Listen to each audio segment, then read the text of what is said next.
Hello, hello, hello, hello, hello, hello. What is going on? I am here on a snow day, sounding a little bit better than I did yesterday. I was super congested yesterday. If you're here for the VOD, there will be timestamps eventually. Sometimes it takes me a while, depends on how tired I am after doing stream. And then usually the next day, always the next day, I'm working. So, you know, sometimes it's just hard to get them done in a super timely manner. But hello, there will eventually be timestamps down there. But just want to say hi with the big beautiful screen. And now we're going to go to our just talking screen. What is going on, everybody? Let me load up our chat music. Hold on, I didn't do that already.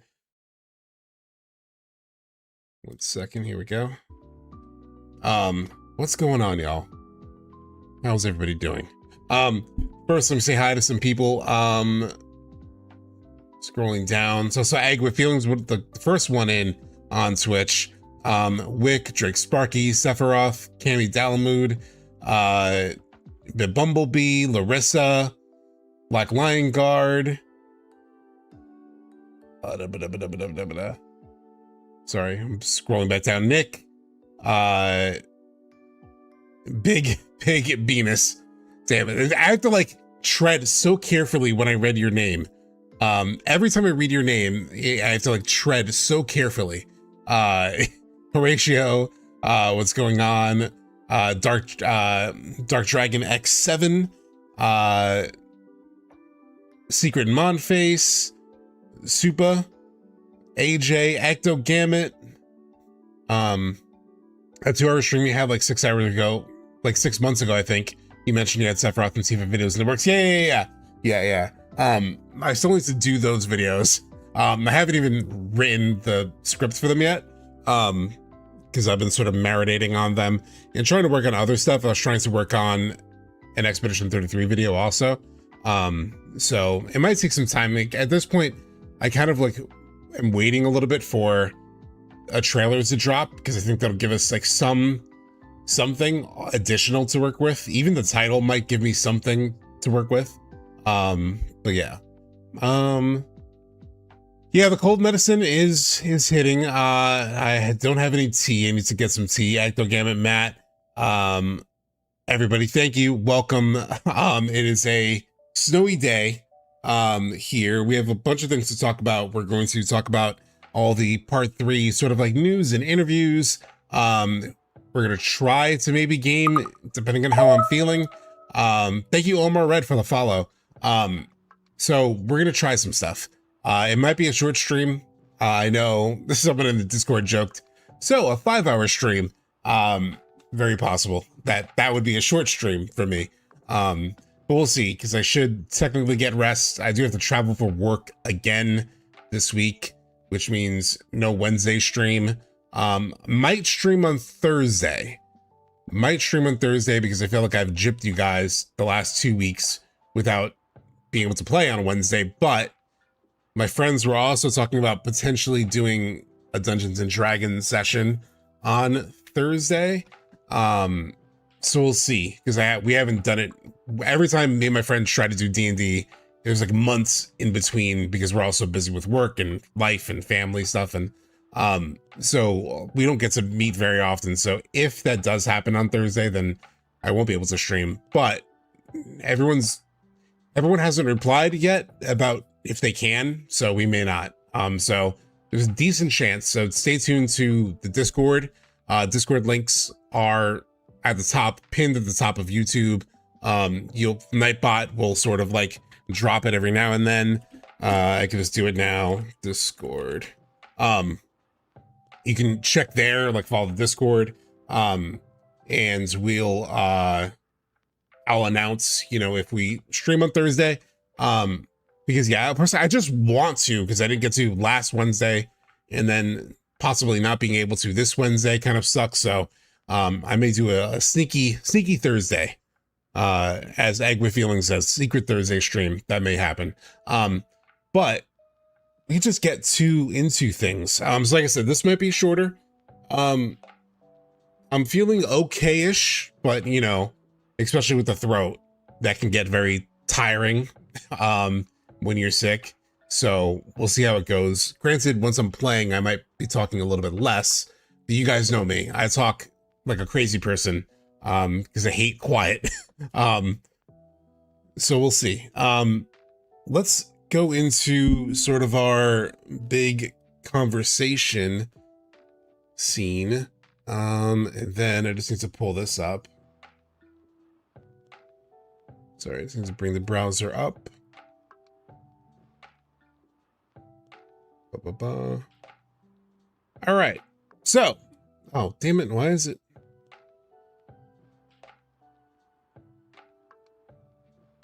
I gotta make it bigger. I don't know why it's only taking up like part of the screen. All right, well, whatever. It's snowing, y'all. I hope you're all, you know, comfy because that's really the way to be when it's snowing. Unless you all have houses at all and you need to shovel.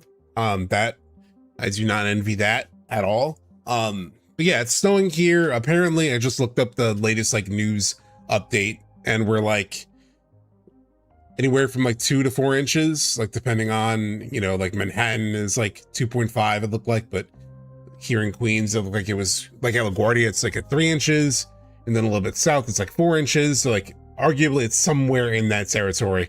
When I look out the window, I can see it, and it looks beautiful. Actually, snow days are just so scenic. Especially when you don't have to shovel. So I'm just enjoying it. Hopefully I have enough food in my apartment to sort of ride this out. I definitely don't want to make any delivery people come through. So yeah, let's go. So today's plan, I'm so annoyed by the dimensions of this, by the way. It's like driving me slightly crazy. But is what it is, I guess.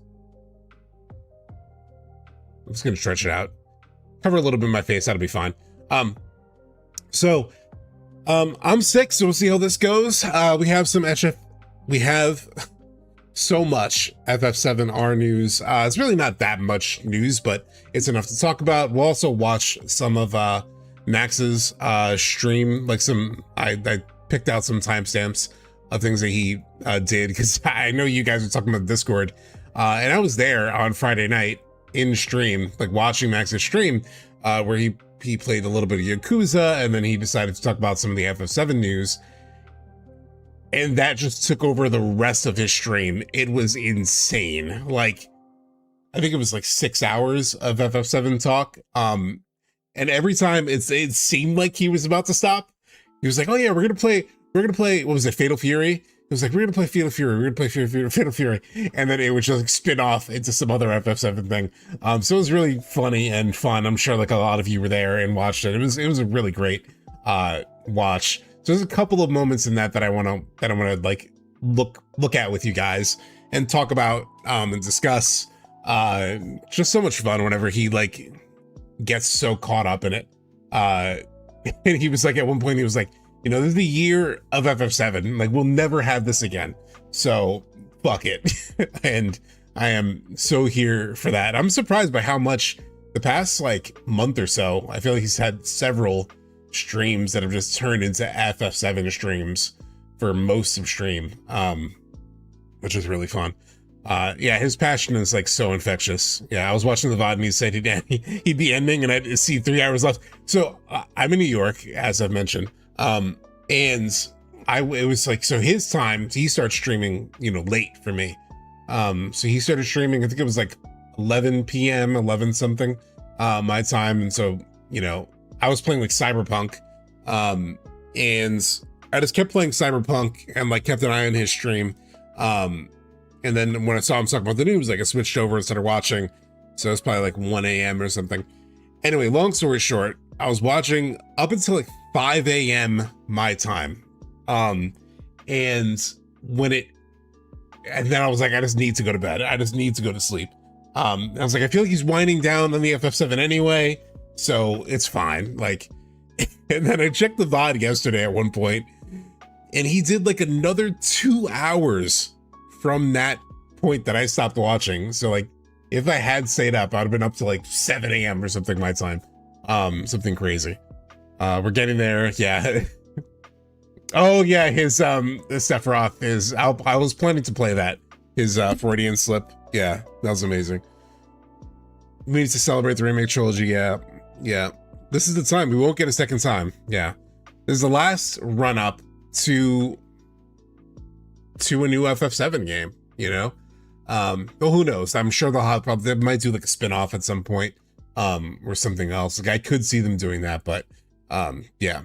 So we'll talk about that. And we'll do some gaming, maybe, depending on how I'm feeling. Obviously, like, I'm doing pretty well right now, but on paper, I should be, like, laying down and watching TV. I started watching Pluribus last night, for the first time. Watching, like, the first two episodes. Why can't I speak today? Not just because I'm sick, but episodes. And, what a strange opening to that show. I'd heard a lot of things about that show. I never expected what that first episode and like the premise of it in general. And nobody had told me the premise of it in general, and I won't tell it to you either. Big Breaking Bad fan, big Better Call Saul fan. So, you know, anything that Vince Gilligan like writes, I'll check out. What a strange premise though. Like at the end of the first episode, I was like, how is there a show about this? You know what I mean? Like, I just don't even know where the story goes from here because of how, without spoiling anything, how isolated the main character seemed in her predicament. Like, what happens to the world? How do you make a show out of that? I was like so confused. It's called Pluribus. Pluribus. It's on Apple TV. Hold on. So it's over here. Pluribus. This is the show. It's called Pluribus on Apple TV Plus. Yeah. My husband was like, if Rhea Seehorn is in it, we're watching. Yeah, I really found her in Better Call Saul. Was the first thing I really saw her in. And she was great in that. But, yeah. All right, so let's get to the real shit. So Hamaguchi was out there. He was talking, as he's always talking.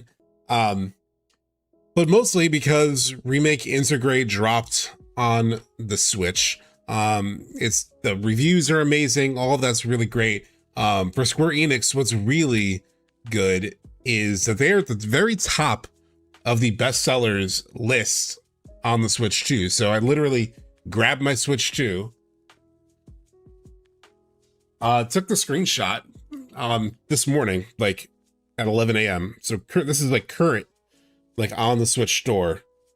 When you go to bestsellers, there, Remake Integrate is above Animal Crossing, above Donkey Kong. So really good for a remake. Obviously I do have it as well. I have not played it. Did not get a review code. I just bought the thing because I want to support them. It's $40, so why not? So yeah, big deal for Final Fantasy in general, and for FF7 to be back on the Switch with like a modern entry. God, I got into like a argument with people on Twitter, of course. Hey, what's up, Red Mage?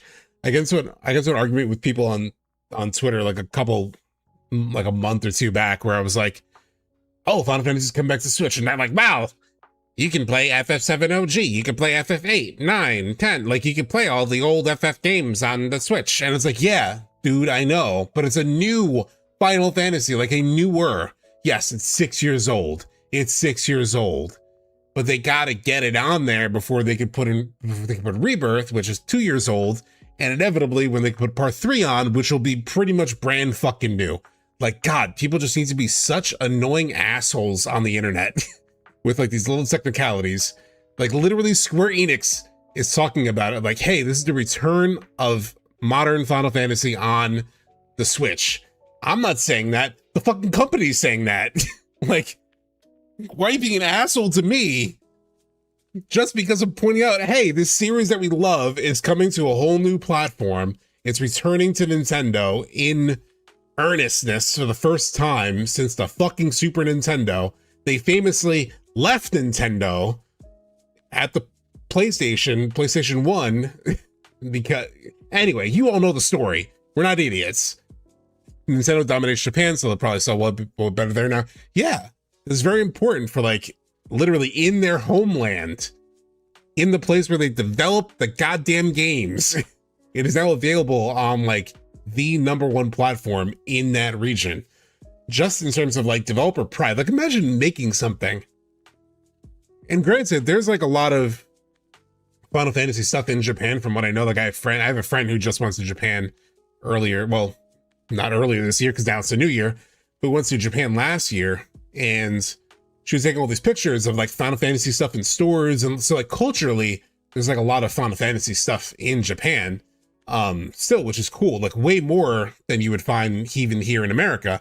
But, like, the newer games haven't really been available to them on the primary platform that they play now. PlayStation's not doing that well in Japan. A lot of home consoles aren't doing that well in Japan. But yeah, Switch is doing well. Yeah, Dragon Quest is more popular. I'm pretty sure Dragon Quest is on Switch, right? So yeah, so now it's back on Nintendo, which is a huge deal. Like I said, imagine you're working on something and, like, a lot of people who you see every day in your real life may not have even played it because they don't have a PlayStation. Like, the people in your area, you know, in where you're from, you know, haven't even played the thing that you made. Like, just from, like, a pride standpoint, that's a shot to you. You know, it's like you just want to be able to show it off and hear people talk about it and all of that. Anyway, very cool that it's back on Nintendo. I saw a ton of Nintendo stuff in Japan, equivalent to our Disney craze, feels like, yeah. So it's very cool. Hey, Pac-Man fan, what's going on? So, very good news that it's doing so well there. So let's talk about some of these interview things that came up. So first, Hamaguchi says Intermission provides a storyline that smoothly connects Remake to Rebirth. They wanted to introduce more of the wider FF7 lore, such as the Deep Ground storyline, which leads into Intermission. So I pulled out the quote. I have actually not read this quote in full yet. All I've read is the Shinra arc summary. So let's read it together. Final Fantasy VII Remake includes a brand new adventure called, what happened? Shit. Final Fantasy VII Remake, can you see my mouse? Yeah, you can. Includes a brand new adventure called FF7 Episode Intermission. What sort of considerations were made when choosing to tell a new story in parallel to the main party? Hamaguchi, one thing we set out to do in terms of, it's a little bit loud. FF14 lo-fi, going a little loud. One thing we set out to do in terms of the story we're telling in the remake trilogy was to not just focus on the original game's story. I love this song, but it just feels off for this. One thing we set out to do in terms of the story we're telling in the remake trilogy was to not just focus on the original game's story, but to include storylines and lore from the spin-offs and other titles that make up the wider Final Fantasy VII universe. Talking specifically about Intermission, there were three things we wanted to achieve with that content. First, we wanted to feature characters who are optional party members in the original game, Yuffie. Rather than keeping them as optional, they're now an integral part of the remake trilogy, so we wanted to tie their stories more closely to Cloud and the main party's adventures. Makes sense. Yuffie Kisaragi, one of these previously optional characters, is introduced to the player in Intermission, and we get to see how her storyline puts her on a collision course with Cloud and the others. Secondly, we wanted to create a story that links the first two games. Intermission provides a storyline that smoothly connects Remake to Rebirth. Does it? Like, not to be an asshole, sorry Hamaguchi. Yeah, in terms of, like, the actual connection, because the majority of that story happens while the party is taking out the second reactor. Yeah, so I guess the ending cutscenes bridge it. again, this is another example of like the like interviews. Sometimes they say things, they almost like frame things in ways that are bigger than what they actually are. Or sometimes they seem off, right? It's what I've said constantly about the whole like about the whole issue of, oh yeah, we're just taking the things we couldn't do, you know, in on the PS1 because of hardware limitations. Because of hardware limitations, we couldn't do these things. That's why they're in Remake. Not for any bigger reason. It's just because of, you know, this was our vision, but we couldn't do it. You know, because originally, is Bit Bumblebee having an issue? Or is YouTube, is the stream okay? I'm just seeing like chat, people seeing like stream. You okay, stream? Hold on. Give me a blip for a second. Is it okay now, or anyone else on YouTube? Can you confirm that it's fine? I mean, it looks fine on my phone. It froze for a second. Okay. It's lagging a little. Yeah. I wonder if the weather is having any impact right now, honestly. I'm not getting any blips on my end. All good. Okay. So like I was saying, so this moment, right? This interview where she's like, yeah, the DLC really connects Remake to Rebirth. Doesn't really, like, kind of. I guess the ending cutscenes kind of do. But it's like all these interviews where they're like, yeah, the reason why, you know, there's new stuff in part 1 is because, you know, well, we originally planned that, but we couldn't do that on PS1. It's like, oh, really? Is that why you guys pseudo killed Barrett in the Shinra building? Like, straight up killed Barrett in the Shinra building and then had a Whisper bring him back to life. You just couldn't do that on the PS1. That's what you're telling me, right? You're telling me that, like, the only reason that was the original vision, this plot point that just did not exist in the first game. You just, you know, because of the limitations of the time, we could do it. Come on. Bullshit. I'm sorry. It's just bullshit. Like, the Whispers are too high poly for the PS1. So yeah, it's PR speak for sure. Like AJ mentioned, you know, they're not going to confirm or deny anything that's too big. Anyway. So Intermission provides a storyline that smoothly connects Remake to Rebirth. Finally, we wanted to include more of the wider Final Fantasy VII lore, such as the Deep Ground storyline, which leads into Intermission. That's why Intermission was structured and designed the way it was, to achieve those three things. Cool. Okay. PS1 can't handle multiverse calculations. Yeah, that's what it is. Sounds better than saying, we'll blue ball you for answers till part 3.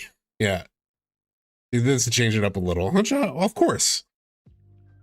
But I'm just like slightly triggered by the people who are like, oh, it's not, there's nothing meta happening, right? There's nothing truly happening that's gonna deviate from the original, despite the first game telling you, hey, we're deviating from the original.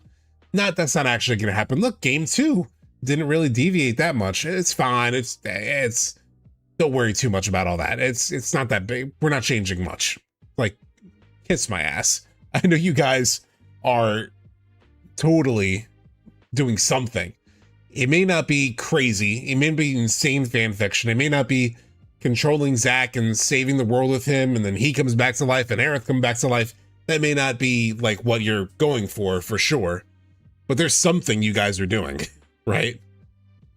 I think the ending is a change. Yeah, we'll talk about that. There's another thing we'll talk about. Actually, fuck it. We'll just jump to it right now.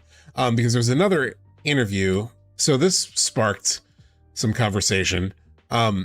So there was this tweet by Dashing David, and he was like, I generally can't watch FF7. This was after Max's like big stream on Friday night. Thank you so much. Oh crap, I can't see it. Mr. Legendary 84, thank you. But he posted this thing that it just came up on like in my Twitter feed. And so this is after Max's like big stream. I genuinely can't watch FF7R theory discussions. It just feels like cope. seeing people talk about there needs to be a payoff in part 3 for, I guess, the shit we've seen so far. 2 games of not answering your questions and expecting in part 3 seems like cope to me. So I quote tweeted this. I didn't I? Oh, I guess I didn't. Just over here.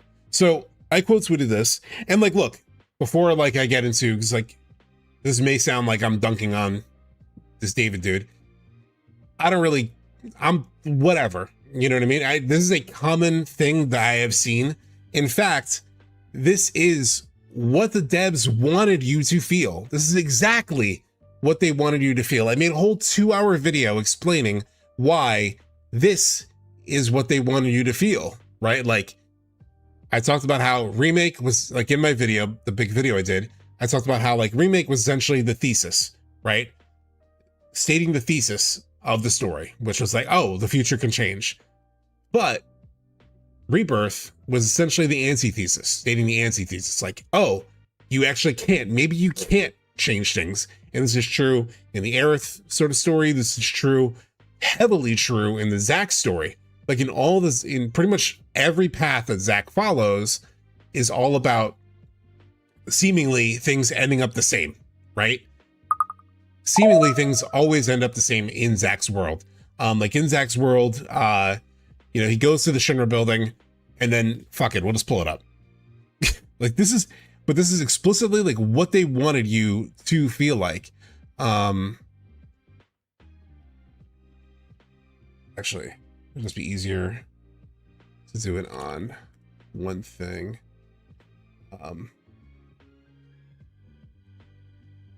FF7 Rebirth, chapter 14. No commentary.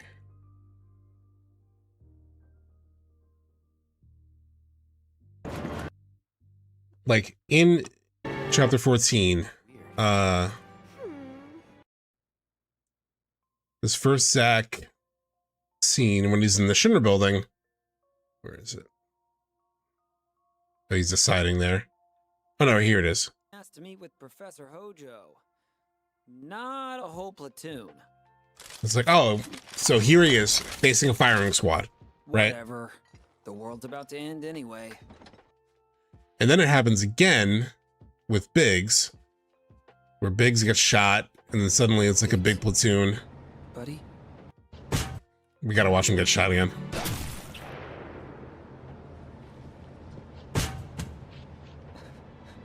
Biggs? Buddy? And these fuckers run up. Here he goes again. Seemingly Zack inevitably faces a firing squad. But here's what's important. Let me pause the music. Then this is what he says. End of the road, huh? Fate's got one twisted sense of humor.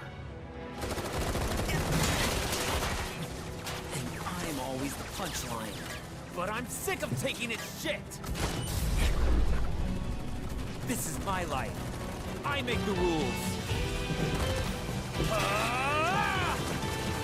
See you never! Like, 101 stuff here, chat. What happens here in this scene? Like, right there, what did we just see?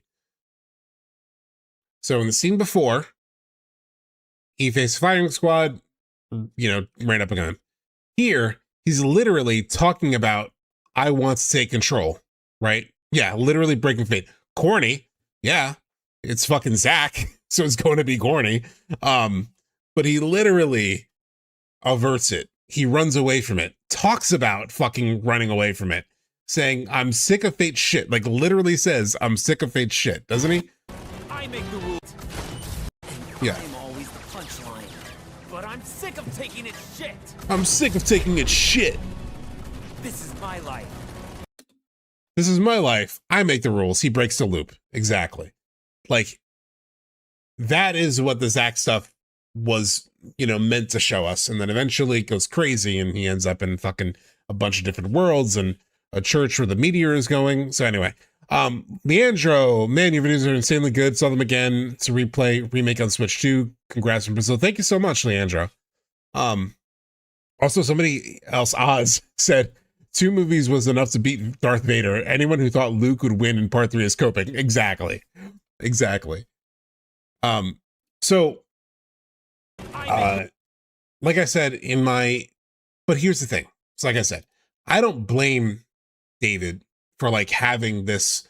I have no problems with like him feeling this way, because this is literally how they're trying to make you feel. They are purposefully trying to make you feel this way so that they can actually bring it back. And that it's that feeling, like I said in my video, like in the Matrix, where you're following Neo and like everyone, you know, like Morpheus thinks he's the one, Trinity thinks he's the one, or you know, is thinking about it. It doesn't fully reveal it to the end, but either way, like people believe he's the one. You as the viewer are seeing him do sort of crazy shit, so you're like, maybe he's the one. You know, he does a training simulator and he like does his head goes in crazy directions, and then it's like Morpheus is like, oh my god, that's incredible.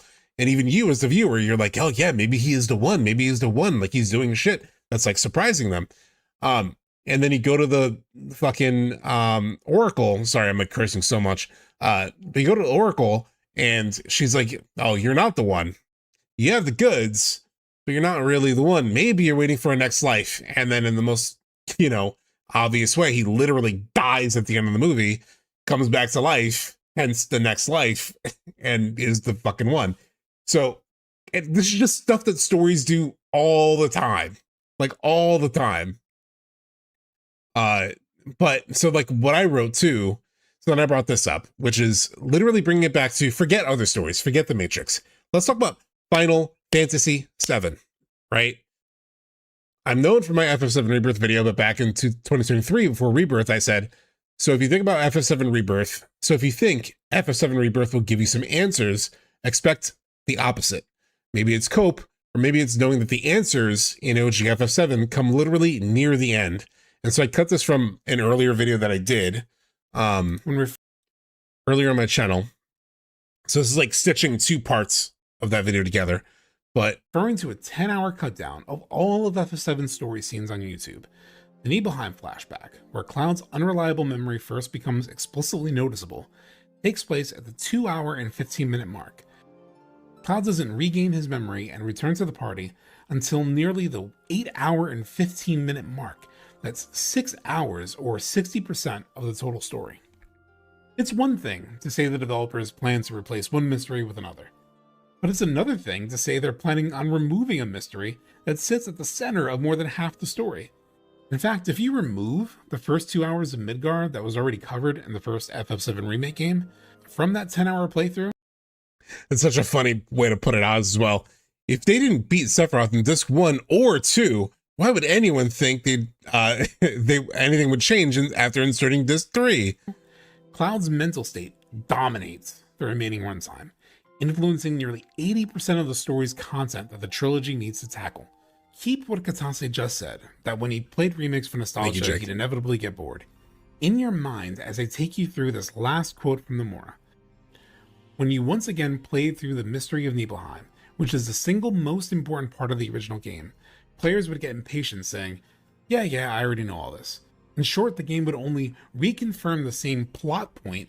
Launching such a large project based on that sort of paltry payoff and that gameplay experience would have been difficult. So, interesting in general to think of like, for them to talk about, reliving an arguably famous thing and just being like, paltry. That's a paltry payoff. So we keep talking about like, oh, is this going to go in some new direction, or is this going to go? This is how they regard some of the OG plot points, for better or worse, right? Like in some ways, you may say, hey, I really like that plot point. Why fuck with it? That's understandable. But their mindset is like just recreating it wouldn't be satisfying. It would be a paltry payoff. So do we think that the end of this trilogy, the end of this 10-year, 15-year project, like for them, is just going to be the same thing? That paltry payoff. The payoff they're aiming for is one that they consider paltry. Once again, let's put ourselves in the shoes of the creators. If we're going to go out and try to figure out what they're doing in this game. But even regardless, think about what FF7 is, which is what I break down right here. Put ourselves in their shoes. You are working with an original story that is propelled by a large mystery. Nearly 80% of what's left centers around that mystery. At least half of the people playing this remake trilogy will either be fans of the original or be new FF7 fans who decide to play the OG while waiting for parts 2 and 3. You personally and creatively feel like any lack of mystery would be unsatisfying for fans who've clamored for a remake for 2 decades, based on your own experience with remakes. So it's like not only that feeling around how their own perspective on remakes, but like FF7 is a mystery. Like at its core, when we play the OG FF7, like think back to when you played the original FF7. For most of that playthrough, I'm sure that you were very much like me. Throughout that, most of that playthrough, you're like, what the fuck is going on?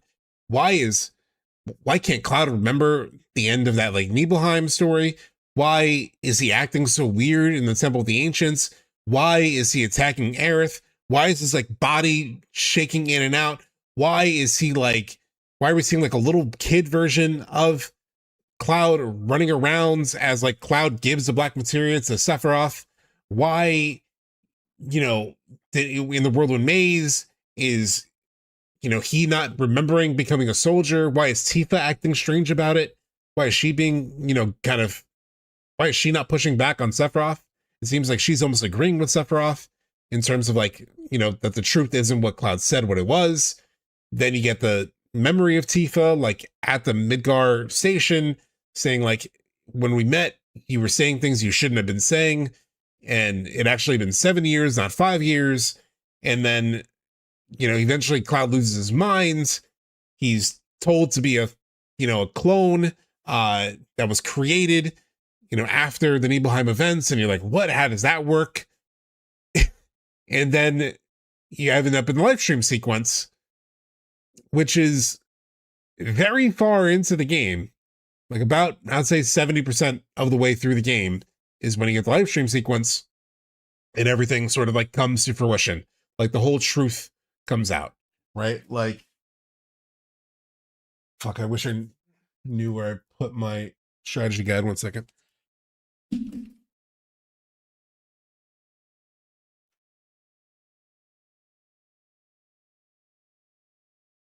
Like in the OG strategy guide,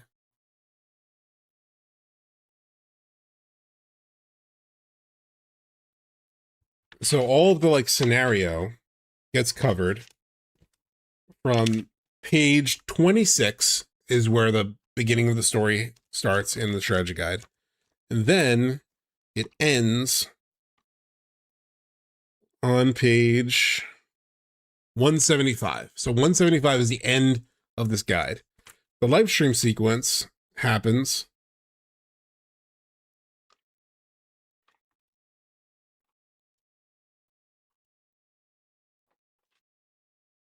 on page 149. 149. The final page is 175. 149, almost 150. Like there's only 25 pages of this guide left after the Lifestream sequence. Like it happens late as shit in the game. Like pretty late in the story is when you find out what happens, or like that clip that I pointed out where it happened, with a couple of hours left in just a story focused sort of YouTube cut, where it was like 80% of the story is a mystery. Like you don't know when you're not supposed to know what happens. The problem is that you're not getting all of it in one game. So it feels so much worse, because when you're playing one game, you start the game, you play all the way through, you have a lot of questions, but you have it all answered by the end. It's fine. We've now played 2 games, 2 whole games. It has been 6 total years since the first one. So we still don't have any answers. And that just drags it down for us. So suddenly we're in these moments where we're like, they're not going to answer it. They're never going to answer it. They haven't answered it yet. It's been 6 years. It's been 2 games. I get it. Like I get why you feel that way. But that is just because they've taken the story and stretched it, right? They have. The OG play all at once. Yeah. When you take all of that into account, It appears that FF7 is undergoing a major change in order to preserve that sense of mystery and surprise that sits at the heart of the story experience. Not the story, mind you, but the experience of the story. That feeling of not knowing what exactly is going on and having that revealed slowly over time, just as the original FF7 did, in a way that kept us glued to what was happening, locked into every twist and turn until the truth was revealed. In order for them to do that, however, relying on Cloud being the unreliable narrator isn't enough. We all know about who Cloud really is.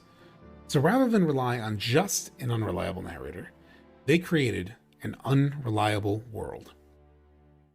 In the original FF7, the story was propelled by Cloud's role as an unreliable narrator. Not only did his unreliable recollection of the past cause confusion for us as players, but it directly impacted the journey of the party in their pursuit of Sephiroth.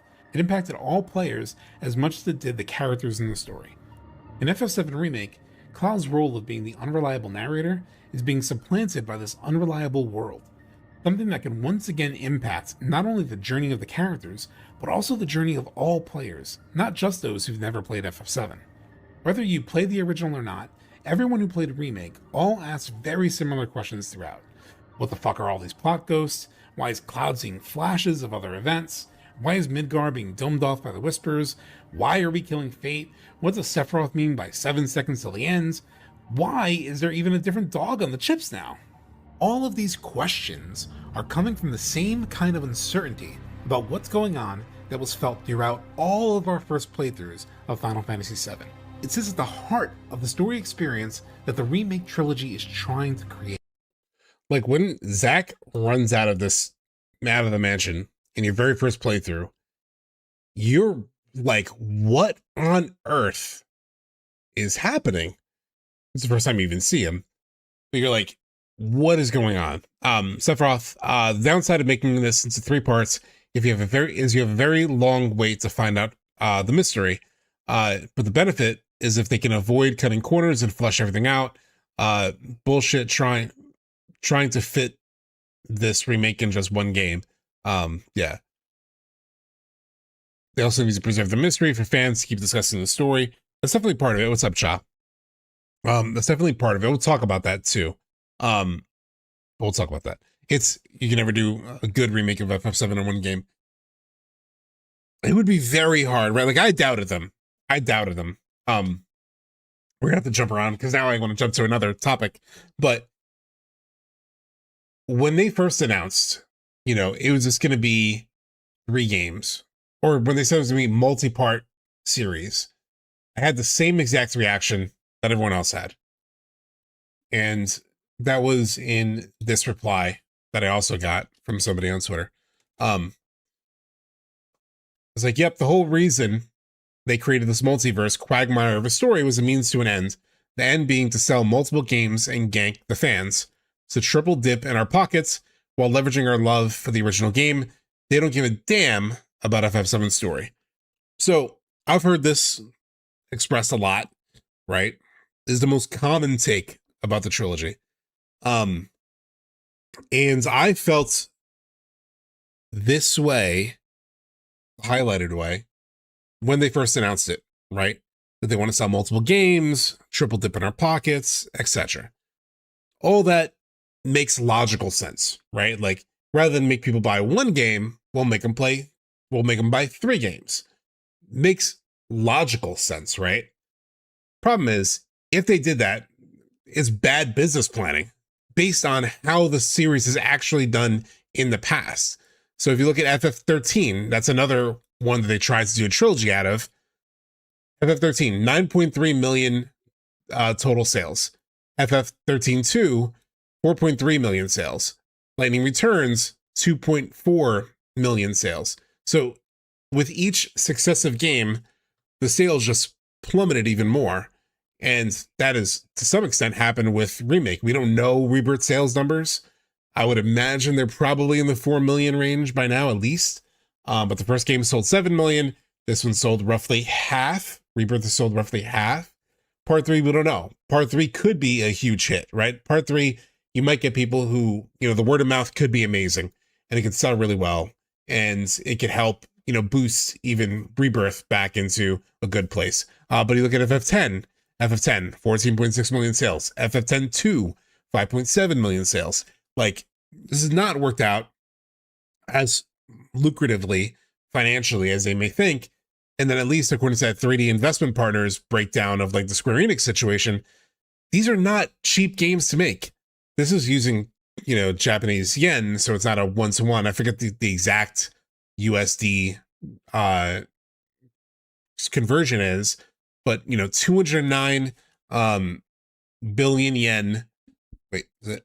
Yeah, I think it's 209 billion production for Remake, 185 billion yen for Rebirth. What is that? 209 billion yen. No, that can't be right. It must be a million. No. How would these numbers work? I forgot.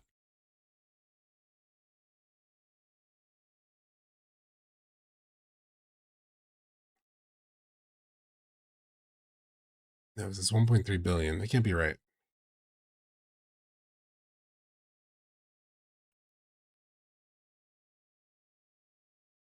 Anyway, I remember looking at this. It was basically like 100 million. When I remember converting this last time, and it was basically like $100 million, like 130 million, 100 million, something around there when I dug into this before.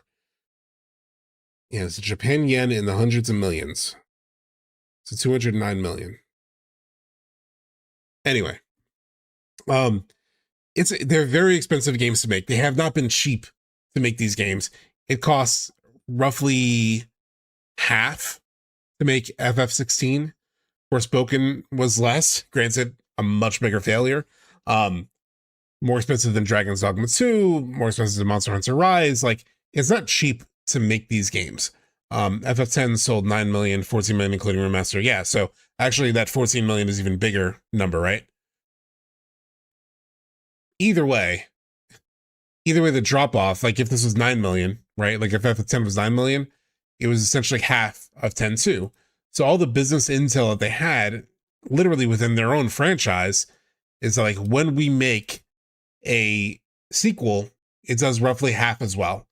So yes, it's still good to sell 5 million copies of a game, but when the production costs are like this high, it's arguably not good business,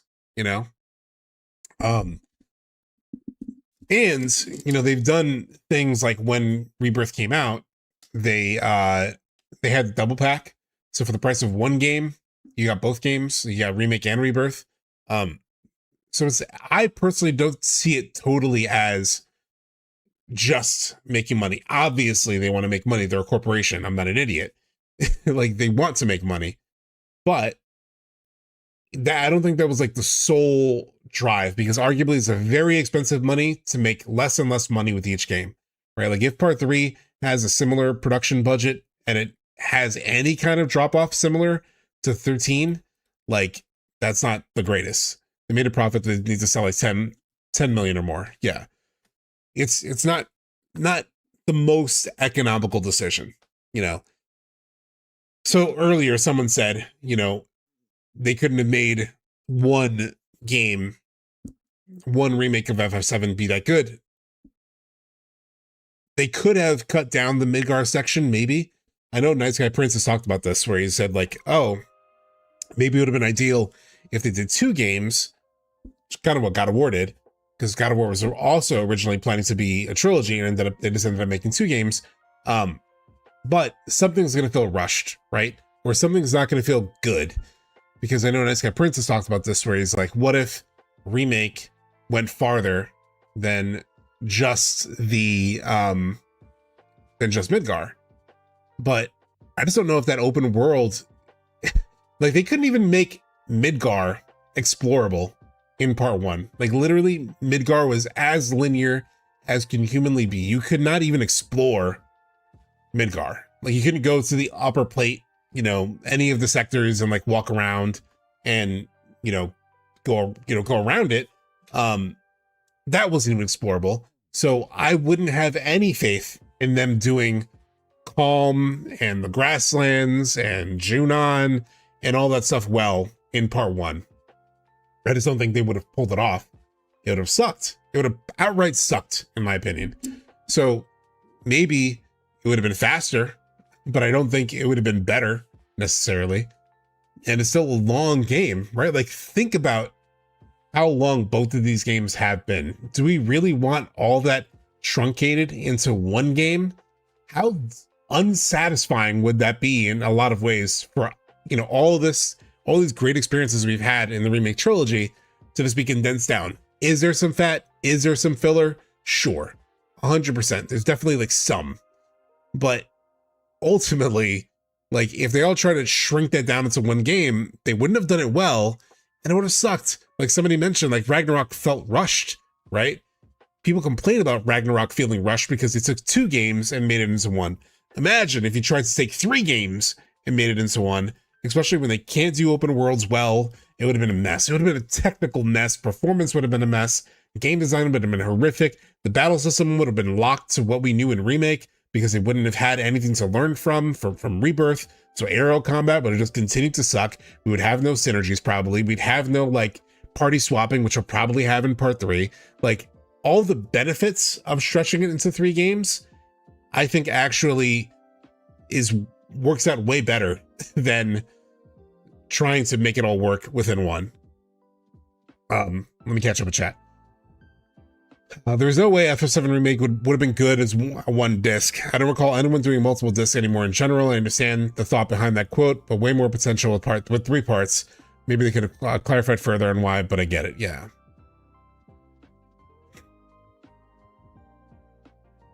The sad thing is Rebirth and the missing games would sell way more. Yeah. Final Fantasy is not profitable model. Cost is too high. There are many costs. Yeah. That happens to other games like Alan Wake 2, unfortunately. Yeah. Is expecting them to make money from Xbox Switch release because exclusivity hurts the company. Imagine there's more PC users than PS5. For sure. And PC's done well-ish, but PlayStation is still their top platform, right? Like, we haven't seen an updated number on Remake, but that's been on PC for a while too. It's probably sold maybe like 2 million on PC, and probably like 5 million on PS5. That split of like that 7 million. Chapter 4 was the closest remake. Chapter 14 was the closest remake got to an open world section, which is funny. Yeah. People hated that chapter in Remake. I remember back when people were fantasizing about open world Midgard and above and below the plate. Yeah. They did pull it off in Rebirth with Yonah, and Yonah looks incredible. There was that quote from Katase, I forgot where, that after part 1 release, he wanted to pivot to making it only 2 parts instead, but they would have had to cut a lot. They definitely are aware of the sales trends through a gaming trilogy. It's akin to the completion rate fall through of any game in general. Yeah. True. I remember seeing Stargazer Heights down there. Very good point. Oh yeah, we're talking about that scene. I know it's a business, but man, I wish profits didn't drive everything. SubTXT, do you think we have any chance to see news about part 3 on January 31st? I don't think so. I think we'll get, like, it depends on what you define as news. I think we're going to get one of those like statements from the developers where like Nomura says something, Katase says something. But I think they're holding out for a February state of play. I think they're going to show something at a February state of play. Like, that's a given, especially in a now they're talking about like Hamaguchi saying like it's playable and there's like a year of polish. They're pretty far along, so I'm pretty sold on the idea of like this being an early 2027 release, like even maybe even a January 31st, like it could be an anniversary 2027 release. Because of that, they may bring up, I know I talked about summer in the past, but now I'm starting to think February state of play could be very likely. Like it really depends. If we get news on the anniversary, then that means nothing at the state of play. If we don't get like real news on the anniversary, like a title and a teaser, if we don't get anything on the anniversary, then it means we gotta wait till summer, I think. People don't consider how hard it is to translate a PS1 game to a modern one. Yeah. If you take away all the side quests and just mainline the story, you could probably make 1 game, but 3 games is way better. Totally. God, imagine if it was all just one game at this point. Like, now that I've played 2 of the games and they're so fun, they have some fat, they have some filler, but man, it would be so hard. It'd be so disappointing to just have one game of this, right? I hope the eventual trifecta pack sells very well, like 5 million plus seems a lot to me. They need to. Midgar may have been redesigned anyway. They may have a diamond weapon. Rack it before we dive in. If there's a special event on January 31st, SE might announce it before 3 to 4 days. The multi-platforms is a part of, partly because Sony irritated them. I don't know exactly if that's true. I don't know if the multi-plat is because Sony irritated them. I think it's literally just because of sales. Because as far as I know, Sony helped them with a lot of development issues. That's why it runs really well on the PS5. It arguably runs even better than PC, like more consistently. They funded the shit out of it. They gave Square a ton of money. Like, I don't think they're irritated at Sony. They've given them like primary spots in State of Plays and all that stuff. I think Sony supported them pretty well. It just hasn't sold as much as they'd hope. So they need multi-platform. I know it took a while for us to be made aware, but the fact they dropped CyberConnect after realizing their what they were making would not make people happy is a good indication they cared and wanted to put out a good product. Yes, Sephiroth.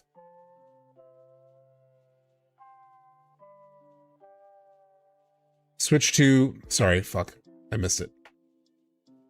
Switch 2 seems to be off to a great start. $40 for base, Yuffie DLC, and OG stands. That's a great deal. Yeah, it's a very good deal. And it is, I'm glad it's going well. 100% agreed. There would have been way too many things cut if they tried to fit it all into one game with high fidelity. Only a remaster of that and voice acting would have worked for one game, yeah.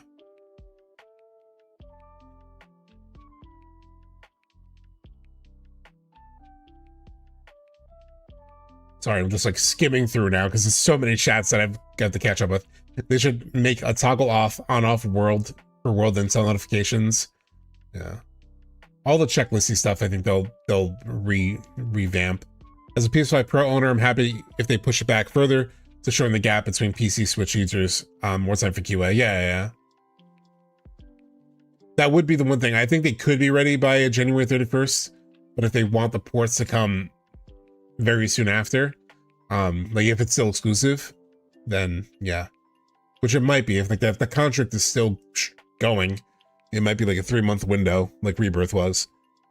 But I do think they're gonna want to get the PC and Switch stuff out as fast as humanly possible, like day one if they can. If they legally can't, they'll want it to come out as soon after as humanly possible, which is why they're getting Remake on there, getting Rebirth on there. There was another quote, Max talked about this, and I didn't capture it for this conversation, but somewhere Hamaguchi said Rebirth is running on a Switch 2. Like they have it running. They're still like working on the frame rate to make sure it's consistent, but it is running already on the Switch 2. So expect that for the end of the year, I assume. I think this year will be the year of trailers, then they release early 2027, possibly a couple of months after Rebirth on Switch.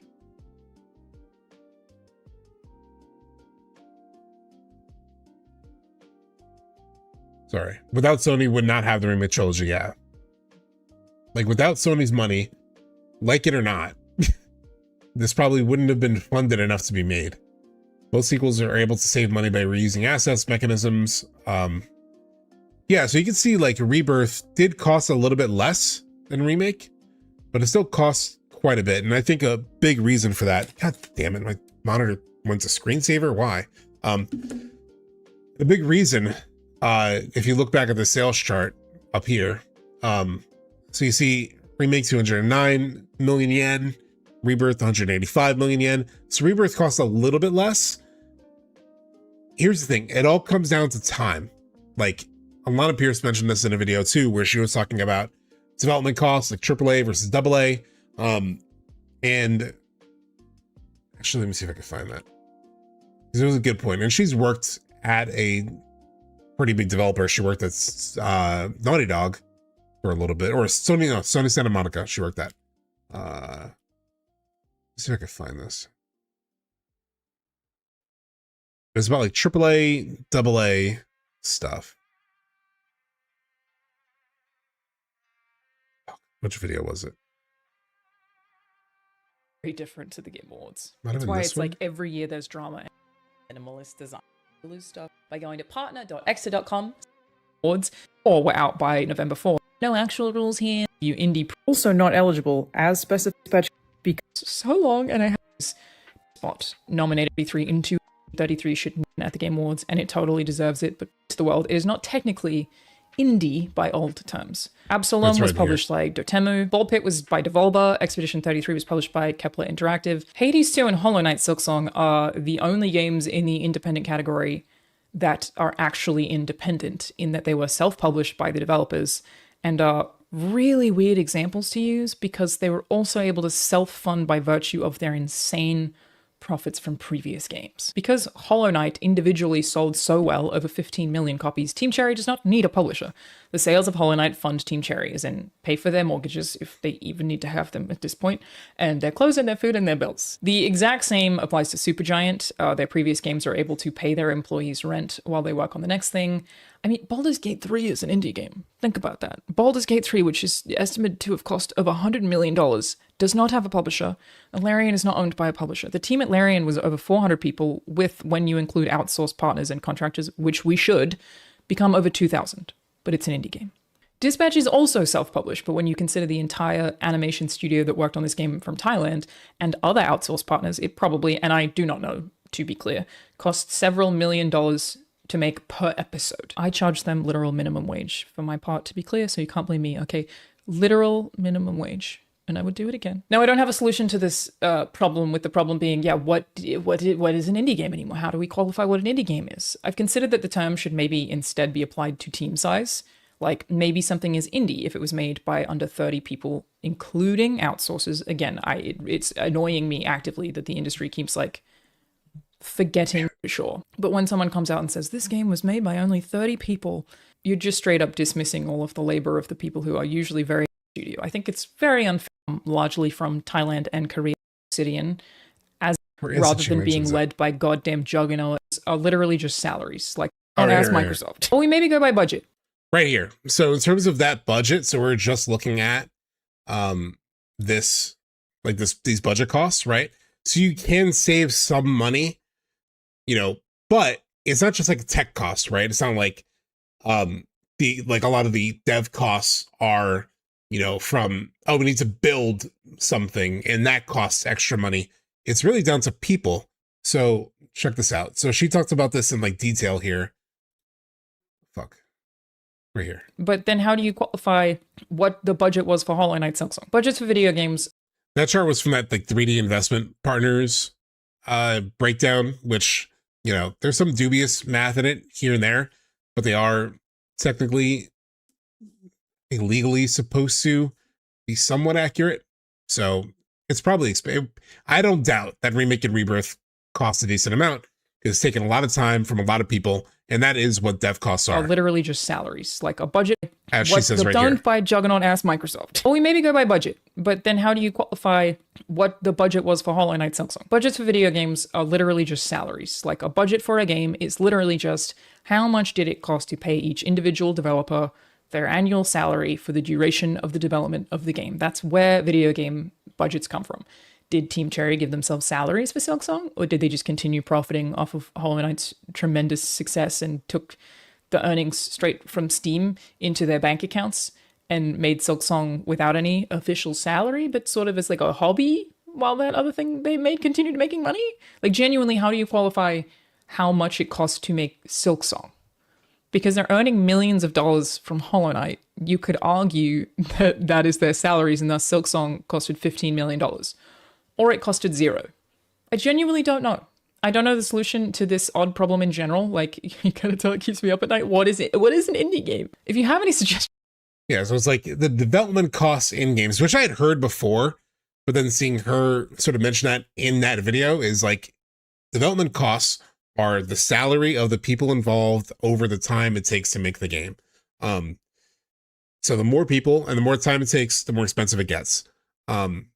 Which is why like Spider-Man 3 or Spider-Man 2, there is no Spider-Man 3, but Spider-Man 3 was supposedly like $300 million, right? They just had a shitload of people working on it over a good amount of time. So, yeah. So, that just gets, I don't even know where that was leading from. That was from the sales or something else. I think it was something else in chat, something said. Still feeling sick. I'm like a little stuffed, but obviously I have some energy. Sorry, I caught up with so much. What's up, subjects? Hope we feel better. FF7 Part 3 being in the beta stage of development is an extremely optimistic outcome for Q1 2027. Pretty sure they hold out until SGF. It's possible. I'm hoping. I'm like my copium. If there's any copium coming from me, it's I'm hoping for a state of play trailer.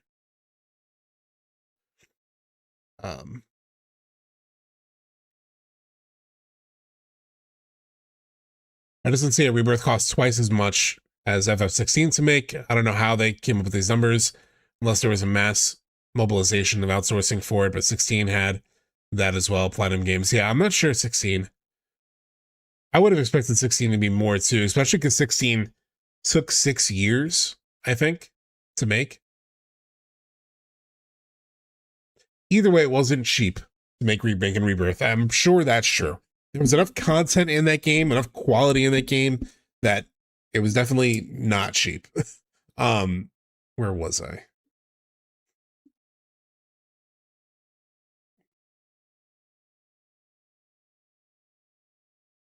We'll get back to that later, maybe.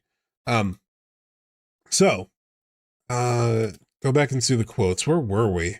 Oh, yeah. I think we're here. Okay, so Hamaguchi says he understands what fans are looking for from the fan perspective.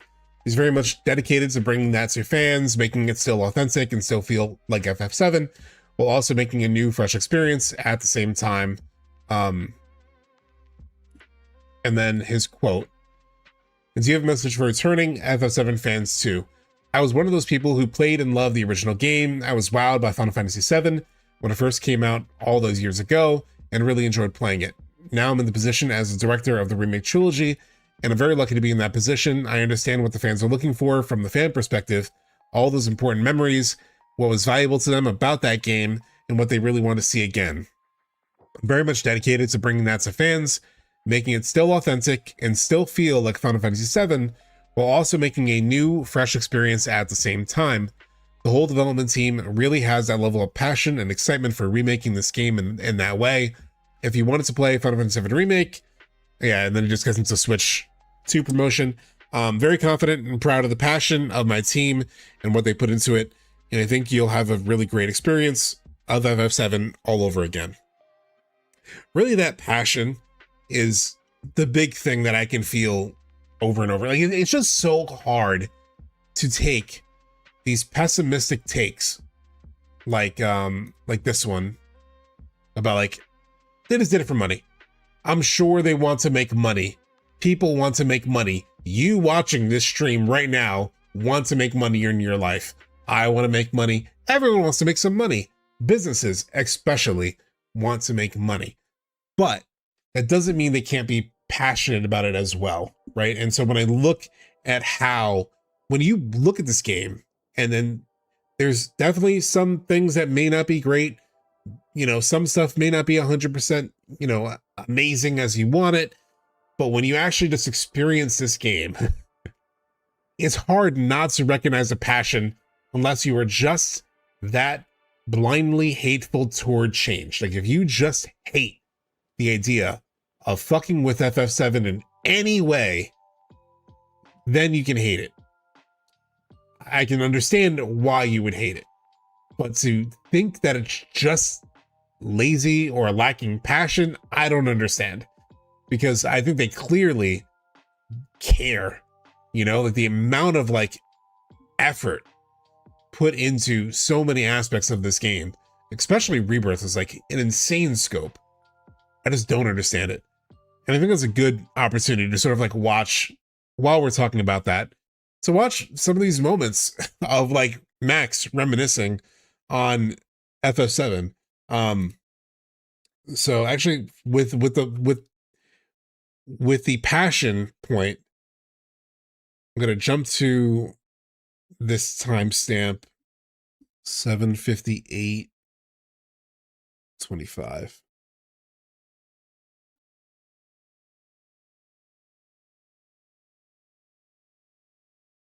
I gotta unmute the tab.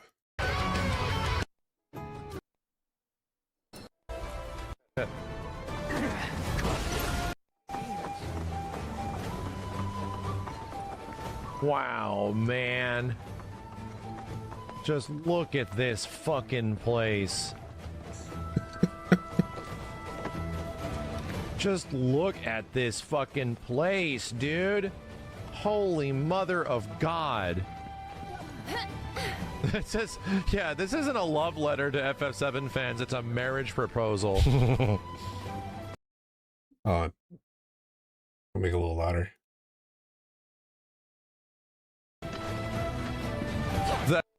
Put your fate in our fleet. When you die, you return to the planet? That has literally got to be the... What do you mean by marriage proposal? Nah, FF7 Remake and Rebirth, they aren't love letters to Final Fantasy VII and FF7 fans. They are marriage proposals. They're just, they're not little, no, like they're full commitment. We're stuck together for life type shit. I had the pleasure of talking to a mentor. Said it was presumptuous of me to think I... So what? We sit here and theorize while the planet rinses and repeats? And this comment is going to come in a second that he pushes back on, which I loved. What do you want to do? Not nothing. That's for damn sure. At the same time, though, I don't know if fighting's the answer anymore. Maybe it's time for some good old-fashioned introspection.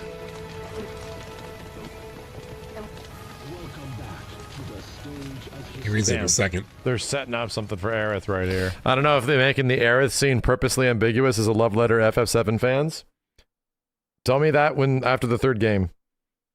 Come back after the third game. You specifically, come back. Tell me how you feel then. Did I sound as when the payoff awkward as I happens. felt? Come back. Screenshotted that message. When it's over. Can't help it if they suck at listening. It's almost like Aerith becomes a non-important Maybe it's something else. But yeah, like just the way that he is, yes, we won't know until part 3, right? Like maybe it is copium that they pay it off, but this takes me back to a different thing I want to talk about. But somebody had mentioned, had quote tweeted my tweet from earlier and said, sort of disagree because in OG, the mystery is very natural storytelling mystery and introducing digestible bits, but FF7R is forcing mystery as the selling point nonstop and introducing several new mysteries before concluding any of them. First of all, 2 things. 1, it's digestible because it's like one game, right? Like breaking into 3 games separated by 3 to 4 years is a big risk for like pulling this off, right? But I broke this down even more, right? So I've talked about this in the past, but most stories are split up into 3 acts. Rebirth begins at the start of Act 2. And as you can see here, so this is sort of like one of the ways you could break down a plot structure, which is like Act 1, Act 2A, Act 2B, Act 3. A lot of times Act 2A and Act 2, like Act 2 is broken into 2 parts by people just to sort of like make it more manageable because it's so big. But you can see here, it's like the fun and games section, which is very much what Rebirth was, right? Like so much of Rebirth was just the fun and games of exploring the world, hanging out with the party. It's almost like too much. That's why people complain about like so many minigames. It's like, what happened to the story? It's like, why am I doing like endless minigames for like 60% of this game? And it's because they just want you to have a good time. You're supposed to explore the world, have a good time. Hey, what's up, G Green Link? And that's really what this focused on. This is like true of like most stories, right? So like at some point in the story, there's usually some moment where the characters are just having, there's like some sort of fun and games in the story where you're learning more about the characters, more about the scenario. Like it's an essential part of fiction. So we see this in all kinds of stories, ranging from comedy to drama. It's an essential part of a story, but it's usually a reprieve after an intense first act, which for Rebirth happened in an entirely other game, being FF7 Remake. So in like a comedy like The Hangover, it's when the guys start to retrace their steps after the night, from the night before, and explore the characters' situations. Very funny. In something like Good Will Hunting, it's, a drama. It's a much more serious story, but there's that portion when like Will finally starts connecting with Sean, Robin Williams' character, and his girlfriend, and you see their relationship build and some good times and some laughs, and there's like a lot of bonding moments and like very little drama until the drama really kicks in around like the halfway point of the story. Or even in something like Get Out, which is a horror, it's like there's so much tension even within this, but it's like you do get to meet the Armitage family. They're acting kind of funny, but it's sort of like nothing has turned yet, right? It's just sort of like sort of the fun is the mystery building, right? It's like, why is this maid acting so strange? Trying to understand like what is the dynamics of this family. It doesn't really make sense. There's the back and forth with like her brother at one point during dinner, where you start to get like it's a horror, so it's like there's some inherent like tension to it, but it still has some of that like fun and games with the plot and the setting and the scenario. Or something like Oppenheimer, again, a serious story, but there's that moment where they starts to like build the team and they build the town to sort of like work on the bomb. And that's when there is some like fun and like interactions within there. Like this happens all the time in all kinds of stories. The problem is that FF7 Rebirth was mostly that. It was mostly that until arguably getting to like Dine and then like Gaga and stuff like that. But it's fairly late in the game that all that stuff kicks in. So there's just so much of the experience is like that versus like a much shorter, tighter window of time. It's more than half the game. So, when you look at how this whole story will play out, Remake was essentially Act 1, Rebirth is essentially this first part of Act 2, and then Part 3 is going to have to cover all the rest of this. And so it's just like they just spent so much time in the fun and games that there's just like a lot of drama that's missing, a lot of stuff that feels sort of maybe overdone, or like they spent too much time in this space. Like I can understand feeling that. But yeah, it's like that's the risk of like how they split it up, is that we don't get to experience all these emotions in one shot. We have to sort of like take them one by one. But yeah. Now the coldest, and now I'm starting to feel the cold a little bit more. I'm not gonna lie. So let's go back to some of these Max moments. Those are road trip vacation while they're being pursued by the corporation that controls the world and made no attempt to disguise themselves generally, and I loved every bit of it. And the funniest thing about this discourse is that people who want to hate on Remake Project always just hand wave the fact that the original devs, writers themselves are the ones. Yes, I've talked about that before, for sure.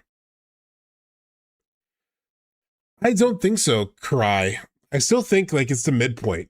I still think Rebirth is like the midpoint, because the midpoint is like the reversal in a story, and like the end of Rebirth, like what happens with Aerith and her death is like such a big reversal. And really where we're going in Part 3 is like Act 2B is like Whirlwind Maze, right? Act 2B is like the Whirlwind Maze, and like all is lost. Like the all is lost moment is when Cloud is like literally lost in the live stream and stuff. And then the break into 3 is the live stream sequence. It's the sort of like when you come out of all that, when you sort of like when Cloud comes back, we know the truth, and then we gather the team, execute the plan, high tower surprise, which I don't even know the definition of that. This is also just like one way of breaking it down, but that's essentially the Shinra, return to Midgar, and then all the way down to like getting into Meteor and shit. So I think there's like a whole lot that there's still to do. And so I think Rebirth really stops at the midpoint. And there was an interview also with Game Informer where Katase mentioned that he was like, it's very strange to like stop in the middle of the story. Like he was like he said in the interview that he was nervous about having this game only go up to the middle. He said that in one of the interviews. I think the All Is Lost into Act 3 would probably happen a handful of chapters in. It all depends on how tightly they want part 3. Yeah, I mean, none of this is going to be completely neat because they broke it into 3 games. So like now for each game, they have to have an Act 1, 2, and 3 for like each individual game. But in terms of like how it maps across the entire story, this is kind of how I'm seeing it break down. I'll check out some of these Max clips though. They're pretty fun. But to the point of, he was at 824. A perspective and a pair of eyes go through are extremely relevant even today, especially today. Like, so good because with like a perspective and a pair of eyes that has a lot more life experience, it's like, holy shit, this is goated as fuck. God damn, dude, these Magneto speeches are hitting. I was talking about. Oh my God, dude. This shit's amazing. Like, this shit is amazing. Anyway. Thanks, chat. Thanks for being on the other end of this. There's still near 10,000 of you that are here. 9,500-ish. Appreciate y'all. Thank you for being here. I didn't expect this to be the most chatty stream in the world. I really got to play some FF7 shit. I'm sorry. I really got to play some Tekken and Fatal Fury, some fighting game shit. Can't help it. Freudian slip, dude. Anyway, I'm gonna play the other FF, Fatal Fury. Chaos Agent, thank you. Darker for the fit of my life, being able to have a future on the horizon with a big new FF7. Watching a stream, watching the stream with my head over here, Joking. and my other head over here. I forgot where it was exactly. It may have been this all one. The way. New things, and it just $50 right is my favorite theme from the remakes. It's really good because it's completely original too. You know, it's like. That's the best part is that when they add new things and it just like matches the quality. It's like, dude, how the hell is it nearing 4 a.m.? It is 4. I mean, yes, Jesse, the third game can definitely disappoint. For me, the legacy of this trilogy hinges on what happens in the finale. I totally agree. So you guys think Rebirth, maybe not Star Wars Episode 4, 13. The third game could disappoint. I was just reading the Landro message, but yeah. The third game could disappoint.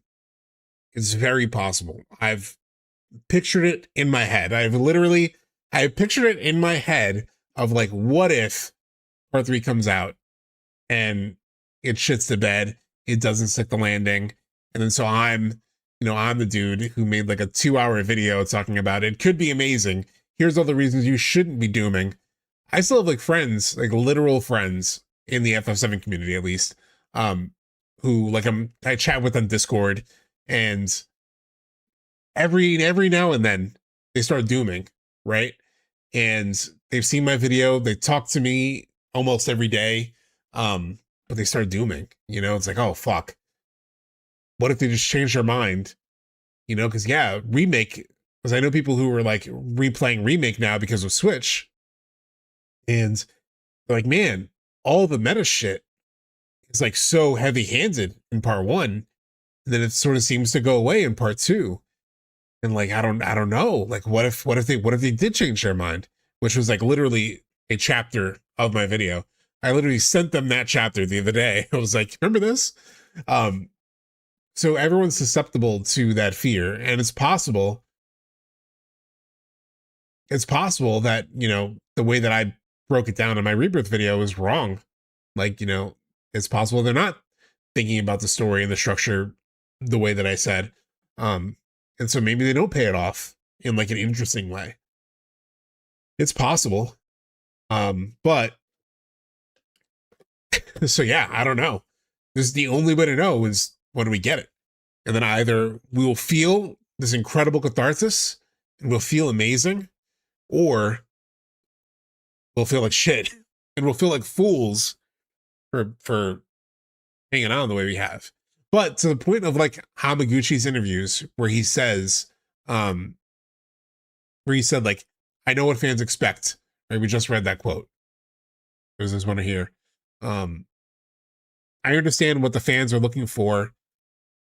I understand what the fans are looking for from the fan perspective. All the important memories, everything's valuable, what we can keep, what may work in the original, and sort of the new stuff that we want to do.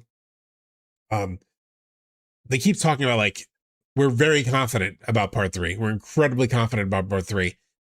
And I would imagine that they're aware, they have to be aware that the overwhelming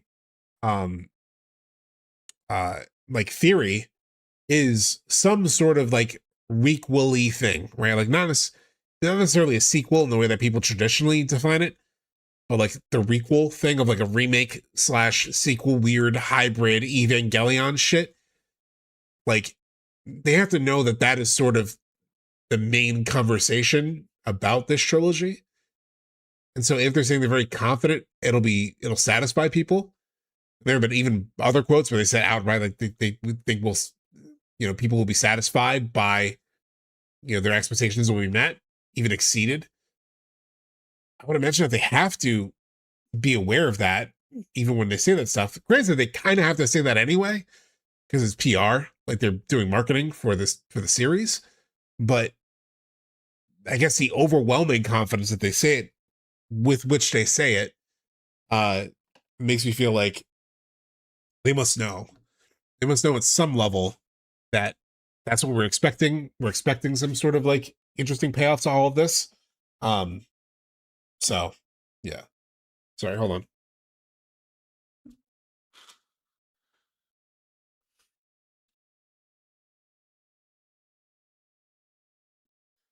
Cold's hitting now.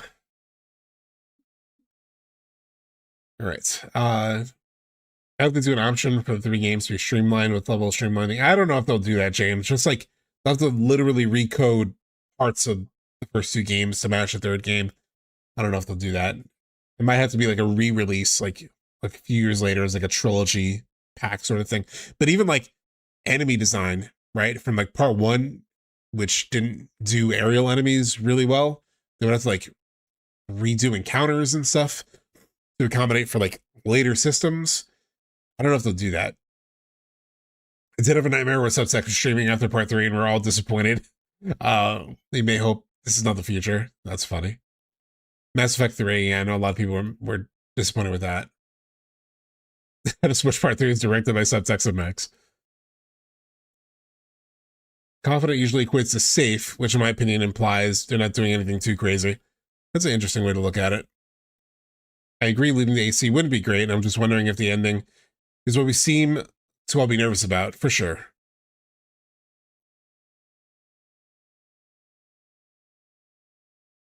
It has to be worth it to commit this hard. Yeah. But he was talking about this too. Hold on. Chad, it happened again. I got out here talking about Final Fantasy VII shit. And again, I feel like I have a lot of criticisms of FF7 Remake and also Rebirth in my head that take up a lot of brain space. But as soon as I actually go back and I look at the games and I or play them, I'm just bewildered. I'm just mind blown how good this shit is. It's just, I feel so lucky. Like, I think that's the crazy. I think I just feel so lucky that this shit exists, you know? And now based on the news tonight, we're getting there, dude. Next game's happening. Next game is happening. They're talking about it, man. Like, they can't stop talking about it. Yeah, I definitely have criticisms. It's perfect. I'm sorry, it's not perfect. I got criticisms of Rebirth as well. But, dude, I have criticisms of Bloodborne. Like, dog. What are the biggest criticisms out of curiosity? In FF7 Remake, it was a few areas specifically. And also, like, some combat criticisms. Aerial combat was really bad. It's really rough. In FF7 Rebirth, it's that exploration is pretty fun on a first playthrough. But it really starts to like the checklisting of the game is really at a debt. It's funny because for him, it's like so much more like gameplay things, right? Like he's mentioned some scenes like the Dine scene, he still prefers the OG a little bit and stuff like that. But for the most part, he's pretty down with what they've done. Of exploring some of the mini games. And there's other minor nitpicks. Yeah, dude, I cannot believe they did no sewers. There's no sewers. How much you visited joke, sewers obviously. in part 1? Dude, you visit no sewers in part 2. That was crazy. We had a bet that there was going to be no sewers, and there was none. It was wild. Thank God. I think I also wanted 7 Rebirth to divulge into the wackiness a bit more of like the crazy story shit with Zack and stuff like that, but they only really did it at the beginning and the end for the most part, with some very small things in between. Yeah, that's about it. Chocobo camera angle, these are all nitpick. Yeah, I agree, Alex. Like it is surprising given how a lot of times even the remake developers have said, I think before remake, they were very much, it was oftentimes what they said before remake's release was what you're saying in terms of like, please look forward to it. We hope you enjoy it. And they still had those for even Rebirth, like, especially as they got closer to release. I feel like there was a lot of look forward to it. It's coming, that kind of thing. But yeah, they're having like a lot of, yeah, we are confident this will be one of the best games ever. Even the PS1 games aren't as fun to explore a second time. Yeah. Yeah, I mean, so much of the magic of like, I've never felt, and this makes sense, and I've never felt the way, like on OG FF7, I've never felt the same way about the world exploration as the very first time. There's just no way to really recapture that magic. It's only in the story moments that I feel like you can have almost like satisfying replayability, or just like when you up the difficulty, like doing stuff again on hard mode makes it more enjoyable. But in terms of like, you know, when you get Knights of the Round for the first time, that's magic. When you find the ancient forest the first time, that's magic. You can't really recreate that feeling. I've replayed FF7, gone back, got Knights of the Round, gone back to the ancient forest. It's very nice, but you can't feel that same feeling. You can't feel that same feeling of like birthing the gold chocobo for the first time. Like when you first get the gold chocobo and it's like, oh my God, finally, holy shit, it is possible, I did it. You never feel that again. Now we're following guides. Like last time I made a gold chocobo, I followed like a meticulous online guide and got the gold chocobo with like very little problem. Like then you save scum, yeah, you reset for the chocobo. But the first time through, I didn't save scum. Like I didn't, for whatever reason, I didn't know the save scumming thing. I was a kid, I guess. So I just literally was erasing the chocobos again. And then I was like, I'll do it again. All right. And then I'll do the process. I almost like prepared the chickens again, you know, for mating, instead of just trying to reload it and retrying. Like I didn't realize the RNG. I just sort of like, I just did it in a much longer fashion. But I haven't heard a story about not getting the chocobo they wanted, at least pre-internet. Yeah, I cannot get a blue for the life of me. Yeah, can't experience anything for the first time. It came with the human experience. Yeah, and even the game with exploration only really works the first time, which is why I don't like replaying open world games. Yeah, these are all nitpicks. But if I was to talk about what are the things that were way better in Rebirth than part 1, I really like the dine scene. I think right here, yeah. Many of the mini games are also way better and more fun. Yeah, a lot of people really like the dine scene. I wasn't a huge fan of it. Not a huge fan, but it's one small portion of the game. I don't think it was necessarily bad. I just think that it didn't have it did not have the vacuous emotional depth of the first game. The first game was really dark. Like the dying scene specifically was really like, well, there's another thing I was thinking of. Jesus, dude. So back. You know, shit is fucking yeah. amazing. This is one of the clips I was looking for. Like, man, it brought me back, and I'm just like, I am so back. You know, and those moments where it's like all the time in between where you kind of have to forget about this shit. This is what I was thinking and now it's like, oh, we can actually kind of be back now. Okay, we can kind of be back at this point. I got that feeling again watching like my first reaction to the end of the Rebirth story, and I was like, Jesus, dude. Because like, and I watched my review of it, and it's like, yeah, it's unbelievable. I have found more things not when I don't play Rebirth, I have criticisms of it. But when I go back and play it, it becomes fucking magical. Like I'm like when I'm not spending time playing it, I see issues. But when I'm there in that world and experiencing that story and all that stuff with all the characters doing the things they do, I'm like, I don't fucking believe it. This shit's insane. This shit's insane. I don't believe the way this game makes me feel. It's insane. Yeah. Remake did the same thing to me. Yeah. I mean, totally same thing. You know, I experienced the same exact feeling when I replayed the game on hard mode with you guys. Because I did the video and, you know, hyperanalyzed the shit out of the game. And then I got to just like play it with you guys and obviously talked a lot about the story. But you were there with me for like my 3-hour runs at Ginatak and some of the bosses, some of the other bosses, where it was just like in the moment, it's like, shit, that was so much fun. Where I was doing like a side quest and like I didn't plan to do a side quest thing, but I just did the side quest and I had a really fun fight to it, or just like some funny moment to it, and just like exploring it again or just doing it again.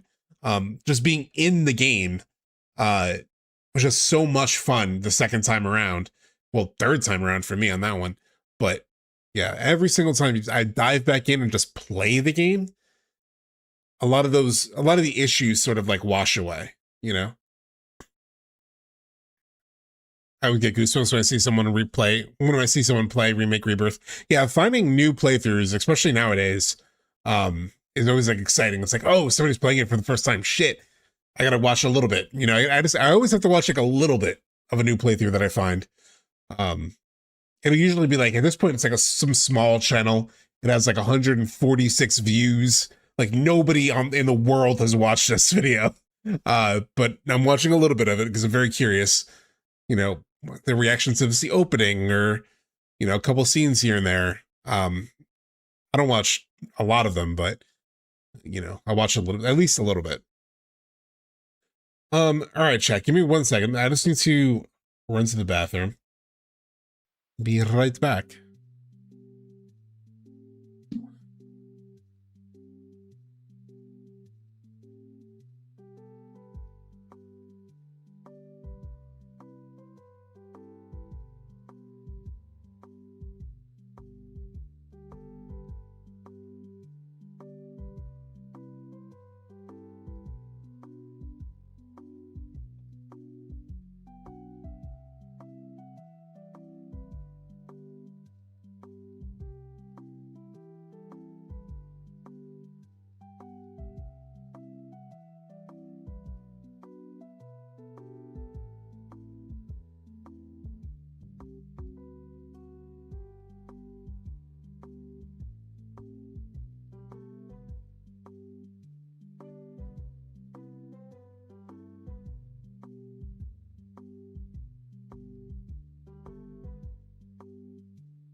I did not really eat before stream, so I'm going to, by the way, if you're on YouTube, if you're in the YouTubes, throw a like on the video too. I always forget to mention that, but I know it helps with the algorithm and for people finding the stream. So if you throw a like on YouTube, if you're on YouTube, that would be appreciated.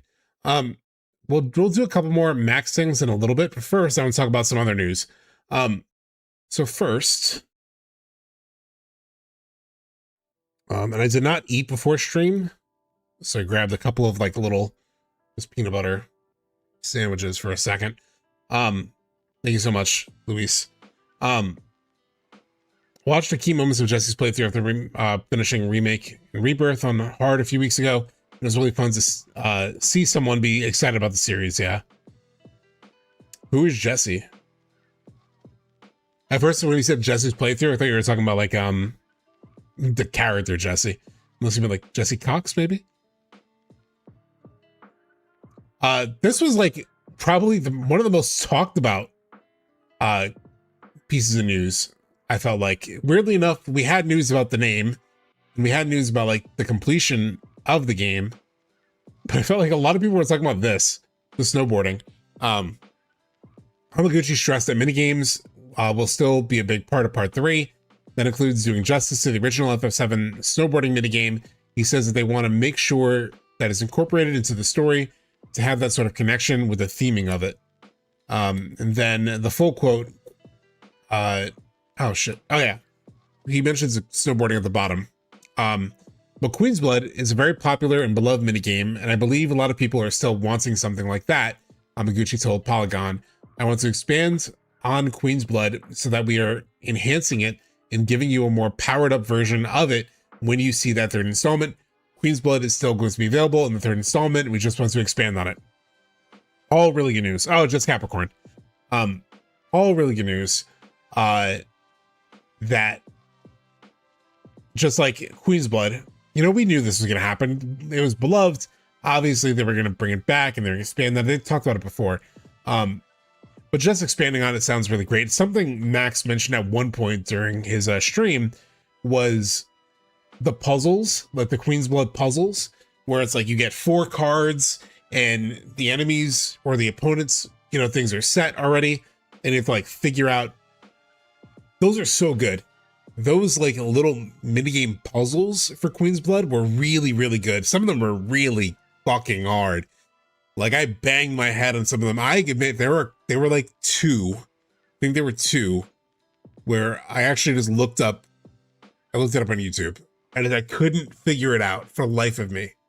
Like I was probably on it for like an hour and a half. I just could not figure it out. So I ended up looking it up. And I was like, oh, God damn it. Why didn't I think of that? Like some of them were like, why didn't I think of that? There was like maybe one of them where I was like, oh, I would have never gotten that. But I did most of them on my own.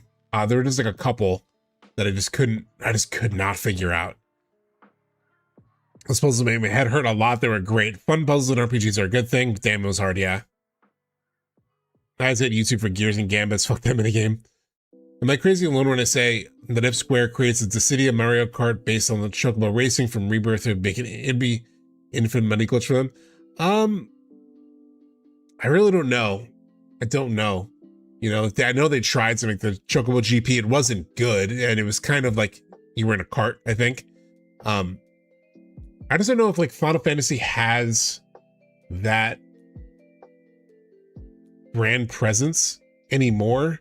They could just like do a Chocobo Racing side game and it would be a guaranteed hit, you know? Although it has moments in culture like Magic the Gathering where it went really hard. Like it was their best-selling collaboration ever, like for Magic. So there are times where the brand power is very good. That one I think is largely the art. I think the art is a big driver of that. I think the art is something you can immediately get and love, you know? Chocobos is close because they're just cute, so people might really get into it. But I don't know if it's a guarantee necessarily. Aside from Queen's Blood, Hamaguchi stressed that minigames will still be a big part of the third installment that includes doing justice to the original FF7 snowboarding minigame, which occurs after the events covered in Rebirth. In the original version, where players have to guide Cloud to the Great Glacier and a downhill snowboarding minigame where he must dodge snowmen and trees. Snowboarding, so his answer was snowboarding. This is something that fans have really deep memories about, Hamaguchi said. I'm afraid I can't delve too much into the details, but we understand that it's not going to be just a simple snowboarding minigame. We want to make sure that it's incorporated into the story to have that sort of connection with the theming of it. Interestingly enough, like what I've heard people most talk about here was having it feel like SSX a little bit, like Max talked about that too. I know Final Fantasy V guys also talked about that. Also Final Fantasy V is rebranding. They're becoming the Warriors of Hype. So they can do more things like the fantasy draft that we did, where they could talk about more games. But just a quick shout out to them. But you know, Max talked about SSX and how you fought the other. But I actually don't remember fighting other boarders, like other people on the slopes. In SSX, I remember doing tricks mostly. Actually, so I don't remember that. Like I remember that as like a core aspect of like this old Genesis game called Road Rash. I remember that in Road Rash. SSX, I don't remember fighting people. I just remember doing tricks, but I only ever really played the first one, I think. But yeah, SSX would be really cool. Like just in terms of like doing the tricks, that would be really cool. I do hope we could fight some people off. When I think of the theming possibility though, I think of like how it'll probably just reflect on Cloud's state of mind, you know? If he's like, you know, if he's like in, you know, how he is at the end of Rebirth, then won't be a problem for him to sort of snowboard. It's interesting that he just makes that a point of like incorporating into the story, just like when and how they go snowboarding might be interesting, but we'll see. Then the really exciting stuff though, Naoki Hamaguchi says FF7 Remake Part 3's development is going very smoothly, said it is playable, and they are now trying to polish it. In terms of the third installment, I believe we are coming along very smoothly. I have the full quote. Shit, what was the full quote? Oh, that's the name one. In terms of the third installment, I believe we are coming along very smoothly. We have set a schedule for ourselves, and I believe we are tracking on time for the milestones we have set. So I'm really thankful for the development team, and I have so much respect for them working on this project. And low-key, like people haven't picked up on this, but like him saying like I'm really thankful for the development team, so much respect for them working on the project. Because like truthfully, he's been on the road for so much of this development. It feels like he was there, he was on the road promoting Rebirth. Even after Rebirth came out, he had a couple of appearances like with Katase and stuff, like the Tribeca Film Festival one. He was pretty much back on the road, like promoting the Switch version. So he's been, you know, overseeing remotely a lot of times. He talked about it in one of the interviews where he's like, I've been out, you know, like I'll be on the plane working the entire plane ride, you know, because with the dev team in Japan are all setting notes while they're sleeping. Like he hasn't been very present. Like his physical presence hasn't been there as much. So it really has been, you know, largely on the team to sort of like push through and make it. I believe that at this point the game is playable technically, but we are still trying to polish it so it is at a quality where we can deliver it to our players. It's gonna be one bite.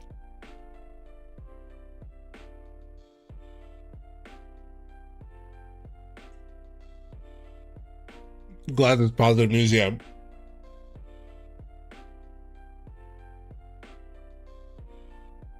So the fact that they're going largely into polishing at this point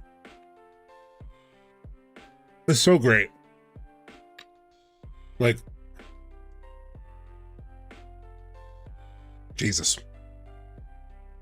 I knew it was going to happen eating peanut butter, but it was the easiest, fastest thing I can make.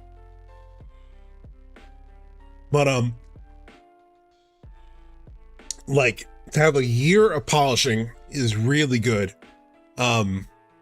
It's probably, I don't know what they had for Rebirth. They've never really talked about it. But a lot of bigger games do have about a year of polishing from what I've heard. So it makes a lot of sense. It sounds like they're on schedule. Hearing this, you know, we've talked about this on stream a lot of times, and people have asked, oh, do you think it's going to come out at the anniversary of FF7 in January? And for a long time, if you've been watching this stream, if you've been a long time watcher, I've said, I don't think so. I think they're going to push it to like later in the year, give them more time for polishing, maybe for the ports, maybe for like Game Awards considerations, just to be closer to like when the awards happen. Plus it's been like 3 years, like that would be a 3 years, because it came out February 24. So like January, February 27 would be almost 3 years to like on the dot. So I was like, I don't know if it'd be that early in 2027, you know, because they had almost 4 years to make Rebirth. I know they said they spent a year on the DLC, but I also think like they must have been developing Rebirth simultaneously alongside the DLC. So in reality, it was closer to like 4 years. So I was like, oh, there's no way, you know, maybe later in the year.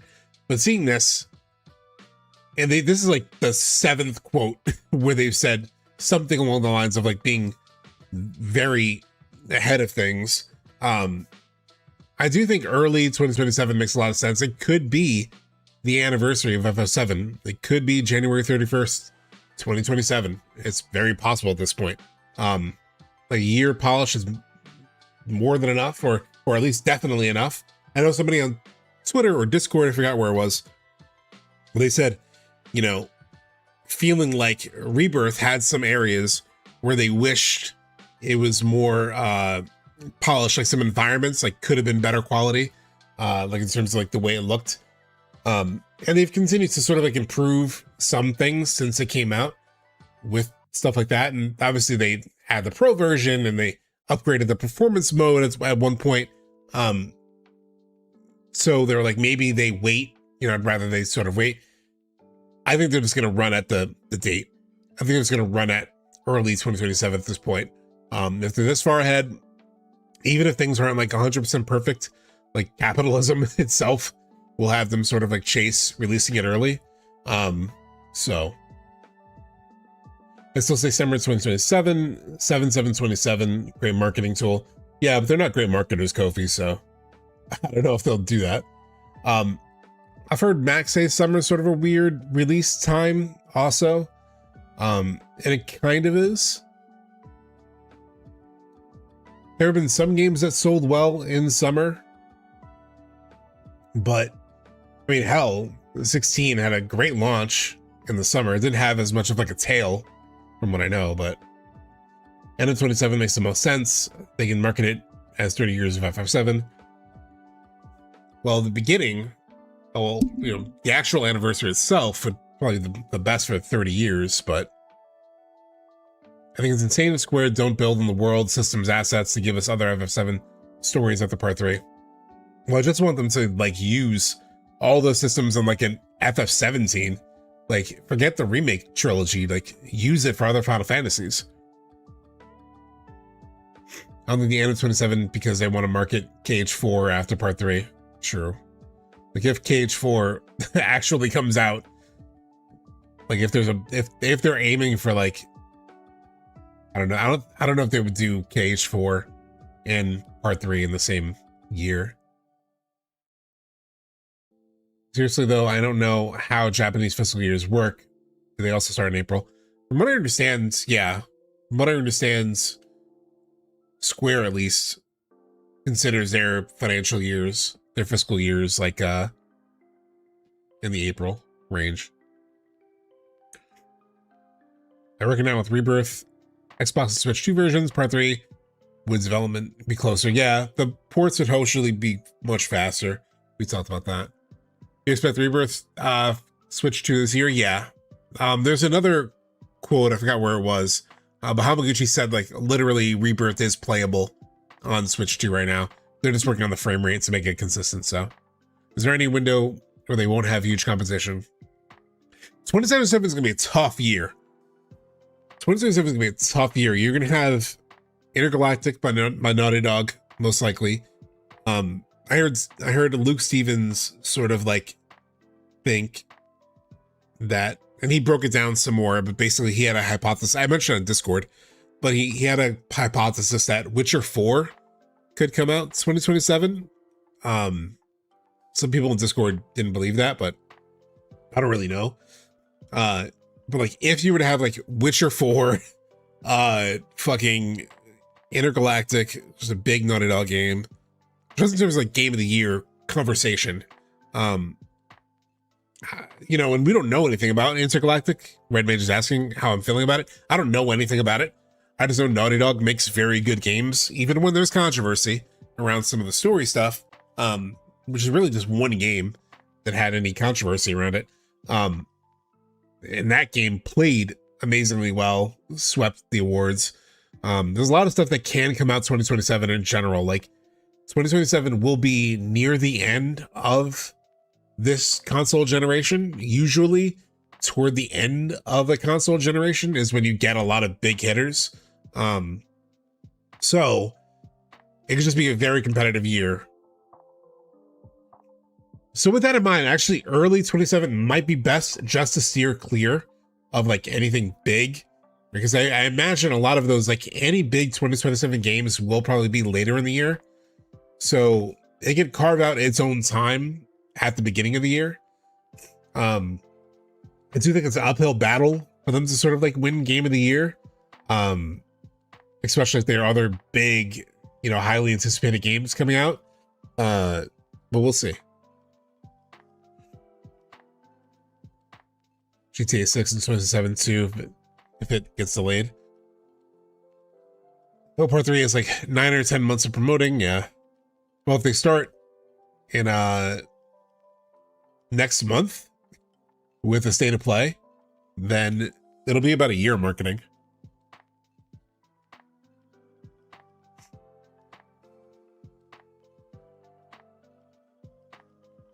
So we'll see. So the next one, Naoki Hamaguchi remembers an interview he did about how they narrowed the title for part 3 down to 2 names. He says it was up to Mr. Nomura to decide which it is. And yes, after returning from Paris Games Week, he did choose one. So we can say the title has been locked. This is on GameSpot. Fuck, hold on. I just need to sneeze or blows my nose. Give me 1 second, chat. Step away for a second. It's a little nasty.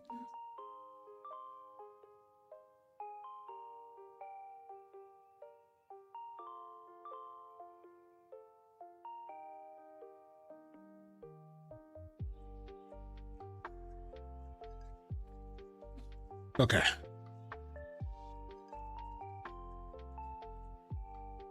Some water.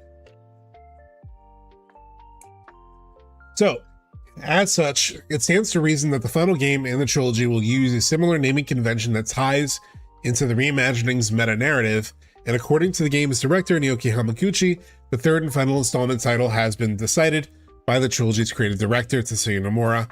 I remember an interview I did at Paris Games Week about how we narrowed it down to two names, says Hamaguchi.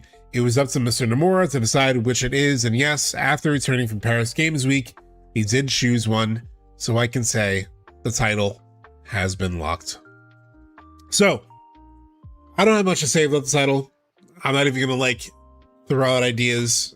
We've been doing it for like a year at this point, but in chat, give me your choices. What are your top choices for names? What are you hoping for? What are some crazy ones?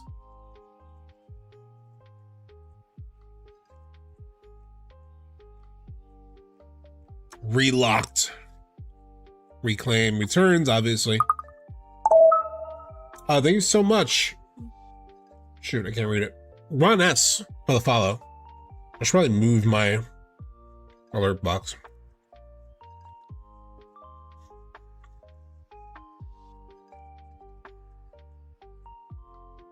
Rebuild would be super fun as like an EVA fan also, and it would play into the meta. Relive, I do love Relive, just because Relive would just be, it's just such a wild name. I know Excalibur has really talked about that. This would be like reliving FF7. It would be the potential implication of like characters reliving, but really just reliving FF7 is kind of a cool idea in general. Restore, reset, re-raise, recall. See, when recall sounds like a product recall, it sounds like a negative. Thank you so much, Kofi, for donating $2 super chat. Revelation should be the title. I do like Revelation or something like that. It's a little long though. Reimagine. Reimagine actually would be kind of amazing. Yeah, you know that plays into like, maybe people think it's just like a clever reimagining, but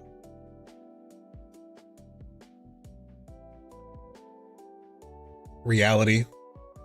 Reality is like not fun though as a word. Like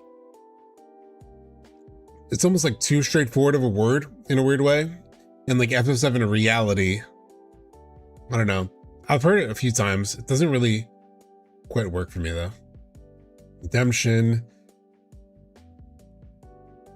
Redux. Revival. Remember. I've kind of liked to remember too. Remember is one I've always kind of liked. It's like literally, it's a big part of the game is remembering what the hell happened.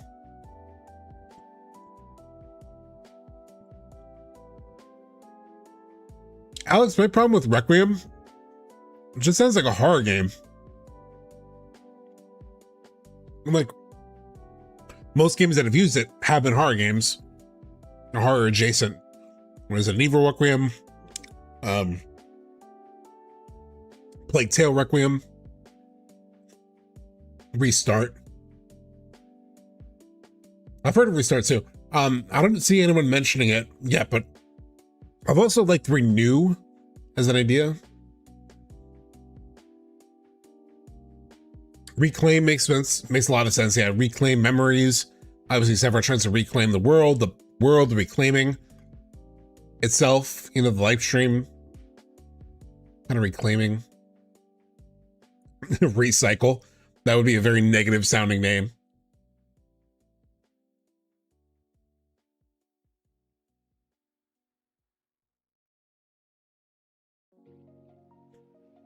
Resolved.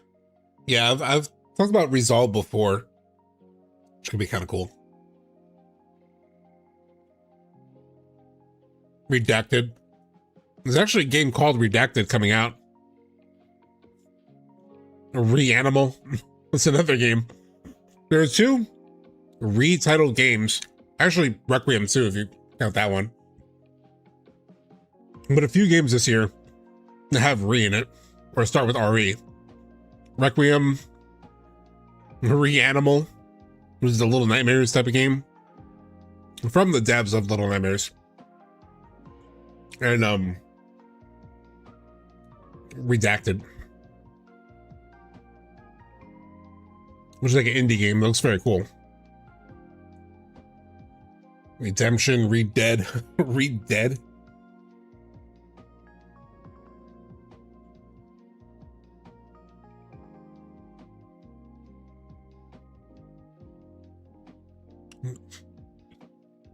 $9.75 Dragon.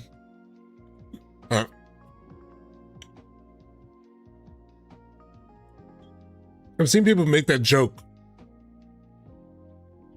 Like, if it's Omora, 2.8 final chapter remake by Dream.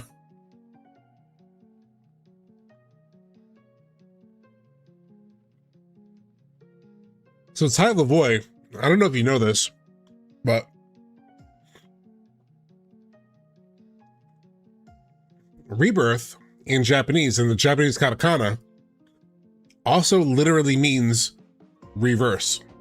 Like there are two ways to read the There are two ways to read the name in Japanese, which I mentioned in my video at one point.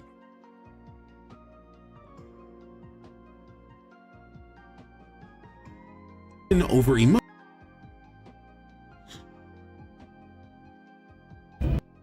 I'm already probably 40 minutes into this video, but I'll keep it brief.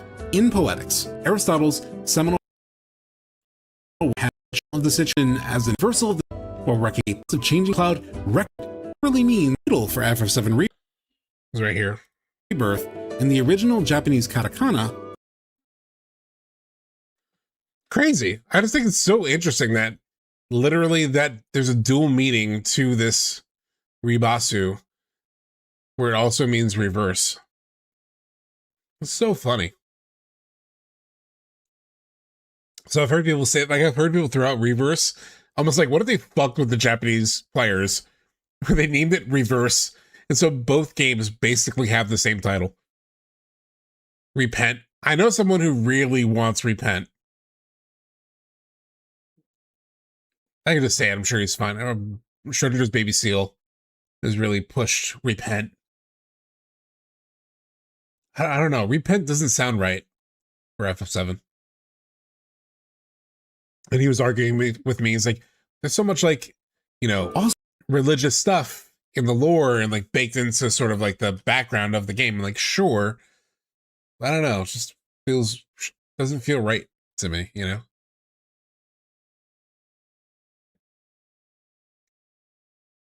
They shot themselves in the foot with Rebirth, to be honest. It's a fire name. Part 3 has to sound at least as cool as that. Yeah. Yeah, it's sort of a weird thing, right? It's like, I haven't thought of like many title ideas that sound cool, you know? Like Return or Returns makes a lot of sense thematically, but it's not like an exciting name, you know? Like I've heard people say that's like probably the biggest criticism of that name. It's like, it doesn't feel exciting. Like it can be somewhat exciting, you know? It's like the, you know, is it the return of Sephiroth, the return of Aerith, the return of Zack, the return of, you know, I know it's, for me, it's always more so like returning to the Lifestream, but it's not like an exciting word, you know? Regurgitate, I've made that joke before. I made that joke on Twitter this week. I was like, one of my friends replied back about the name and they were like, oh, you already know which name I like, and he likes Relive. But I was like, oh, it's a Regurgitate. It'll be Regurgitate then. Cool. Rewired. Rewrite. Yeah, something like something meta in the name, like rewrite, or I don't know, something meta sort of would be cool. Don't care at this point. Me neither. I was just using this as a very good example or a very good opportunity to eat my sandwich. Because I know people love talking about the name. Rewind. Yeah, like something kind of meta sounding would be cool, but. All right. So we already talked about this stuff. So I think that pretty much covers everything. There's some cool stuff in the Max thing that I want to play.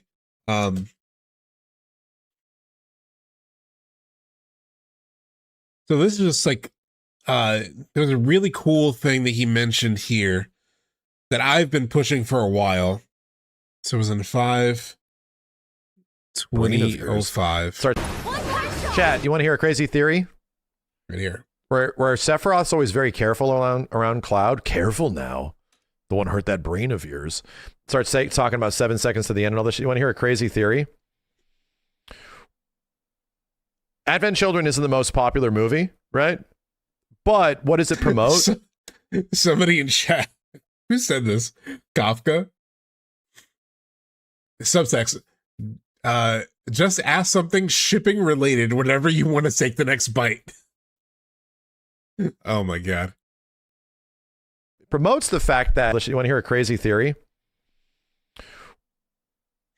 Advent Children isn't the most popular movie, right?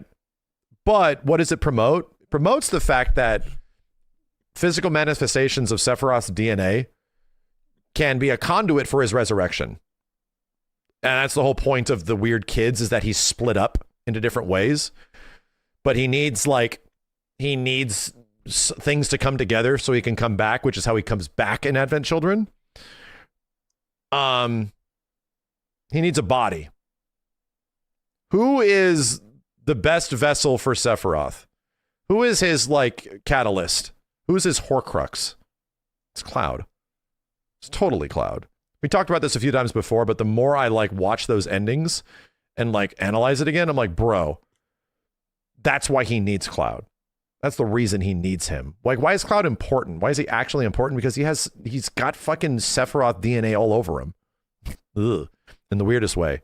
He's literally a Sephiroth quote-unquote clone. Well, he literally has S cells. And they made the point of that when you go back to Nibelheim and you're in the basement. There's a scene. The only fucking thing they let you see in that basement is you walking into that side room and you see the S cell tanks as, like, Hojo is talking, like a little bit of S cells in there, a little bit of S hair, and whatever the fuck he says. And it becomes like a point, and like in Crisis Core at one point, Genesis says Cloud being the only pure S-Cell, I think it's either Genesis or Hollander, who like points at Cloud, and like he's the only one that has like pure S-Cells. And so him being reborn, him literally saying the word vessel also reminded me of Sleepy's video, where Sleepy's has a video called Vessel for Rebirth. It was like what he made in the lead up to Rebirth. And the first time I saw the title of that video, I don't even know if he proposes this in the video. I can't remember, 'cause it's a fairly long video. But what I always thought of was literally becoming the vessel for Rebirth, like Sephiroth using Cloud to be reborn in the world in the way that Max is proposing. Because in the OG, what happens is Sephiroth uses Cloud to give him the black materia, and then basically ignores Cloud, like discards him after getting the materia. And then Cloud ends up in the live stream. Tifa saves him, comes back, and then he defeats Sephiroth, right? Like by only using Cloud just as a puppet, as a fucking Uber Eats for this black materia, he then, that gives him the space to sort of like be brought back and then beat Sephiroth. But what if Sephiroth's plan this time is to actually like take over Cloud, which you'll see here. He points to it. So like he needs to be literally take over Cloud's body and become him, which there's a few different like ways that they've teased this in careful the to preserve his vessel type of shit. That's what I think. Though I think this shit gets really dark in the next game, where Cloud just doesn't go insane type shit. Like he maybe becomes the actual like vessel of Sephiroth and some shit, and it gets really bad. Like I think it'll get way worse than it was before. Because yeah, you've thought about this for a couple years. Yeah, I think it's gonna get, and because the end of Rebirth. Exactly, Sephiroth. If Cloud defeats him, then the solution is to become him, so we can't. Full puppet mode Cloud. Yeah. Already promotes it. Like I've been talking since before Rebirth about wanting a Cloud boss fight. Like Cloud as a boss. Like fully Genova Sephiroth controlled Cloud as a boss. Which I thought might happen in part 2 if it went up to World on Maze, where he loses his mind. But it didn't go that far, so. Being way worse than it was in the original game. Like Cloud, what does Cloud do in the OG game? He just gives the black materia to Sephiroth, right? He just gives it to him. That's just his. His entire purpose VR. is to make this kid believe that he needs to meet up at the top of the planet just to deliver it. So what if the stakes are much bigger? What if Cloud is supposed to become Sephiroth? You know, he goes through an existential crisis. That can all still happen, but like, what if the shit gets way worse and like the story actually expands beyond the original one? Like, that would be crazy, dude. And chat, there's a cutscene. Funny thing is, I don't know Harry Potter that well. I've only watched the movies once, never read the books. So Soulman, a few people are saying it, but Soulman is saying, funny enough, Harry also has that moment where he has to separate his personality and self from the piece of Voldemort that lives inside him. Yeah, similar thing. Why do I think this is going to happen? Why do I think that that's a high probability? Very loud. What's that? Just setting it up. Jesus. Why do I think that's going to happen? Because this game is just setting it up.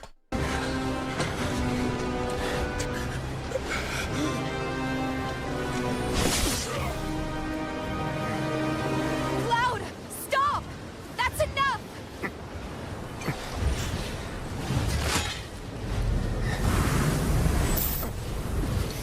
Yeah, that's a great point too. During Cloud's trial, at the end of the game, he says, "I'll never be him." Yeah. He's like, this is me in chat too, by the way. I'm the one that brought this up. Where am I?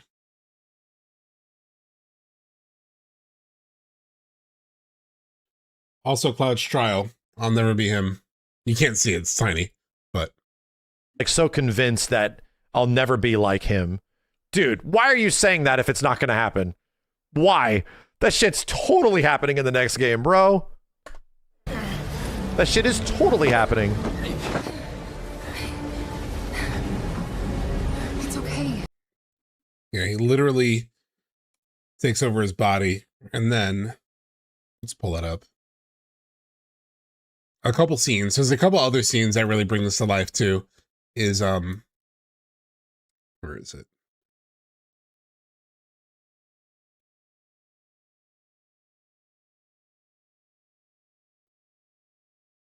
Chapter Gingaga. No. I already did Gingaga. The trial.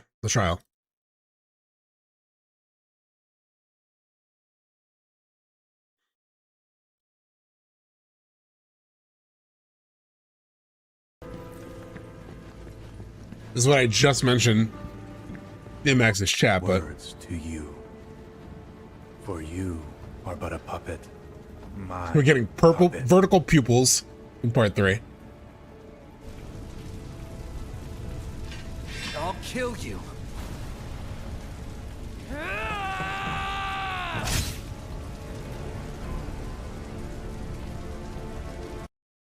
Not to mention that Sephiroth was the one who gave Cloud the trial and not the Cetra, practically waving the foreshadowing flag right there, yeah. Good, Cloud. 100%. Sephiroth is to Cloud what Jenova is to Sephiroth. There's a couple moments, I can't remember off the top of my head, but there's a couple moments where it's like, it feels exactly like that. Like even in Ever Crisis, I've talked about how there are things where they show Jenova doing things to Sephiroth that are kind of similar to what Sephiroth does to Cloud. So yeah, I agree. Very good. Fill your hollow heart with rage.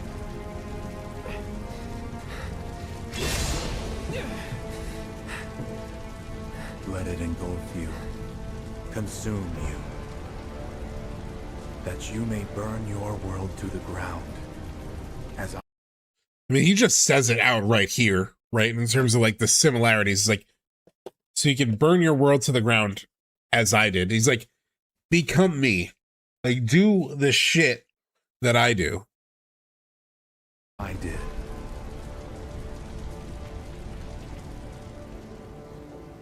And then Cloud says this. Yeah, literally standing in the flames like him.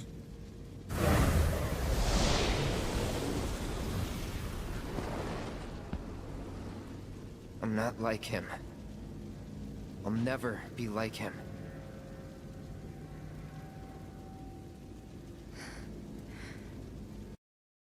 It's coming. It's coming. Yeah. And the other moment, yeah, is which we found we talked about in chat a few weeks ago. It blew my mind a little bit. But yeah, in the remake,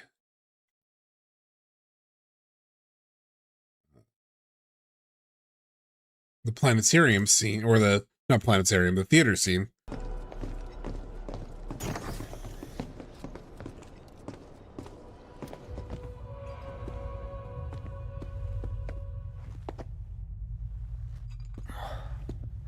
This place is empty. What the hell? There's rest. At the end of it, somebody pointed out this might not just be any robe. This might be Cloud in the robes.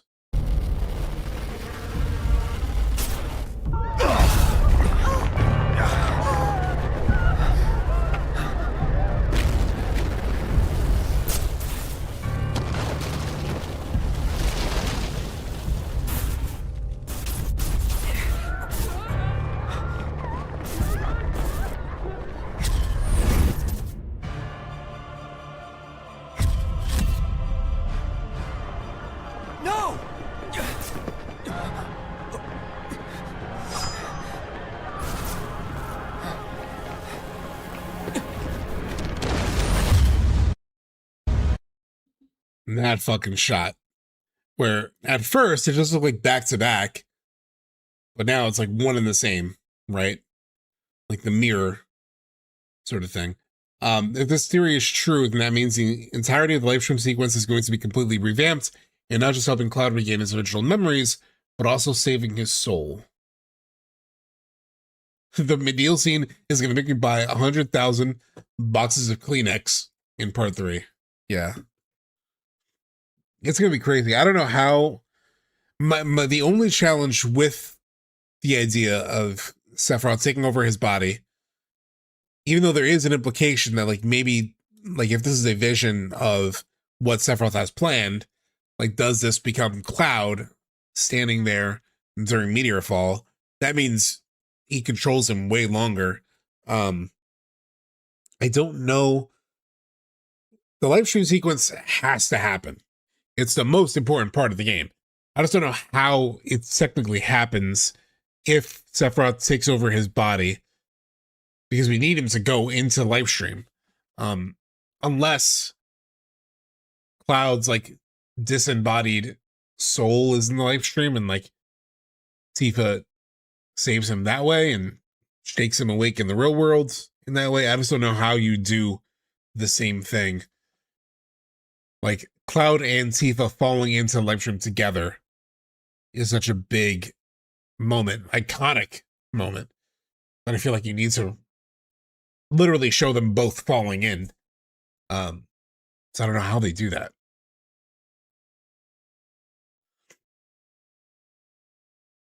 Putting Cloud into a public gives Zack an entrance to show up, the party. Yeah, it opens up a path for Zack to come in. So a lot of things about it make some sense. I just don't know how they do. Like I said, what happens to Sephiroth in the Northern Crater, the original body, that's a big twist. If it's not there, or that body gets killed by Cloud. Well, Cloud might even be part of the final boss gauntlet as an enemy. Damn. I just don't know if you lose Cloud that long. It just feels like too long. Like even this, like Cloud being at Meteor Fall, feels like it'd be too long for him to be gone. Like you need that moment of like him coming back and finding himself. I don't want it to just be the ending. Like I want time with the real Cloud, That ruin Cloud's character development. You can't make him become true Cloud around the ending. Yeah, exactly.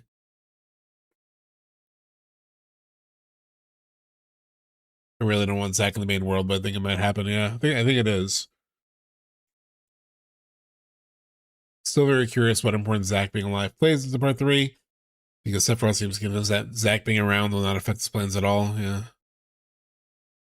Well, he was convinced of that, Sephiroth, but then seemingly like Aerith basically pulled Zack into a different thing.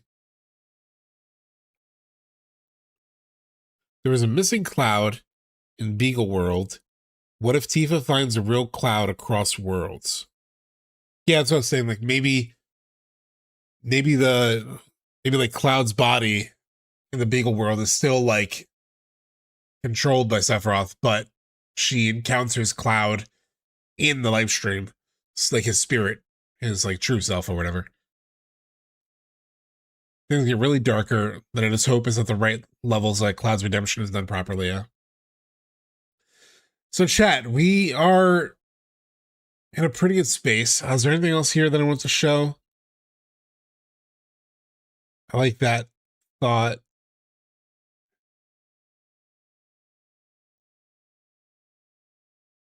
What did I have something marked as like Tifa scene. What was that?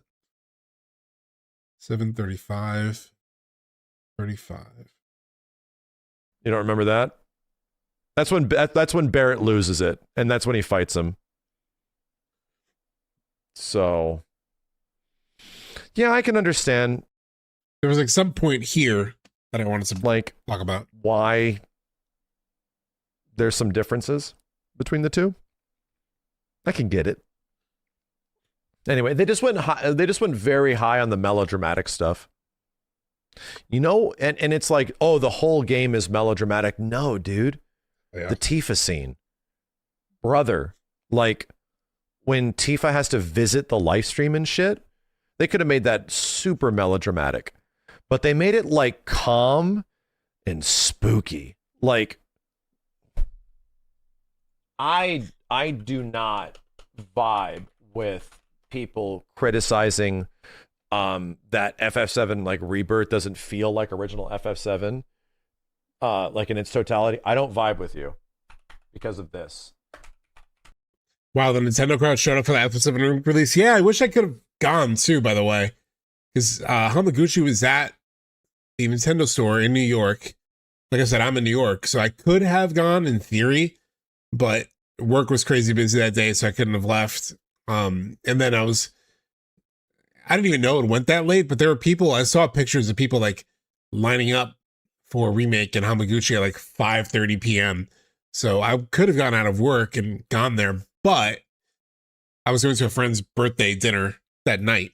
So right after work, I went to hang out with my friend. Actually, Tiff Lockhart was there too, because we have mutuals. So my friend had her birthday dinner, and so we all went out. So I missed the Hamaguchi Rebirth or Remake Switch store thing. This scene. Hold up. We're doing it again. I'm still doing it. Tifa visited my live stream.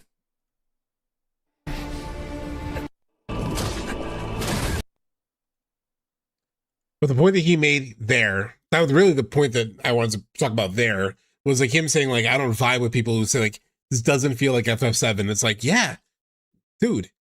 And to the point of like, so much of it could be melodramatic.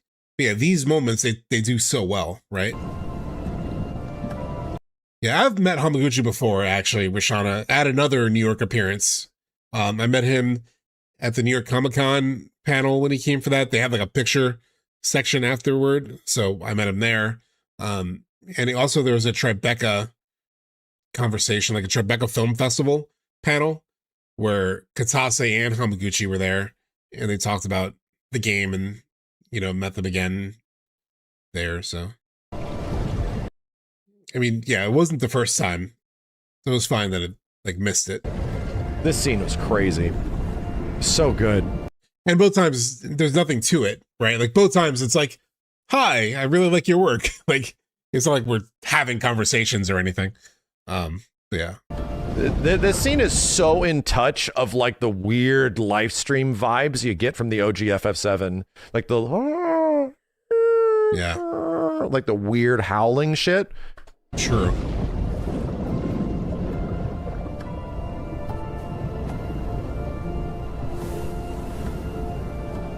Like there's simultaneously so much newness, but also OG here, you know? And then one other thing I wanted to look at. Oh, and then he brought up, I remember when we get into the scene with Cloud and Tifa. This is so crazy.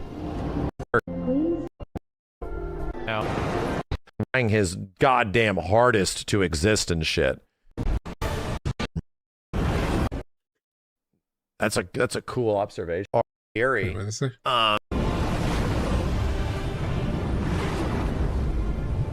Damn, that is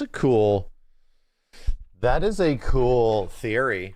You always thought that the White Whispers were like Cetra spirits, like good whispers. Yeah. Actually, everyone. Attack Aerith. Oh, also taking Cloud. No shit. But in the Cloud Tifa scene, he mentioned something else that we've talked about on stream before. We talked about this while we were doing the live stream sequence in OG. Then we have the best scene in the game next to the Aerith scene at the end, where they finally get to be together, right? That shit's incredible. Before she dies.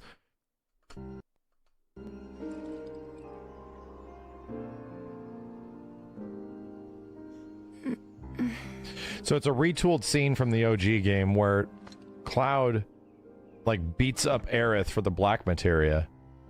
Where does he say it? We all knew it was a story to scare us out of the mountain. You believed it, though. I didn't. At least, I had my suspicions. Sorry, chat.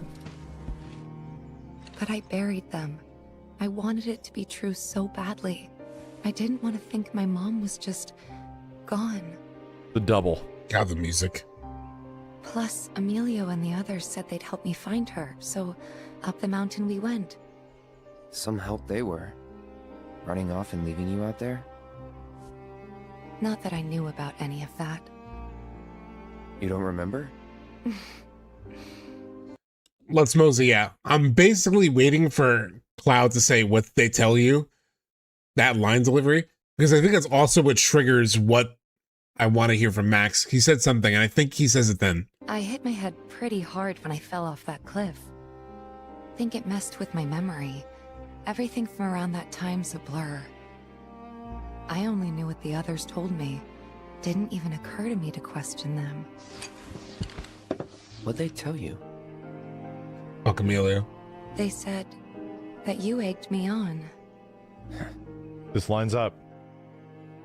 But now I know that's not what happened at all. When the rest of them ran, you were there for me. Cloud has no idea. When I needed you most. If that's not a hero, then I don't know what is. I'm no hero. What kind of hero falls off a cliff with the person he's trying to save and pushes him into a pool of Mako? Sometimes, I don't even know who I am. I forget things everyone else remembers just fine.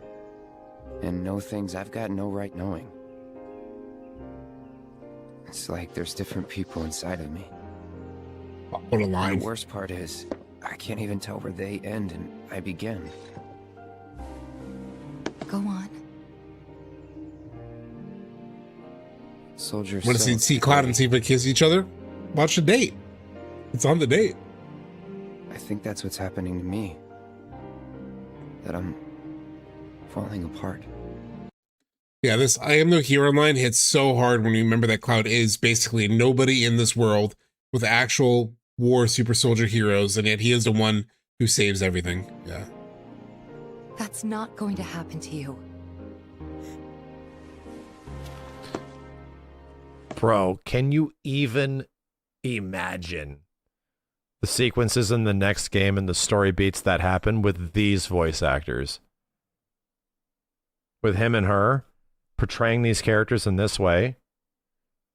Jesus Christ, dude. Like, at Lifestream. You saved me before. We talked about that while I was playing the Lifestream sequence in the OG. I think we were like at the end of like playing the Lifestream sequence, and somebody brought it up in chat where they're like, can you imagine the Lifestream sequence with Cody and Britt, like the voice actors, like with how they bring these characters to life? Could you imagine that? And it was the first time I ever actually thought about it.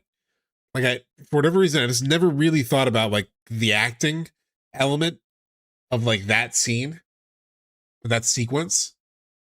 Holy shit. It's gonna be so good.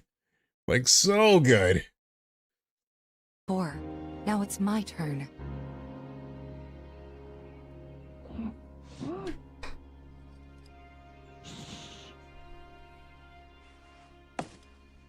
Still gives me chills. So lame. It's not lame at all. It's a great scene.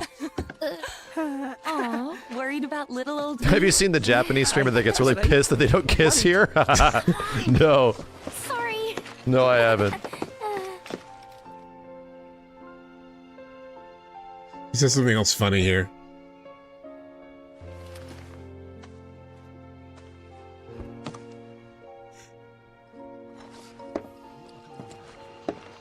Meet me applesauce. Yeah. Reeve, you are like 40. What the fuck? Can't read lips. Reeve, you're like 40, brother. Reeve, you're like 40. What the fuck? All right. What's the other? Oh, his part 3 opening theory. 527.55. Thank you so much, Steve Fighter. Thank you so much for the follow. That's weird. And then you get tutorial.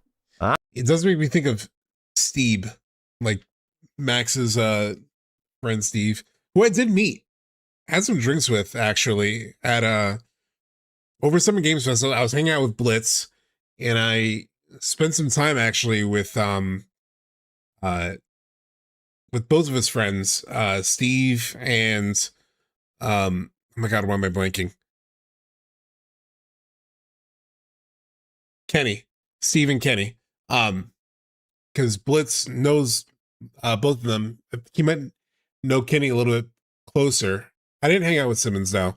It was I went out to, I had like pho with Kenny and Blitz, and then we were at a bar where they were doing like a Street Fighter sort of like tournament at the bar. And like Steve showed up too. And so we're all hanging out. They're both really cool guys. Very nice guys. Steve is so funny in person too. And he's funny on streams too, but very funny guy. Both very, very cool guys. And I know Kenny's doing a lot of stuff with his dad right now. With dementia. And he's like talked about it on his streams. And I think he might have still a GoFundMe to help with that. Because he was having some, just needing some medical care covered. So, because unfortunately, like, his dad is like in a really bad place with dementia, or Alzheimer's. And he talks a lot about it and the experience. Very interesting, like a very like, I don't know much about. I haven't personally had people in my family who have suffered from it. So hearing him describe it and talk about it is like, oh, wow. Like some of the details on how it works, is, crazy. So I feel for him and his family. His dad was like a Grammy-winning music producer, which I didn't know. Like very famous. But yeah, crazy. Part 3 opens with a dream type of shit. Super Landy, yeah. I was also confused by how my video became like a shipping thing. I don't understand that at all. What I'm trying to say is that I think there is going to be a tutorial in the third part. I also think the next part opens with a dream, opens with a reality, something that like happened. This is where the wild ass Advent Children theories start coming in, where it's like, what if you open the next game with like Cloud gets visions of shit that has happened, and you play Advent Children. You play a super cinematic version of Advent Children at the beginning of the next game. If the next game opened with that shit, it would be fucking nuts. It would be actually fucking crazy. Like bonkers. Imagine if even the Cloud is revisiting those moments at some point throughout the game. Oh, the Fusion Sword like, gameplay? Yeah. Bonkers shit. That's subtext gets it. It sets the tone. Get ready. Like that's literally the the problem with Rebirth is that it opened with a tone that is, hold on to your butts, motherfuckers. Aerith's dead. Zack's alive. What the hell? And then it doesn't exactly meet those. So he's saying to Super Flandy, he's saying that like, what if part 3 opens with like a playable Advent Children moment? Thank you so much for subscribing. Asterun, thank you so much. Basically saying like, what if part 3 opens with like reliving or replaying a portion of like Advent Children, essentially the Sephiroth Cloud fight. I don't know if it'll go that far, but like I said in chat, which he read, something teasing like AC in the opening could be really cool. There was a chat with Blitz and Max and Nice Guy Prince and Baby Seal, where they were all chatting about, and Sleep Easy. And Sleep Easy mentioned a similar thing. Like, what if you open the third game with like some hint toward Advent Children? I don't think he was saying like playable Advent Children, but like something that at the very beginning sets the tone for like, hey, that thing is not necessarily what this all leads to, you know? I don't know how they do it, but it's an interesting concept. Expectations until the very end of the game of just this shit's wild and crazy. The rest of the game mostly stays pretty honorable to OG throughout the entirety of it, and then yeah. I actually feel the same way, Jake. Like I feel like that fight in chapter 18, and I've shown the visual similarities of like the buildings falling and like Cloud cutting through the buildings. Like they already recreated a lot of that Advent Children stuff in that remake fight. But I'm hoping for something that sets a tone that when you first play the game, like I actually really like this idea, even though I think Final Fantasy VII doesn't like it because I mentioned to them recently and they were like, oh, we don't know if we fuck with that anymore. But they brought up an idea of like, what if remake open or part 3 opened with Red 13 running up the cliff and you see, you know, it's the ending of the OG and you see like the, you know, Midgar, you know, with the grown over, you know, moss and like foliage, but there was like a tear in the sky. Just like an interesting idea. It's like show the ending that we know and show something weird with the ending that we know as like to set the tone of like that is in jeopardy, or like maybe it doesn't end up being exactly that. Just something in the opening to sort of like make you go, oh shit, where is this gonna go? Because just like in Rebirth played the same trick, right? Where it's like Zack finds Aerith, saves her, but it looks like she dies. She doesn't. She's just, you know, we see them, she's not. But like that opening in Rebirth felt like, oh shit, what are they gonna do?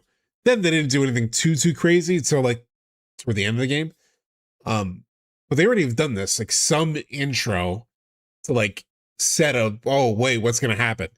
They didn't quite pay that off as much as we thought in Rebirth, but doing something similar in the opening, where it makes us go, whoa, where are we going? You know? And it's bonkers, like an absolute bonkers, like final 5 hours, right? You need to set the tone for the next game, dude. If this is all about like answering questions and all this stuff, just imagine if you open with Advent Children shit, and now you start thinking, why are we playing this? What is going on? What the hell? Huh? Like, that tone needs to be set straight up. Yeah. So I'm mostly agree. All right. I think we've done a decent amount of yapping. And all this is very exciting. I mean, that's the news, really. That's really where we are. I'm feeling good enough to play some Crisis Core. I think I'm in a Crisis Core mood. I do want to play NieR, obviously, because we had there's still lots to unpack with that game. I have barely gone into much of it. But since we're in the FF7 zone, and I have cheated on Crisis Core like 2 weeks in a row. 2 weeks I've been saying we're gonna go back to Crisis Core, and we haven't. Although I did start a little bit a couple weeks ago, but I just had a lot of side stuff to do. I was realizing this stream. Oh, thank you, Flandy. Yes, I'm also on Switch. I have both. I like having the option for people who like both. Weirdly, like my presence is like bigger on YouTube. I personally like using Twitch more for like the chat for whatever reason. Although I do think YouTube is great with the rewinding and pausing and all that stuff is great for watching YouTube streams.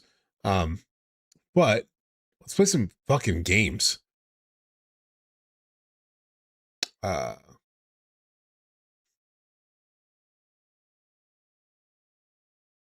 Let us go to, like I said, let's do Crisis Core. Because I've cheated on Crisis Core, haven't played it on stream in a while. Played Rebirth at one point on stream with you guys. That crashed the stream. By the way, stream could crash. The last time I started a game, it crashed my thing. I don't know why. Hold on.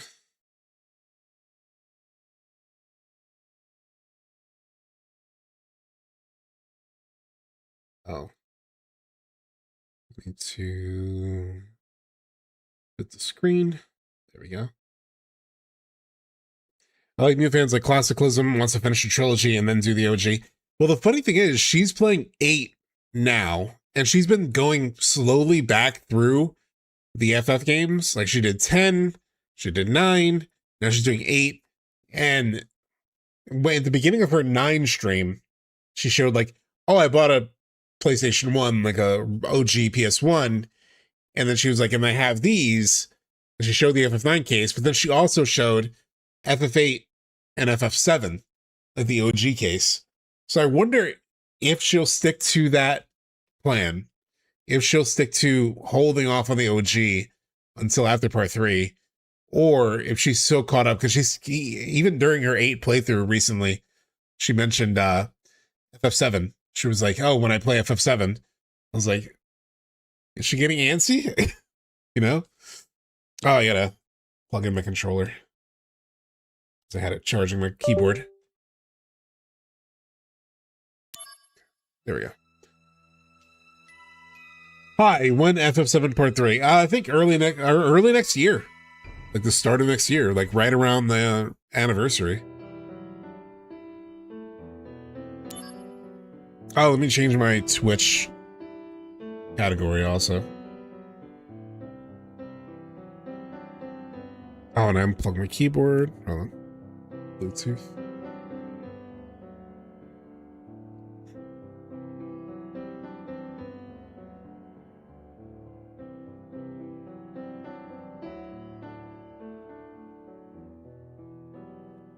Crisis Core.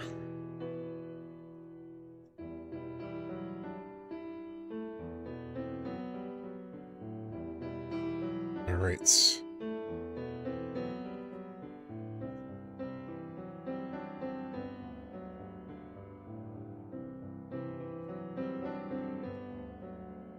Reunion as the title for this is such a mistake. Yeah. The other thing, I didn't even think about it until like people in chat and some other people online have been like, oh, what if it's Reunion? How confusing would that be, chat? Like, look at this. Because at first I thought it was like FF7 Crisis Core Reunion. I thought the title originally was Final Fantasy VII Crisis Core Reunion, but it's actually just literally Crisis Core Final Fantasy VII Reunion. So like, imagine if they still stuck to that idea and they made it Final Fantasy VII Reunion. There would be literally 2 Final Fantasy VII reunions, like in the title, like as one continuous thing, right? Oh, Casta wants to play Crisis Core, but I told her to play the remaster, not PSP.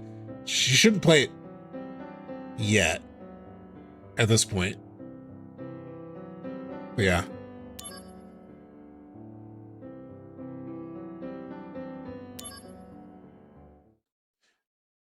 I guess she could. A lot of people haven't picked up on the real thing, but even playing Crisis Core, but at this point, just hold off.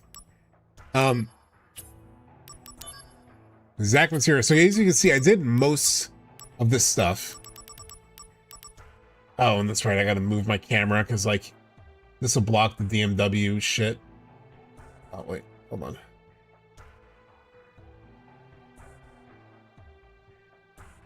This blocks the DMW.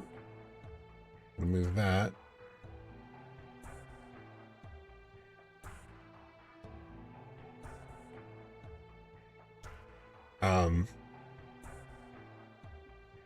But as you can see, I've done most of like the missions that I could do. The ones that I haven't done, they're mostly because they're like very difficult, like rank 6. But these are tough. These are pretty tough to do. And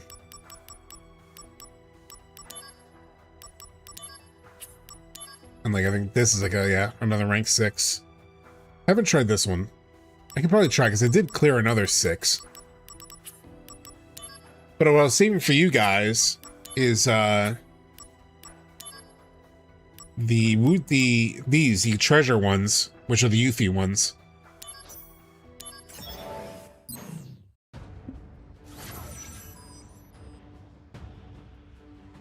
And then we have some side quests to do before we move on with the story, but activating combat mode.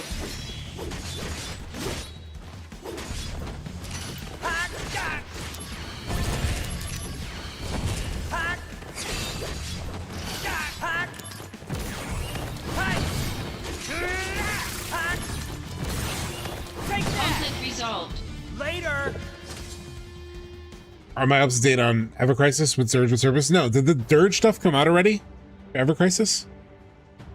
Yeah, I have not gotten the sword yet.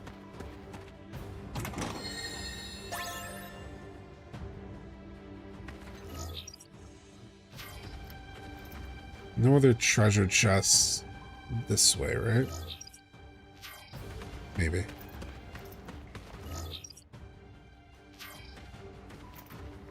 No, down there, okay. Yeah, did the Dirge stuff come out yet in Ever Crisis? I don't even know if it happened yet.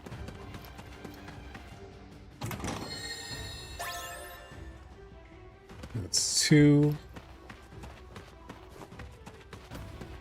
Third one's over here. Wednesday comes out. Oh, okay. Speaking of, this is a crazy week. So we have activating combat mode. Oh damn, these seem tough.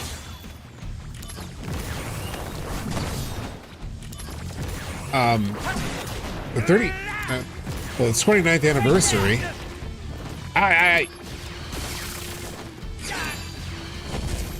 The anniversary is this coming Saturday.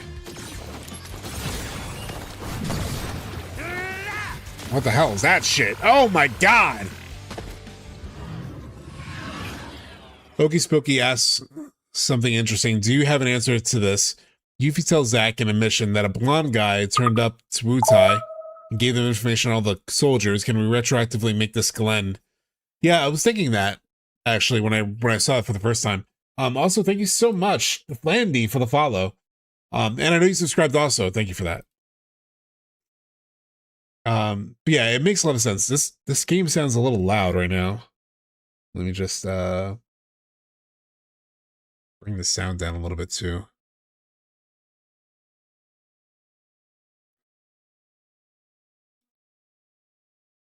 I pray Glenn isn't Cloud's dad. Yeah, same. It just wouldn't really add anything to the story. It would just add like another layer that we don't need. We have enough layers. Activating combat mode.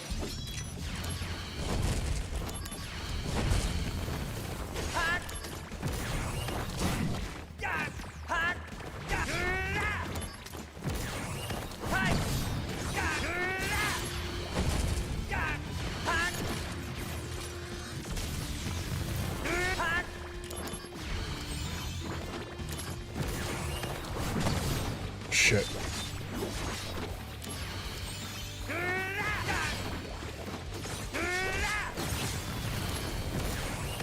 Ah, shit.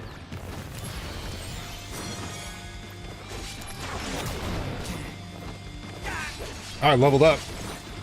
I need to survive. That's a matter. Shit.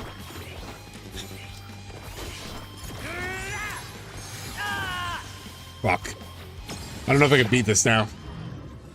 I don't know if I can beat this now. Activating combat mode. Out of the way.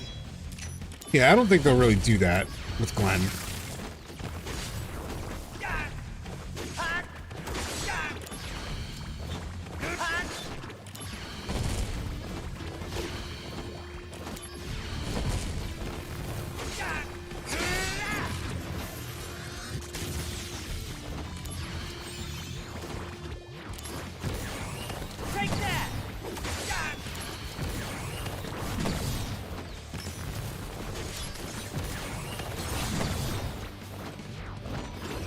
Get out of the way. I'm Zack. What's your name?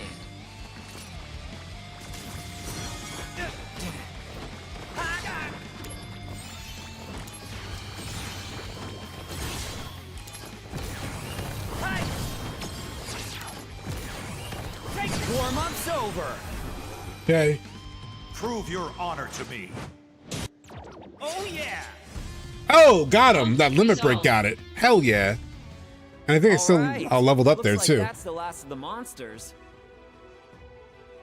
Now, where's that treasure? It's funny because like Crisis Core, when the combat gets hard, and I am playing hard mode, when it gets hard, it actually gets pretty fun. Except when it's like when the enemies just become damage sponges, you know.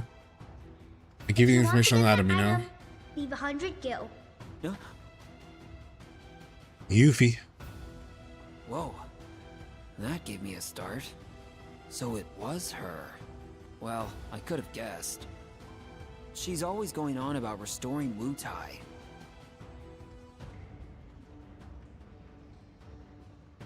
Could they do something with Sephiroth as Glenn meets Cloud and Wutai, alludes to being his dad, and then surprises me messing with you again? I just don't know if we need that. Still don't know if I can't think of any way to make the Glenn Cloud dad thing be interesting or necessary, you know? I guess I could spare 100 gil for that.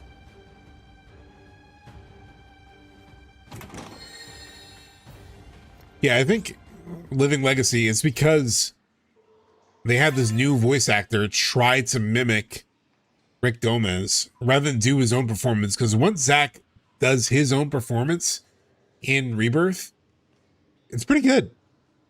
Like, Zack in Rebirth is good, but whenever he's trying to mimic Rick Gomez, like in Crisis Core, or like in Remake at the end where he does the Price of Freedom speech, and he's trying to do it like Rick, it's just not good. But when he does his own like version of the character, it's pretty good.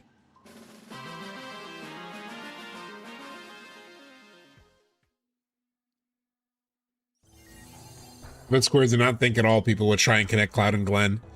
I honestly don't see a similarity besides hair color. Yeah.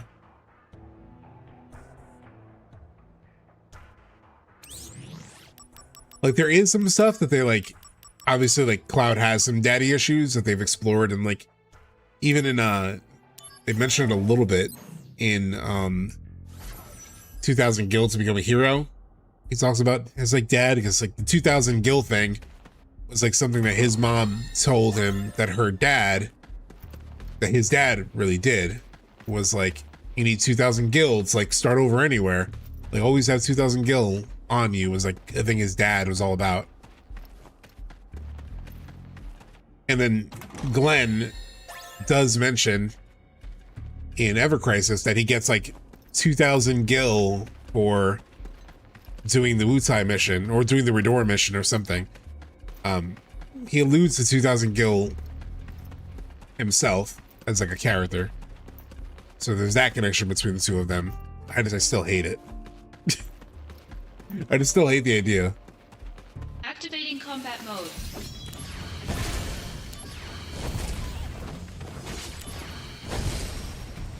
Conflict resolved. Will Glenn even be in part 3? Sephiroth uses him to get Rufus to start the war. And then he gets killed at the end. I really don't know. It would be kind of funny and amazing if there is no Glenn in part 3. And then people would be like, wait, I thought he was like a big part of this. And it's like, no. Conflict resolved. All right. Looks like that's the last of the monsters. Now, where's that treasure? Ah, found it. I gave you the information on the item, you know. If you want to get that item, leave a potion. Damn, she's blackmailing us. Whoa, that gave me a start. She's trying hard, I'll give her that. For her efforts, I'll have to be a grown-up here. You want a potion? Yeah. Well, here you are then. But that Yuffie... How does she make it to places like this? This is a pretty dangerous area.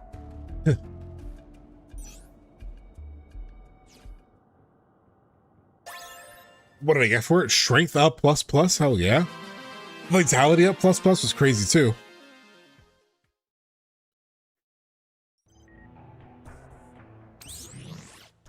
A new mail.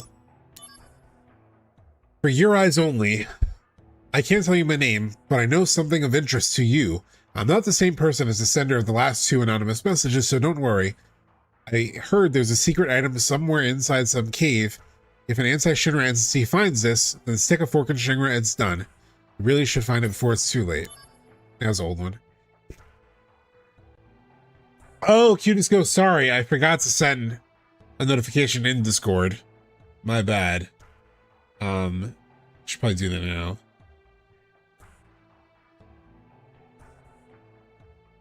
I need to set that up to be automated also. Forgot to send this alert. We're live. Chatted part 3 earlier. Playing Crisis Core.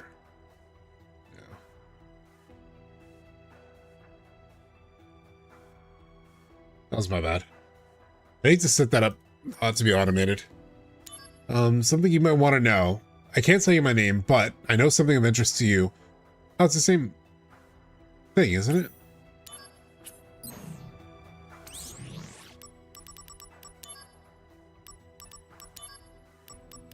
Alright, what's up? I never read these either. This message from anonymous source. This is the wrong hands. Though the claim is dubious, we should make sure. Another note from someone who insists on anonymity. Hints at a secret treasure. Contrary to this claim, we doubt it poses a threat to Shinra. Accept this mission if you want to play along with her games. Our favorite anonymous source sends yet another note that hints at a treasure to be found in the coal mines. You may have to spend some time and some money in order to obtain this item. Oh, Exploder Blade, I already have this. I'm literally using this right now. I've only watched them. I can't play anymore due to health issues. At one point I had 100+ hours invested in FF7 OG. Wow. Sorry about the health issues.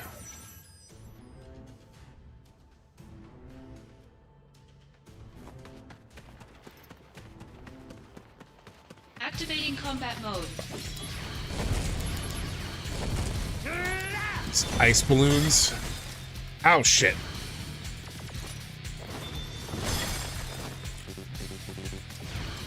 Fuck. Fucker.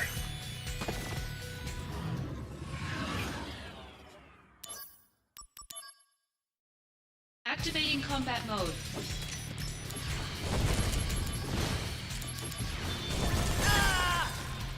Shit. Yeah, it gets much harder. Activating combat mode.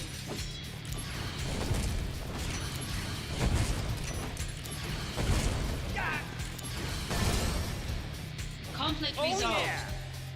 Got him.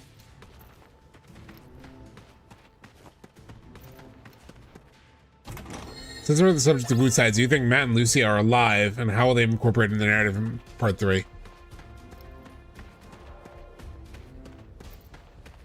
I don't know. I guess they could be alive. I haven't really thought about it, so it's hard to give a really set answer to that.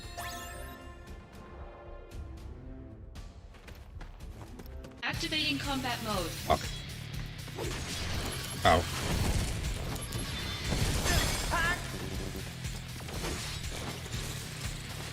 Ah, they muted. They silenced me.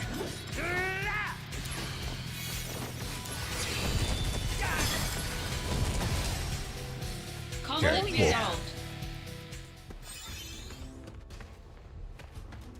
Is there a chest down that way?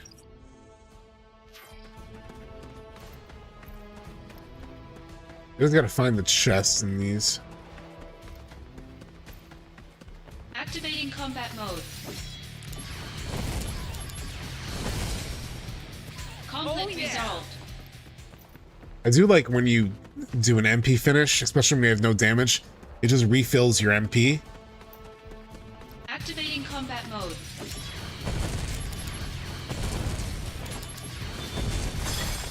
Fuck. I did so many special assignments that I one-shotted Sephiroth in the final battle. Really? Activating combat mode. I hope I get that strong, because I actually had, you know what? So the first time I played, fuck. First time I played this remaster. I did some decent amount of missions, but I think at some point I did like drop off of them, and I was playing on hard mode, but I didn't finish on hard. I inevitably like went back to normal because the Hollander boss fight ended up being so hard for me. I didn't think I had a good enough build for it. Activating combat mode. Oh, they're all weak to fire. Conflict Perfect. resolved. All right. Looks like that's the last of the monsters. Did all except the Uber boss assignments. Now, Wow. Where's that treasure? Ah, found it. I gave you the information on that item, you know. If you want to get the item, leave 200 gil. Damn, she keeps upping her price. Whoa.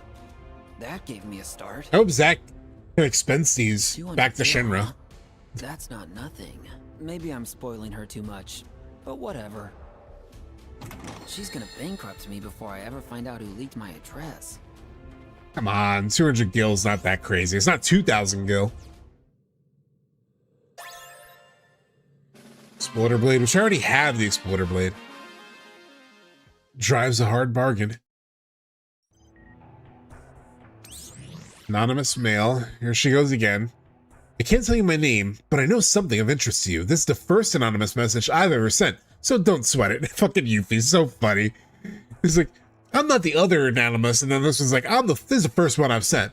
I heard there's a secret item somewhere in the plate interior. If an anti-Shinra entity got it, Shinra would be dead meat in a pressure cooker. I suggest you should look for it before your head's on the plate. Alright. These are actually kind of fun.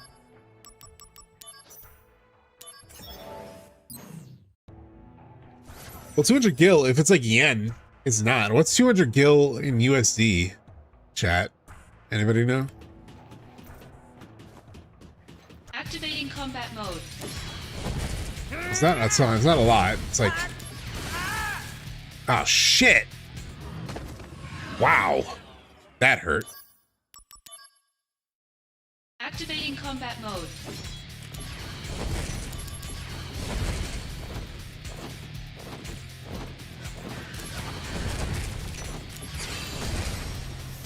Conflict resolved. Yeah, at this point, stuff just hurts.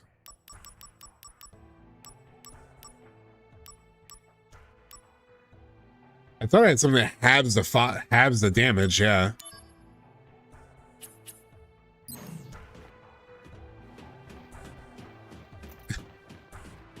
Inflation hit it.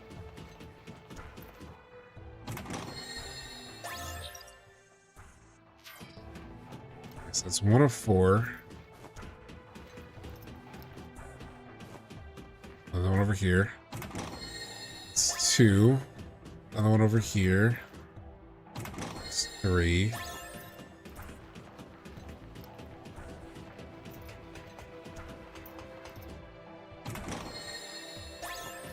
Activating combat mode. I knew it. Okay. Oh yeah. Conflict resolved. Wait, they said they were done with part 3 already?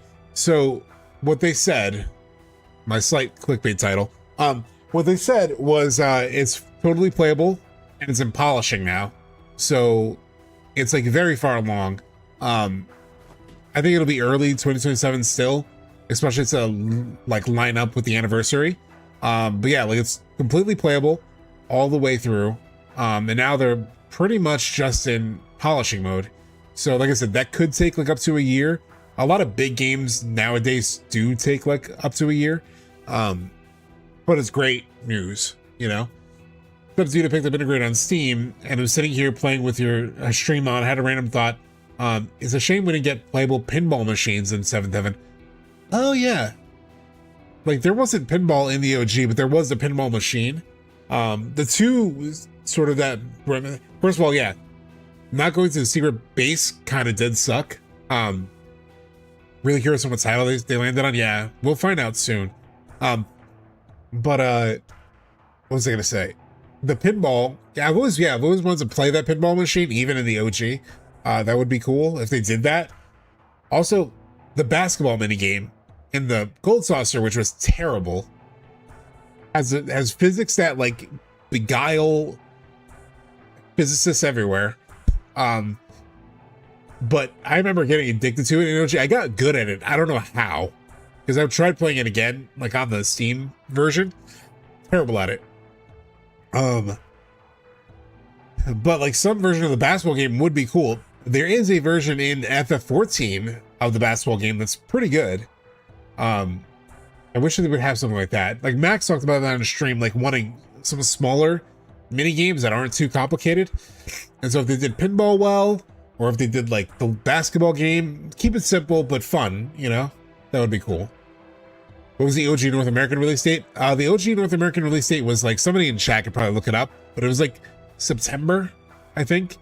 And it was January 31st in Japan.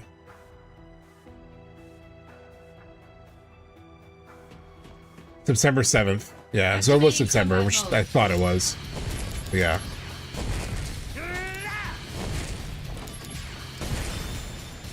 Conflict Oh, resolved. yeah. All right. Looks like that's the last of the monsters. Now, where's that treasure? 7727. It would be cool. Found It would be cool. Oh yeah. That would be July. Yeah. 7727 is a cool time. I'm starting to get antsy. I'm not gonna lie. I'm starting to get antsy. Like, What? it would be cool to get Seriously? it This is sooner. bad. Hey, Bryce, what's going on? Run for it! Yuffie, I really hope Oh, you were you're here still with earlier. us. I just missed it. I have a little bit of a cold. You guys could probably hear it, but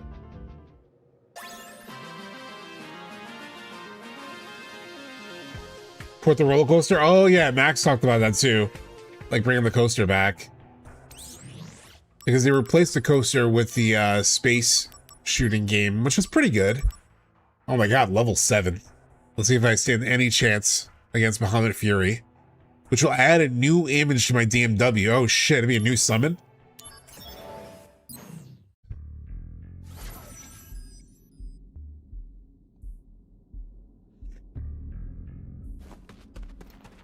Here we go. This is like a rank 7 difficulty mission, so I don't know how I'll do on this.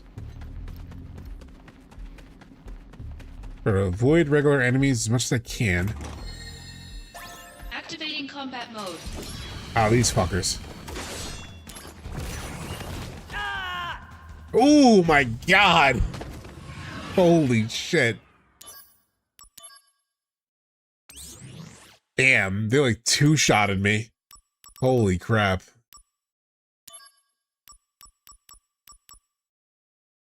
What if I do vitality up ++?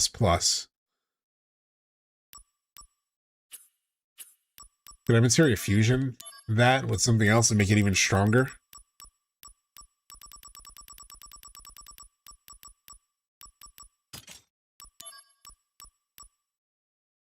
I mean, making a +4.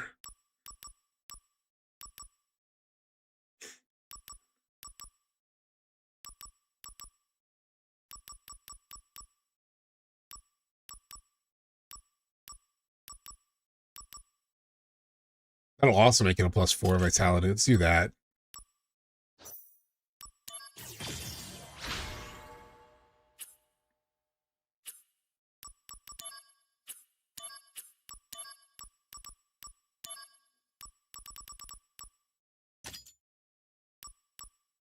Try that.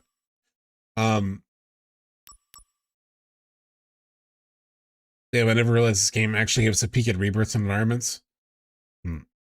I never felt the space shooter replaced the coaster as much as just a rebirth size version of it. Yeah, the coaster was like so iconic though. It's just so fun. Like I mentioned it in his chat actually, but I thought it'd be cool if like what they did was something like bring the coaster back. And in the bringing the coaster back, player. Oh shit, downside attack. Oh, I don't stand a chance. I don't stand a chance, chat.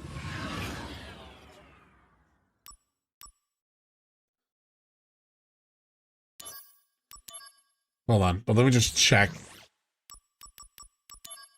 I have any good equipment for that. It looks like an electric attack. Do I have anything that absorbs it outright? Has damage to fire. Has damage from ice. Has damage from lightning. Nulls damage from lightning attacks. Activating combat mode. I'm just doing these Yuffie ones. For the sake of the lore and the character, I want to check out these Yuffie ones.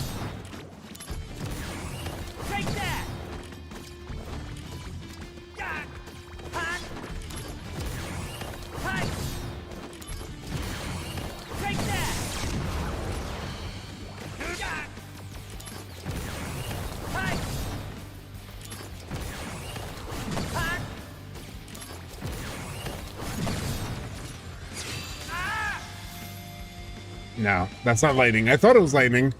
Not lightning. All right, I guess we're boarding this one for now. Guess we're boarding this one for now. LCC going pretty good. I'm trying to do some side quests and stuff first, because I know I need to go see Aerith, but there are also all these like side quests and shit to do.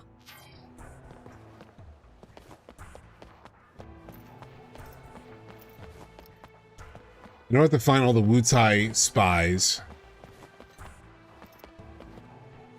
This is sector. If you walk from the fountain toward the if you go up the from the It's not helpful at all. I might look up a guide for the Wutai spies and stuff.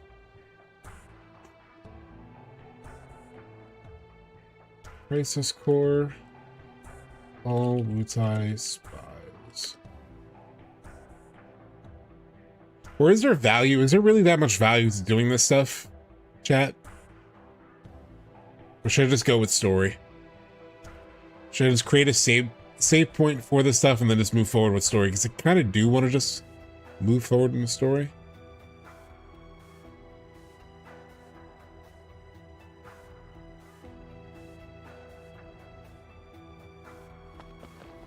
Alright, there's one guy.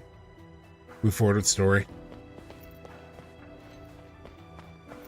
There's so much side content. Yeah, it's just Crisis Core. Alright. Let's do that. Let's do that, chat. I'll save. I'll just create like, this will be my save point. Or like coming back and doing side shit. I also kind of just want to do story. All right, so where do I go for that exactly?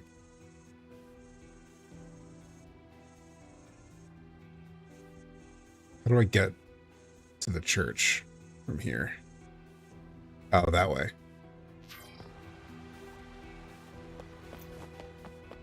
It's up these stairs, okay.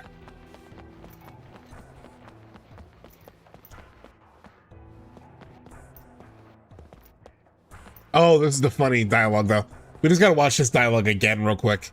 I don't know. The face is a 3. The rest Also, what's is up, up to Metalize? what's in his wallet. The face is a 3. The rest is what's up to what's in his wallet. Hey there. God damn, I'll never get tired of that. What do you say we have some fun together, yo? I don't know, bro. What are you gonna do with her? Wait, Subtext, how much do you like Crisis Core? I know some people love it and some hate it, but I don't remember your opinion on the game. Not a fan, really. It just feels like so much, you know? The train is finally here. If you take the train, you can make your Like way all the to Genesis Sector stuff 5 and market. Loveless, yada yada yada. It's really not. I don't love it. But I know it's important. You know, like I know it's important to the overall lore, and so to like better talk about all things FF7 and what's coming in part 3, I just feel like it needs to replay it also to like take in everything with Genesis and Angeal and, you know, Zack and everything. I do blank out the story in my head quite a bit sometimes.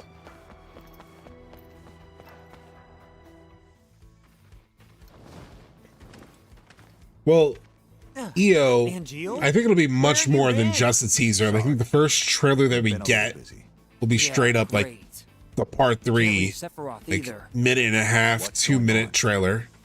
Nothing. He's just cooped up in the data room, looking into stuff in the past or something. I see. Whoa! You're taking off? What did you come here for? Genesis and Hollander are in Modeoheim now. Oh. You're reporting. Like there are good, like Natalize, more to your point, like I think there are good elements of the story, like when you break it down. Like if you ever watch Sleep Easy's like Vessel for Rebirth video, he does like a 2-hour recap of Crisis Core, and the way that he describes the story and a lot of its core ideas is actually really interesting. It's just like literally the writing in Crisis Core, like the actual dialogue that is like in your face and in your ear. It just is not great, you know? So you're still working? I'm still a soldier member in spirit. I've informed Lazard. They'll pick you up.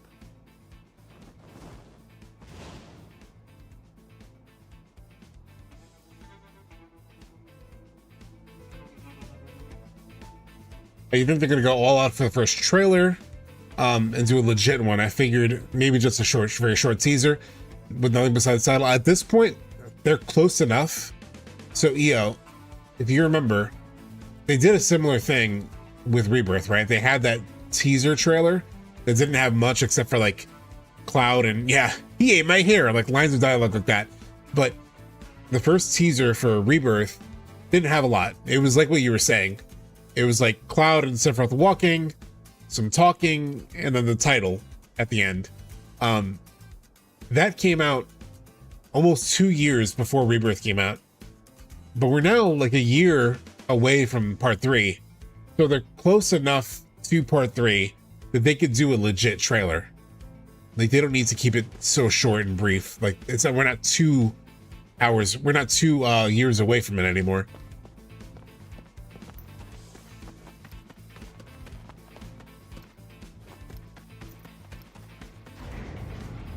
So they could just do a legit trailer.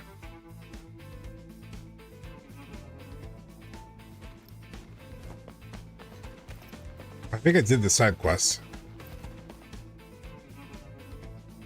Uncle came back safe and sound. He Yeah, I said did a this. soldier guy from Shinra came and beat up the monsters. Damn right I did. That's great news. You Yeah. Oops, cut him So off. this uncle of yours, what's he like? Uncle always wears really nice clothes. He's stylish. His house is Stylish like a Unc? wall market. Inside his house, everything's all shiny and golden.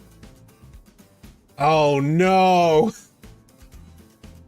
Wait, I just clocked what she was talking about. Don Corneo? He told me that his job is being a don. No. Oh no. I helped Don Corneo. I forgot about this. I don't know if I thought I did this side quest when I played it back in the day, but wow, I forgot about this. A Dawn? That's a strange job name. No. Uncle lives in a shiny golden house. His job is being a don. He's nice to girls, and he's very handsome. Oh, wrong on both counts. Erroneous on both counts. Hey, Mr. Smiley, what's going on? Love what you do. Keep up the good work. Thank you. Oh my God. I don't know if you like my work right now.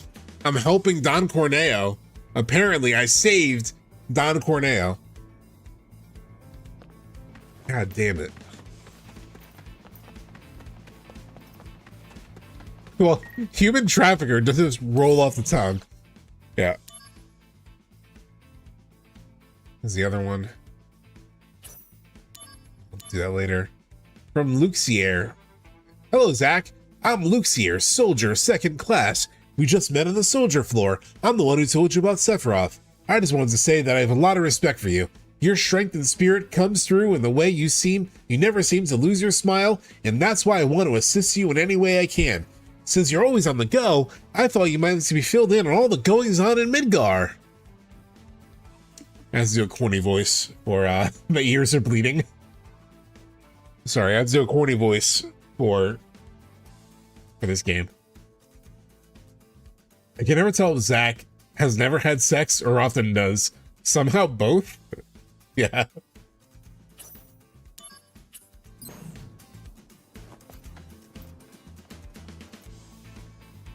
I think it is somehow both.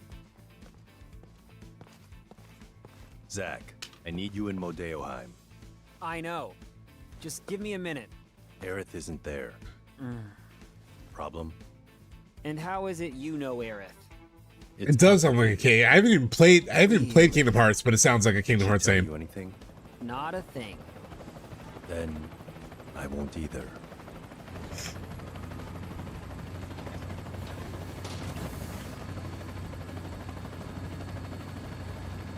It was kind of fucked up though. He's about to see his girl and then like, Well, whatever, I guess. Whatever. he just gets picked up and has to go off. That was for the down comment. Now you're acting. That's cool.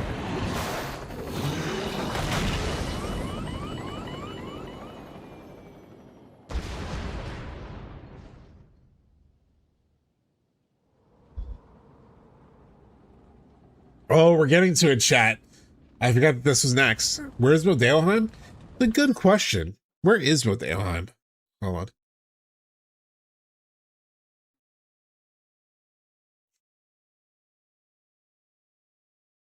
on. I think there is like an Ever Crisis map of the world. That might be even more updated. World map.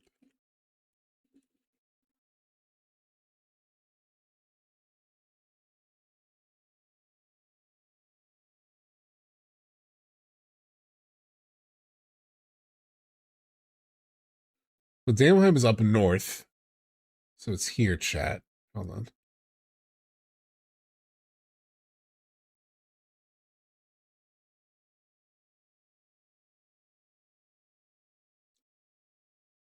So you can see the map here. You can zoom in a little bit. Oh, it's most, but it's up here. Modeoheim is like here in the north, apparently. And you could tell because like it is like snow covered terrain here in the game. Yeah, Modeoheim's up here. At least in the original map. I don't know if they'll move it around, what they have done, you know. Or Tamblin. Kongaga. Somehow got spelled Kongaga on here.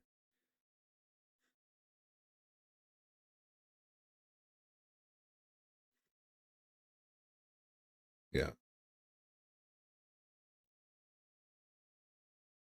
I was curious too, so.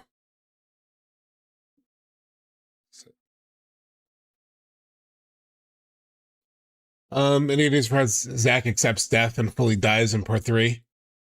I don't know. I don't know.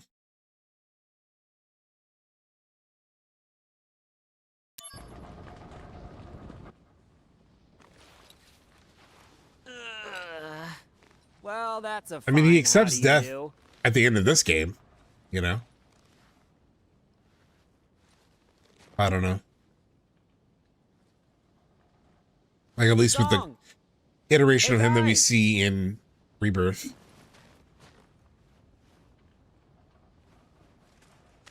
Maybe first trailer is 2026. I think the first trailer could be next month. It could be at State of Play. Well, at least we're all in one piece. There's always a February State of Play. Thankfully, Either there or Summer Games someone Fest. used to this kind of terrain. Yeah, I'm a country boy. All right then. We would have reached Modeoheim by now if we hadn't crashed. So, we're going to need to make up for lost time. All right. Follow me then. Thanks, Analyze. Yeah, I gotta do another video at least.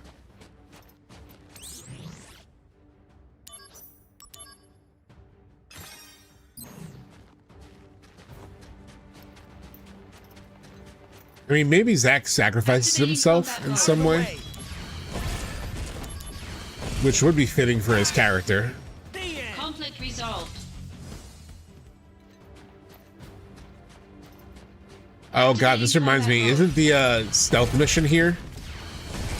Like the stealth, where you have to like keep yourself warm, I think, while evading enemies. That's up here, isn't it?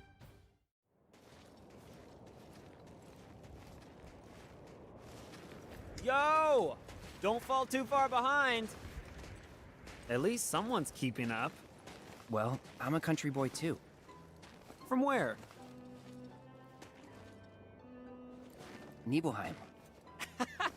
How about you? Me? Fucking Cody. Gungaga. Hey, what's so funny about that? You know Gungaga? He's so good. No. Cody's so good. It's such a backwater name. Ditto Nibelheim. Like you've been there. He sounds a bit I younger. haven't. But there's a reactor there, right? A Mako reactor outside Midgar usually means Nothing else out there. Good news, Sung. Me and Cloud. Me and Cloud here are both backwater experts. Oh yeah! Did I skip? Did I talk over Meek and Gaga?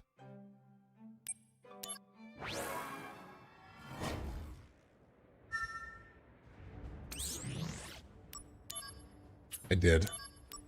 Because I didn't even hear it.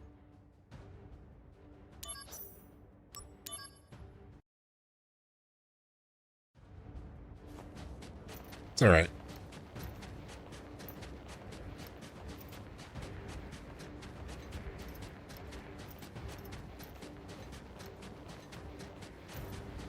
And I avoided all the combat.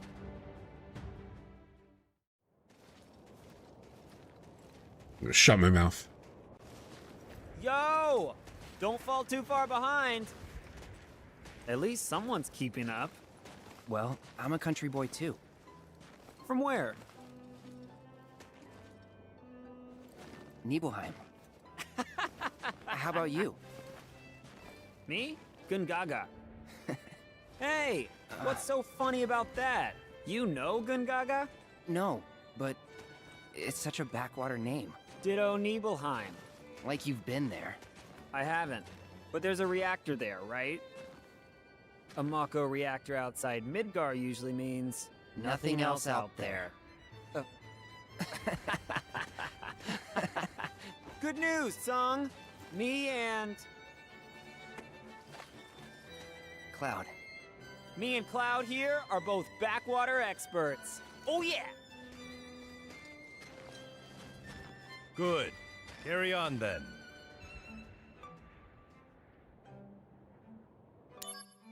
Now, we've talked a lot about Rick Gomez.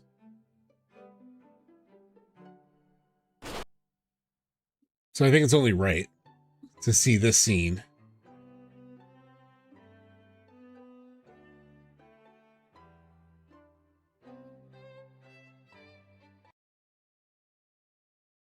In its original form.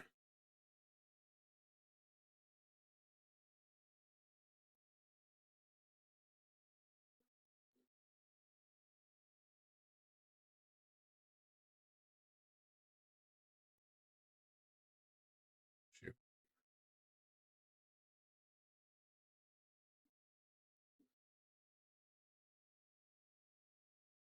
Hold on, give me 1 second. Switch it.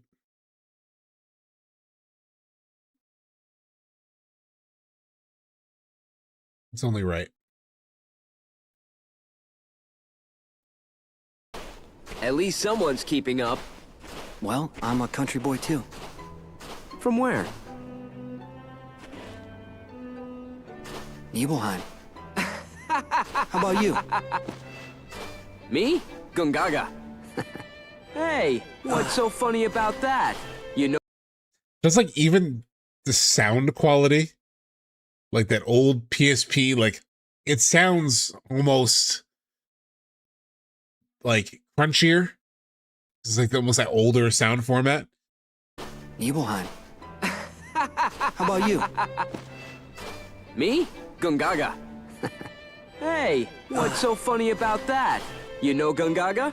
No, but it's such a backwater name. Ditto Nibelheim. Like you've been there. I haven't. But there's a reactor there, right? A Mako reactor outside Midgar usually means nothing else out there. Good news, Song! Me and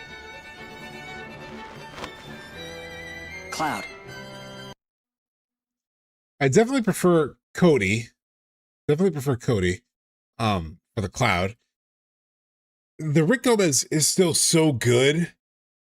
I will say, like, if I were to say one thing about Rick Gomez that may be like a negative in some ways, he almost sounds older, like almost like too much older for what canonically Zack is here.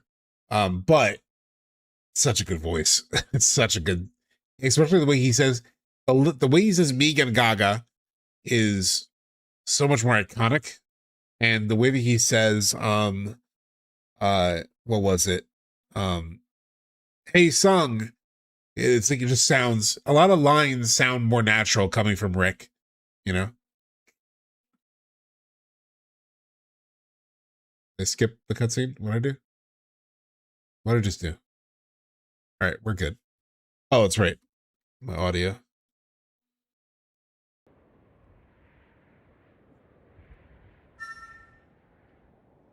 Yeah, that voice line's been a meme for years. Like it's embedded in our culture in a way. Combat mode. Like even people who aren't into FF7, I think have heard Meek and Gaga. Activating combat mode. Conflict resolved. Like you don't even need to know FF7 really. I've seen people be like, oh, that's like a, you know.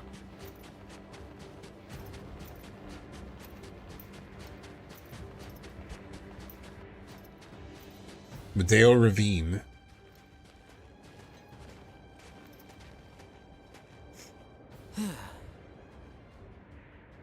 Guess I'll wait. Yeah, I mean, Rick is still the best version of it for this game, especially. Hey, I do think Zack? the new VA does Caleb. I think the new VA does Caleb, the new VA, does Zack well in Rebirth, you know? So, Soldier, what's it like? Huh? I'm not getting the question. Well, you'll know once you join up. If I can join. Don't worry. If I can do it, you can.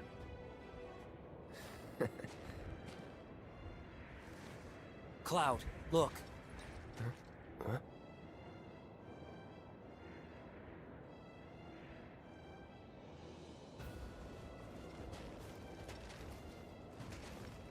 You have the new novel. Yeah, Dear Destiny. I'm going to avoid Dear Destiny, even if like an English version drops, just because I'm afraid of potential spoilers for part 3. Like it's not those before, but the Aerith as a little kid, you know, like getting help from her mom, that was in the book. So when I saw it in the game, it didn't hit me as much. That's a me thing. Because I've heard other people be like, not be an issue with that. But for me, it was like, I feel like it stole that moment because I'd never seen exactly what happened at the train station when she was a little kid. So when it happened in the game, but I'd already read it in the book, I was like, oh, this would have been so good if I hadn't already read it. You know, it was still good, but it just didn't hit me because it was like my second time experiencing it, basically. So I'm pretty sure, because it's been teased for this book, that it's going to show Tifa and Cloud meeting at the Midgar station, which I know they've done like Ever Crisis and stuff, but I just expect that scene to be even more like added to. So I want to experience that in part 3. And I know we're going to see it in part 3 because that's when Tifa is like, oh, I remember it was 7 years ago, when she starts to like piece things together a little bit, like after the World of Maze. I want to see that in full in part 3. I don't want to read it in a book first, you know?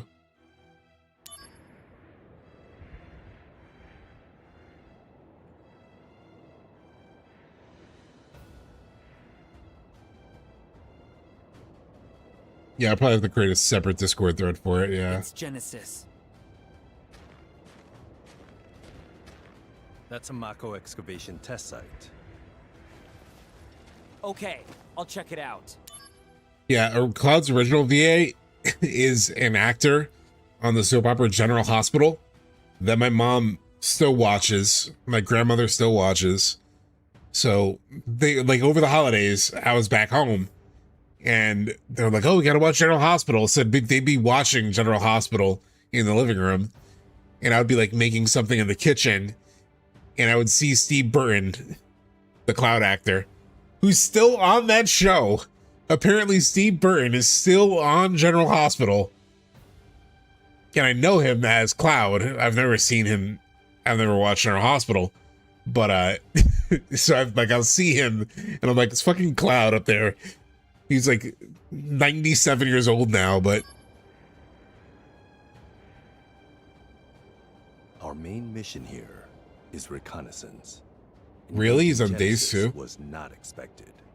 Not expected, so just let them be? Unreal. In any case, we need more intel. It's possible that a larger force is hiding in... Living Legacy, no. Discord, there's Discord link at the top of YouTube channel, at this top of YouTube chat. It's free to everyone. Inside the building. How's this then? I go first, avoiding combat if possible and sneak inside. Then, I take a look around. If I can take him, I will. If not, I'll bolt. Come on, man. I'll prove that Soldier isn't just a bunch of mindless thugs. Kofi. All right. He's still a heartthrob for them? That's funny. The entrance is behind that warehouse. Make your way in. Oh, here it is, the stealth mission. Gotcha. I'm sure you know, but it'll be cold. Mind your body temperature. Bro, it's already cold. We are currently outside. To get it back up, just do your usual thing. Maybe if you had a winter version of my uniform, we'd be in a better place. Just amazing.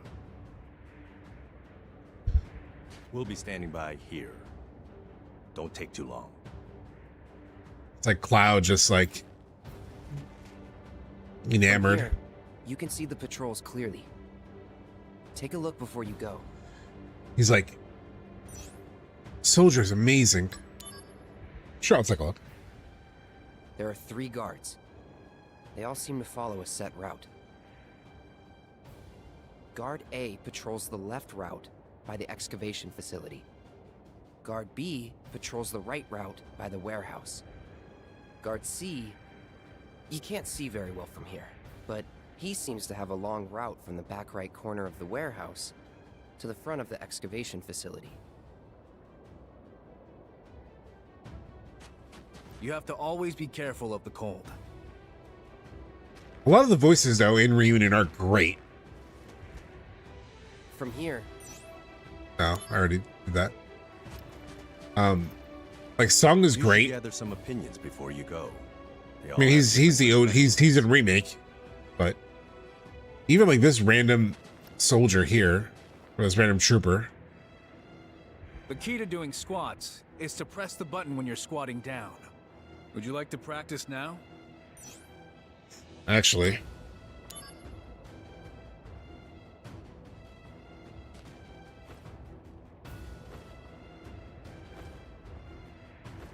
Too easy. Too easy. Too easy. All right.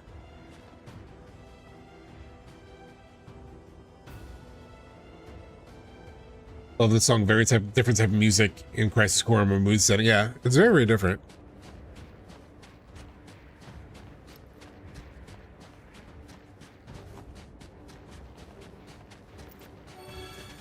All right, I know I did the stealth mission perfect the last time I played this game, but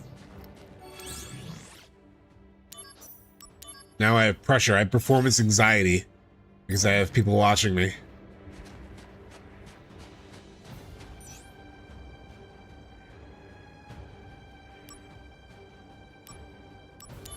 What is confirmed tactics exactly? Oh, here we go. Infiltrate the Mako extraction facility. Guards are constantly patrolling the facility. If you're detected, they will give chase and a battle will ensue. Hiding behind objects. Zack can escape detection by crouching behind objects. L1 is crouch. While hiding in the marked areas, you will not be detected. Okay. Keeping your body temperature up. Your body temperature will go down if you stay in one place for too long. When your body temperature hits 26, you fail the mission, so warm your body by doing squats. Okay. There are 5 containers in total, but you'll lose one if the following occurs. Entering battle, moving outside of facility, grounds, body temperature. Okay. There's collectibles too.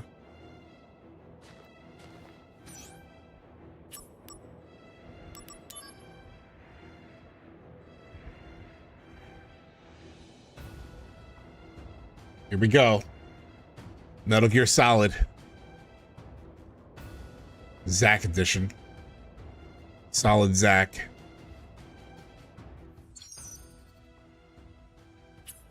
Heard that already. Oh shit.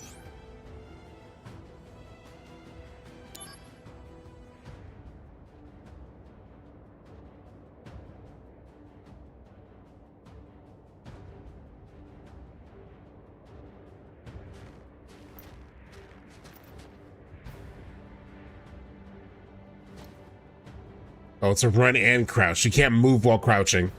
Okay, good to know.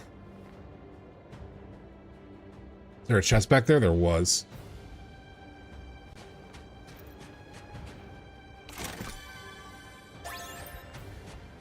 Shit! Fuck! No!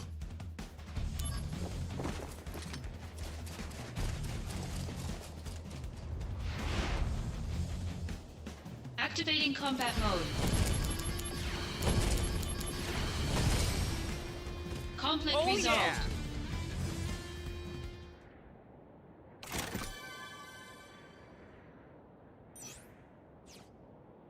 Fuck.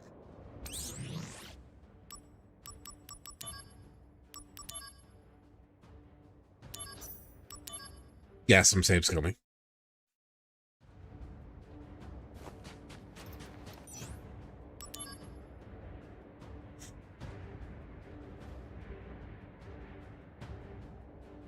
There's a trophy for it too. I mean, I don't really care that much about trophies, but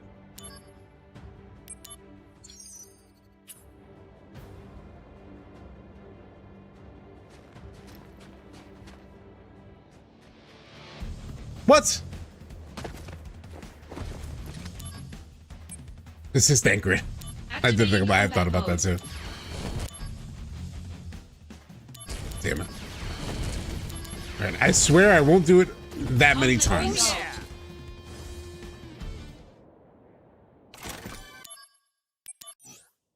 One more time. One more reload. One more reload.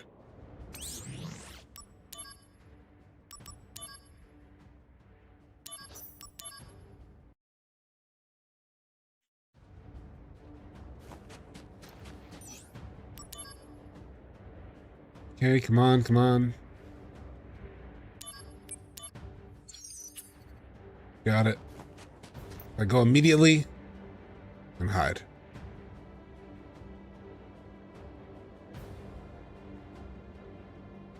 He passes.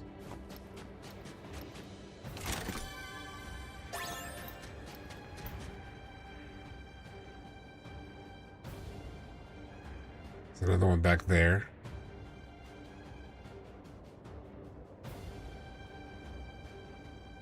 Where'd the first guy go? He's coming back now.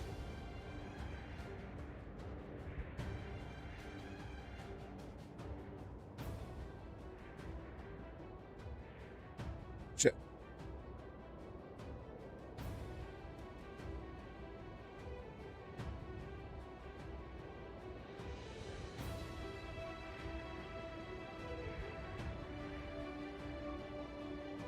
Shit.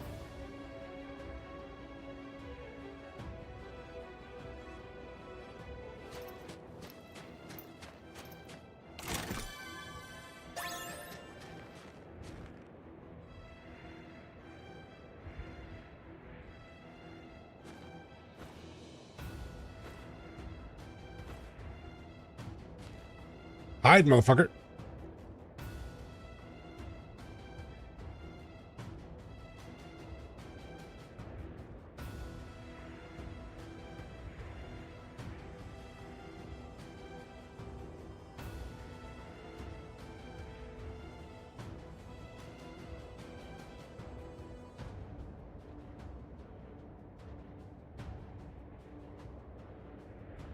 Part of me wants to go now, but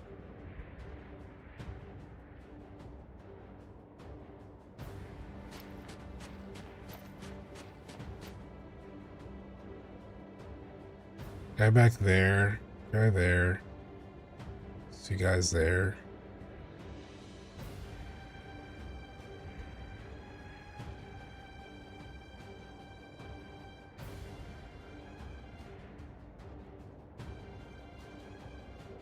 When is a real opportunity to go that way?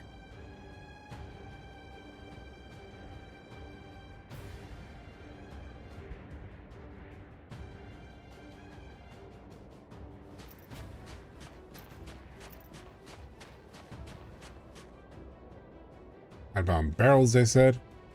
This is dicey. Oh. Yeah, that actually kind of worked.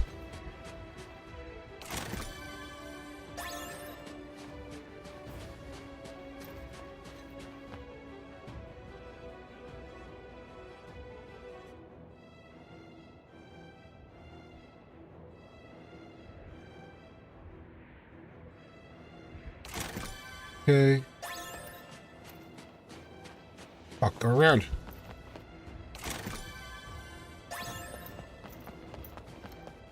Easy money. Was there 5? Did I get all 5? Did I get all of them? Shit, now I'm thinking I just got 4.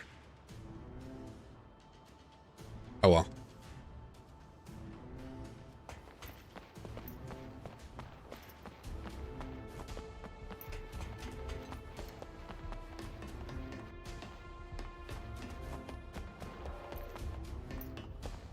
Save point over there. Combat mode. Take that! Wow. Damn. Conflict resolved. Look at you. Oh yeah. Little ninjas. Little trooper ninjas. What's this way? Anything?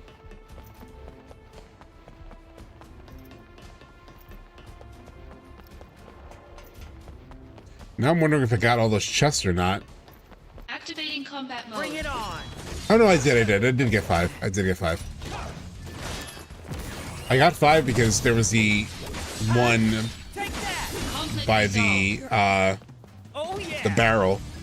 So I got the 2, then there was one by the barrel, and there were 2 at the end. Yeah. So I got all 5. Is there a chest or something over here? Yeah. The stream is still up for you guys, right? I'm not getting any errors, but I'm like making sure. Okay, cool. I've been having bad luck with streams the past couple weeks.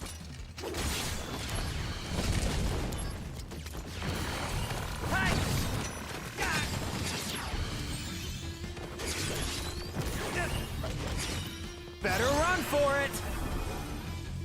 The power of soldier. All right, here comes the big one. Cloud soldiers are so cool. Conflict resolved.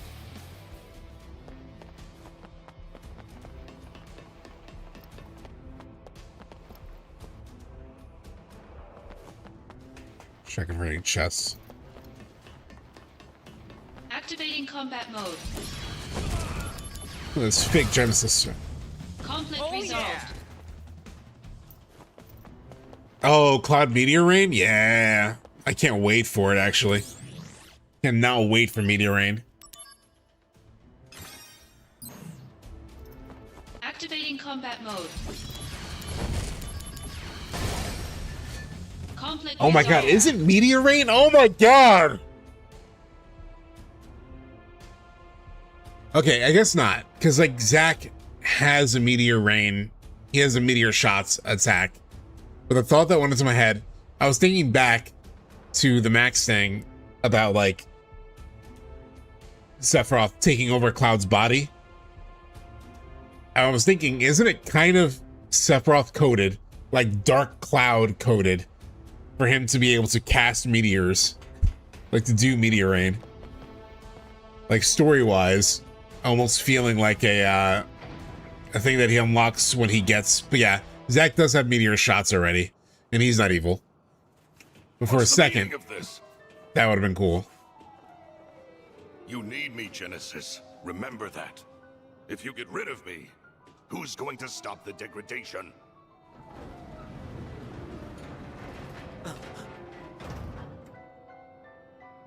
The Genova cells.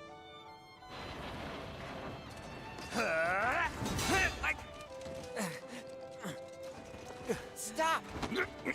Cloud, good work!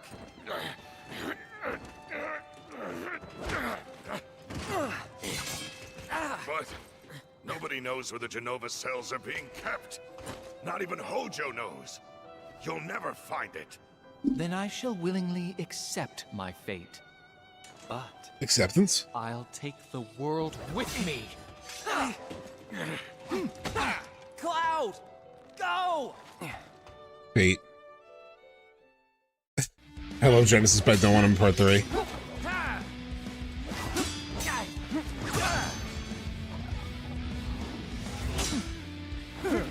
was cool.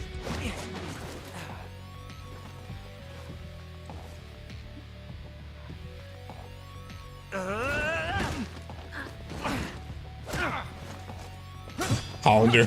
He's a very fleshed out and developed character. Yeah. He always felt weird. Hollander. Damn, he got that off? Howl in terror, Shinra lapdogs!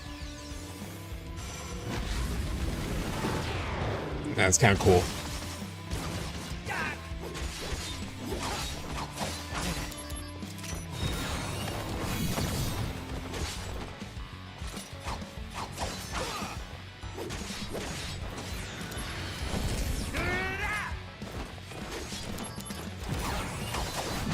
Damn, he has like a wall up. Oh, I need Dispel.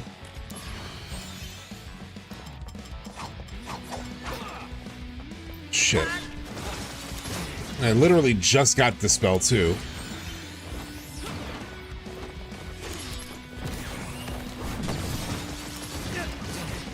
Shit. Fuck you and your defense.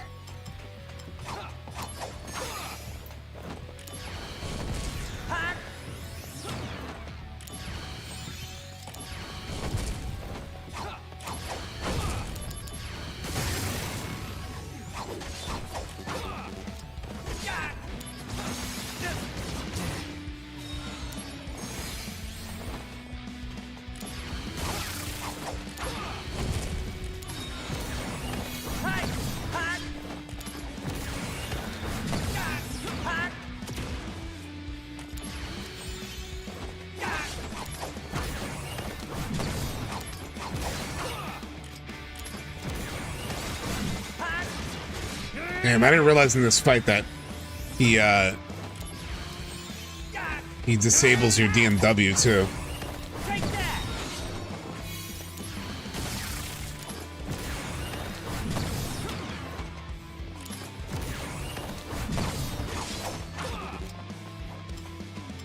Oh shit. Soma.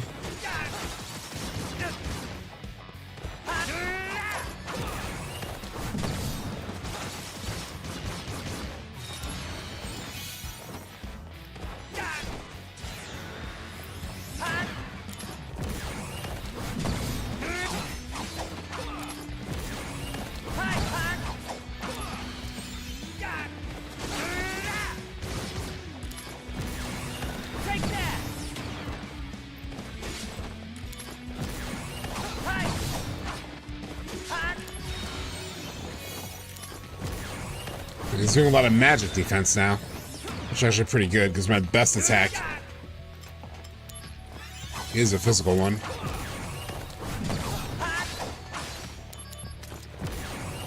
Kiss my ass. Conflict resolved. Genesis is a great concept. The execution on him is iffy. Exactly to that point of like Genesis is a great concept, but the execution is iffy. That's why like Sleep Easy's videos are so enjoyable to watch. Because, like, he explains the Genesis story in a way that's so interesting. A lot more interesting than the one actually in the game. You know, the way the game tells the story isn't as good as the way Sleep Easy does. You know? Basically, it was a very weird and funky game, but it gave me the living legacy line, so it gets a pass. Yeah. The morrow hath the shattered soul. Pride is lost, wings stripped away. The end is nigh.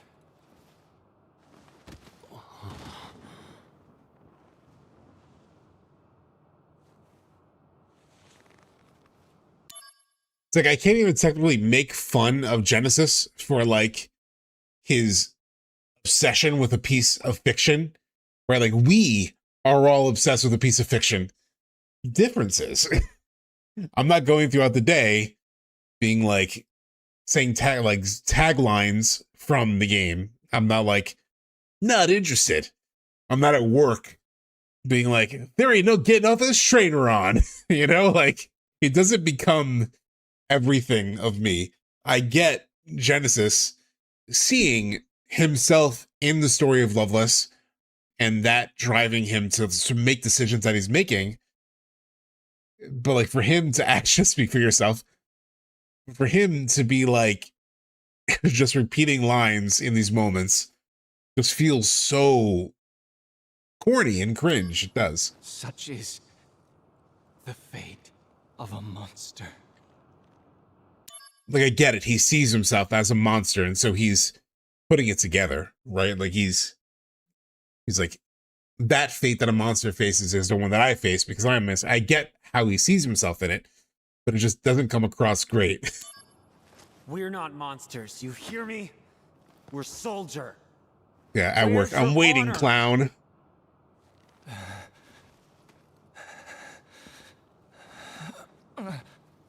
Even if the morrow is barren of promises, nothing shall forestall my return.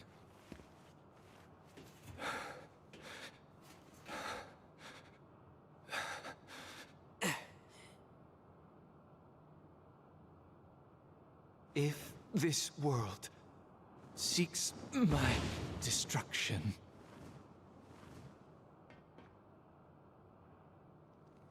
it goes with me. The actual voice performance here is quite good. Like, I do think the Genesis actor in this remake is good. It actually does make me feel something for the character. More than the original, I would say.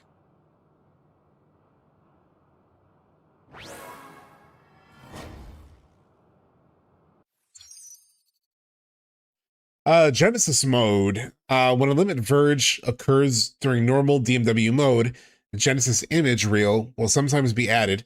This means the DMW has entered Genesis mode, and when his image reels match, a corresponding limit break move will be added to your stock. The Genesis image reel may become unavailable when proceeding to a new chapter, among other reasons, but will reappear when Genesis mode becomes available again. And like, this is cool. Like, how they integrate how they integrate like story things into like the mechanics, like the Genesis thing here, like the air thing at the end with the DMW is cool. You know, it's just like sometimes fucking stop saying Loveless.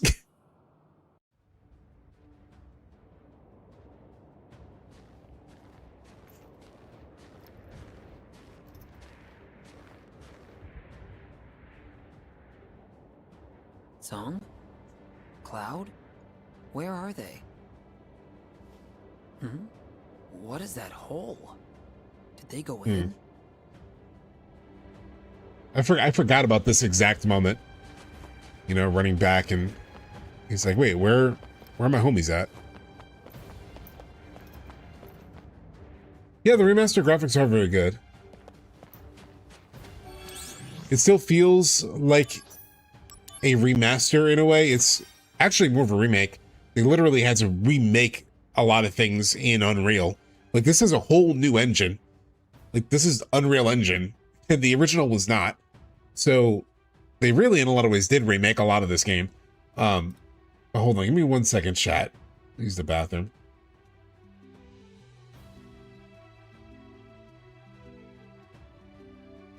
Make sure you can hear Yuffie.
There is a whole lot of snow outside. There is a whole lot of snow. Holy moly. The bad thing is, like, I really want to order food. Like, when it's snowy out, I just want shit. I just want to stuff myself with, like, comfort food. And I don't have a lot here in the house because I've been trying to eat better. But I just want terrible shit. But I also don't want to make some delivery driver trudge through this. I'll be fine. Make something healthy.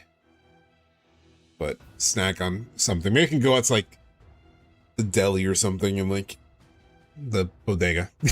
And, like, grab, like, something snacky, you know? Am I in the storm path? I don't know if I'm, like, in the worst of the path. Like, I think the worst of the path is, like, down south, right? Like, the worst of it is I feel like it was down south. Wasn't Tennessee gonna get beaten up, I think? I'm in New York. It's not too bad right now. I'm actually curious. What is the accumulation up to? Let's see. Let's see. So, accumulation so far.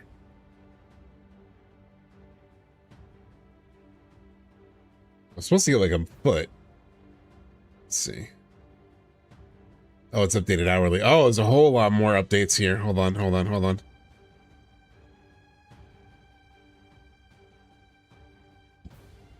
I have like four inches near me. That was updated at 11 a.m. So it's been a while. It's almost 5 p.m. now. Well, it's 4:30.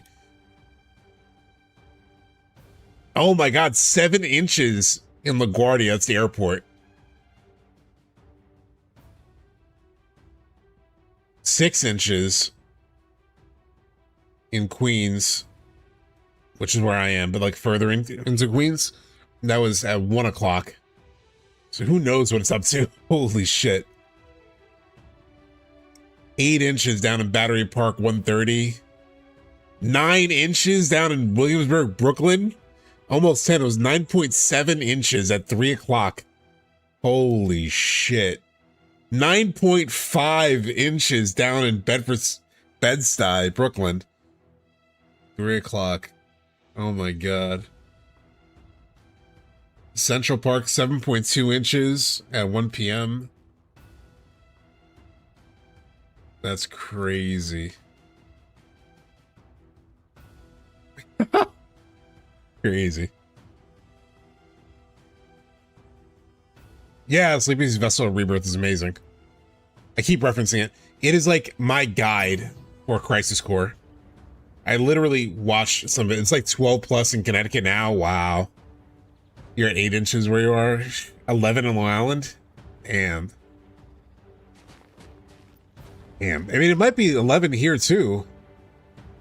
Like, I'm in Queens, and Queens and Long Island are pretty connected. I mean, I'm closer to the city though, but damn. All right, Kunsel. So now you're in Modeoheim. Isn't that near Icicle Inn, the permafrost area? It must be freezing cold out there. That area was once a candidate for Mako excavation when it was abuzz with construction workers and scientists around the Shinra facility. But after the plans, that area was once a candidate for Mako extraction when it was abuzz with construction workers and scientists around the Shinra facility. But after the plans for a Mako reactor were canned, the village was deserted. That is, until reports of disturbing activity started popping up recently. The seclusion and harshness of the environment must make it a convenient location for anti-Shinra groups. This lore on Modeoheim is actually pretty interesting. You just have rain. I do wonder if we'll see Modeoheim, like the fact that it's like an abandoned sort of like reactor candidate, but like weird things showing up there. Very cool for Crisis Core. But in general, like they've had, this reminds me a little bit of Rador, like this candidate for Mako extraction. I wonder, they could do something cool with it. Conflict resolved. It's up in the northern area too. Conflict resolved. Hell yeah, one-shotting these pieces of shit. Activating combat mode.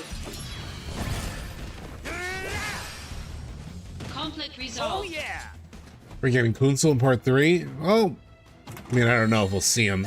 We technically got him in part 1. We didn't see him, but technically got him.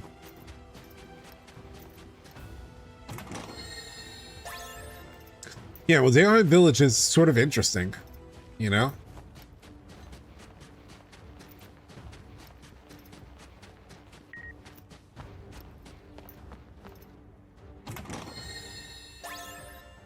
Kunzel face reveal. Lazard, Shenra's Shadows. Soldier members, I thank you for your daily hard work. Shenra's rapid growth has given birth to distortions in many parts of our world. They are Shenra's Shadows, dark entities that the president and vice president must confront. So, like, we know Lazard is, like, kind of against Shenra, and he's the bastard baby of President Shenra. It is interesting to read this, of, like, they are Shenra's Shadows, dark entities that the president and vice president must confront. That in turn may define us as victims of Shenra's Shadows. However, we as employees of the Shenra Company must act with accountability, and I trust that you will do just that, even without my leadership. Thank you and good luck. Even without my leadership. I forgot, did they say Lazard left at this point already? Or he's announcing it here. Huh.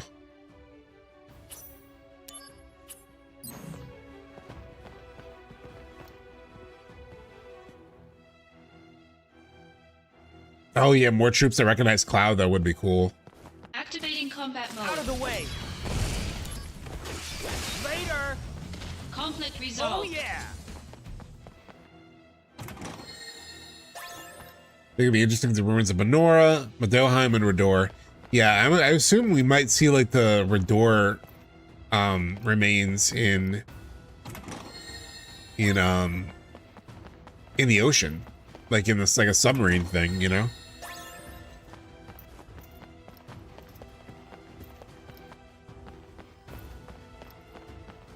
I'm pretty sure there's a puzzle here, wasn't there? What's this then?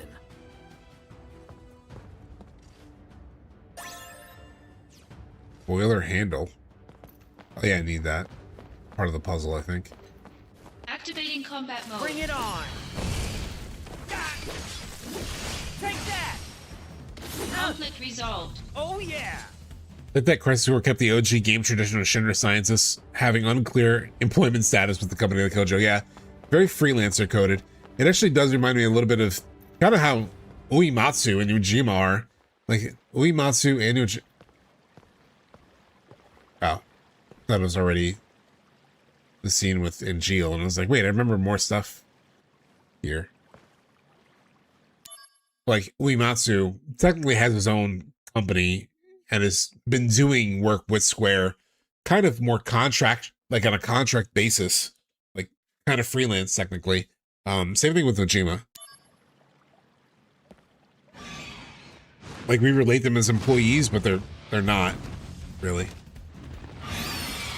Yeah, we fight the bird. Activating combat mode. Yeah, eat that fire.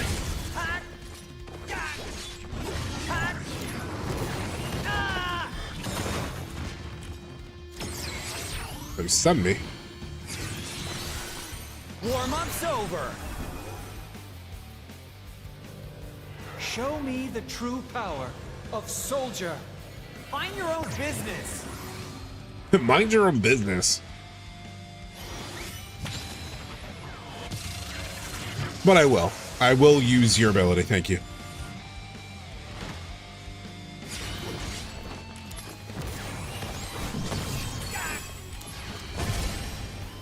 Conflict resolved.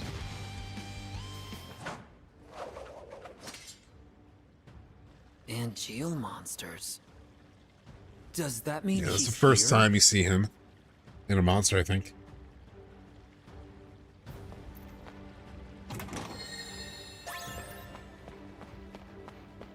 Ow! It's way too... Activating combat mode. Conflict Oh resolved. yeah. Activated combat mode. Oh, conflict resolved. Activating combat mode. Got him. Conflict Oh resolved. yeah. The Monogas summoning circles.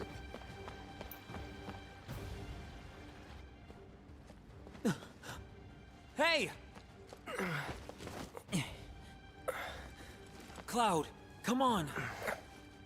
I know there's actually a mod to I'm okay. remove activating combat mode to like remove those voice sounds. Can't do it. It's part of the game. Up ahead, you have to catch Hollander. Angeal is waiting for you. It's iconic now, for better or worse. I forgot about this. So did Angeal bring them here, or did they like go in following Angeal? We'll be fine. Concentrate on catching Hollander.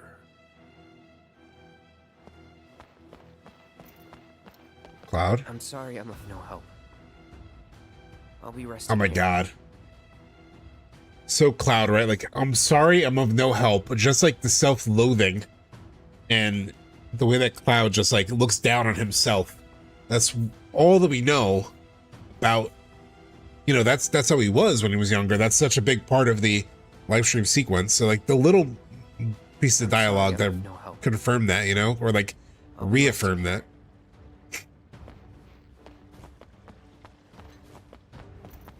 Where's the little crank? Is it in the next room? Like, turn down the heat.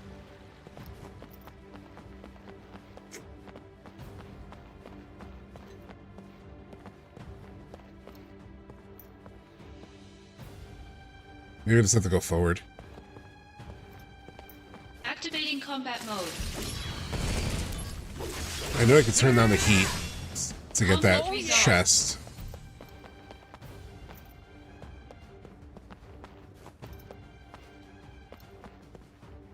But there are other secrets here too. Oh, what's back here? Oh, right here. Looks like I have some voicemail messages. Oh yeah, the voicemail messages. That's right. You have 23 messages. Some of these are funny from what I remember. Oh, wait. You guys are closed? Another time, I guess. Message 2. Hey, party of 8 for tomorrow. Oh, it's voicemail.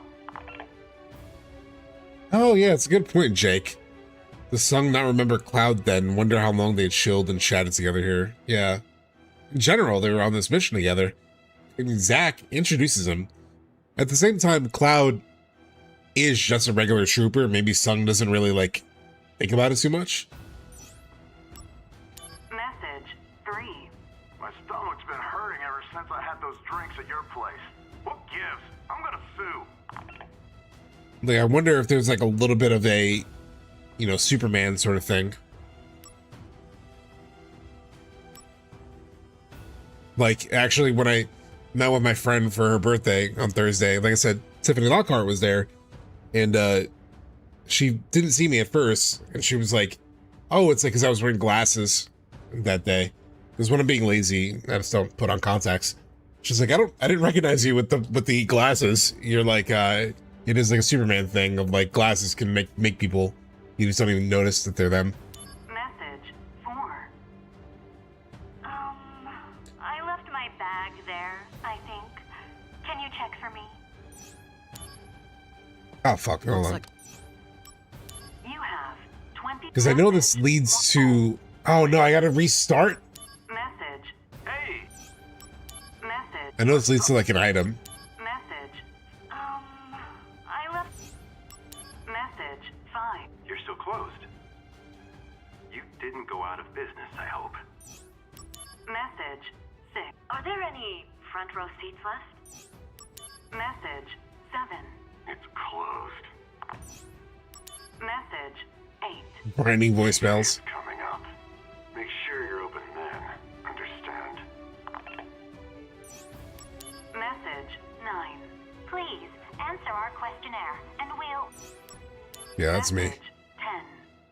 Can we rent your place for a private party? Yeah, dude.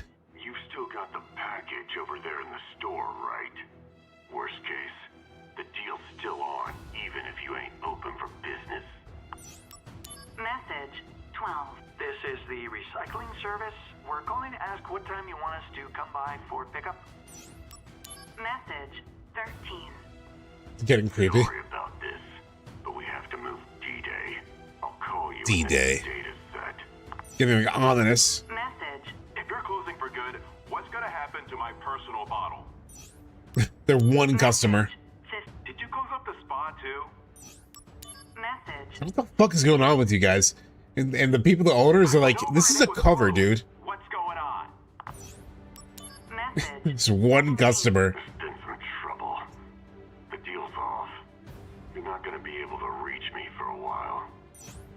Message. Hi, I have a reservation for tomorrow. I'm really looking forward to it. Message 19. I heard you're closed for renovations. When's the reopen? What even are these? Crisis Core. These are Crisis Core. Tourist Bureau. We're calling today to inquire about reusing your facilities. Message 21. Looks like I won't be able to pick up the The package. package. I'm sorry, but you're gonna have to get rid of it for me. All right. Yeah, this is the microcosm of Crisis Core. Message 22. Oh, I'm sorry. Wrong number. Message 23. I'm sure you already know, but the location of the package is inside the trunk next to the stage. It was all for that. All of this was for that. The stage is over here. Ah, god damn it. Conflict resolved. There's something in the trunk. Power wrist. I think I already have a power wrist. Damn it.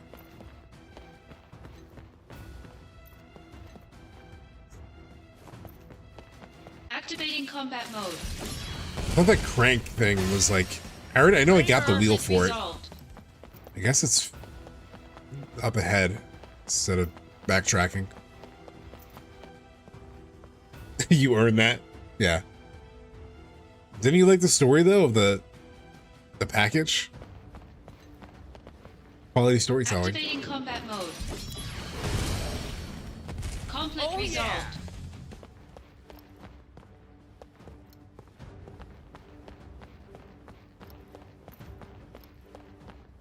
So the crank I don't use here. Okay.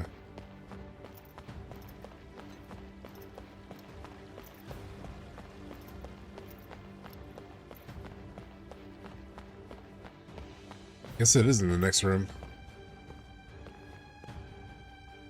This is the first playthrough. I'm confused. No. Oh, I do have NieR. I do have first playthrough on my tags because of NieR, because I'm also playing NieR. But no, this is not the first playthrough of this. But I forget lots of like parts of it. Crisis Core is a game that I There's something blank on inside at here, times. but the steam's too hot to go through.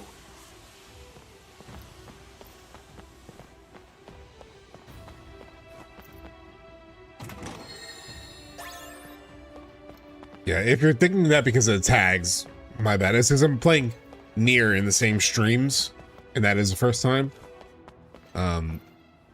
So yeah.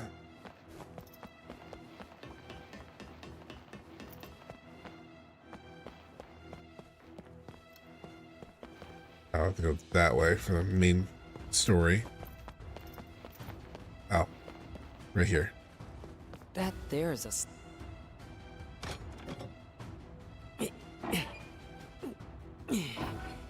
There we go.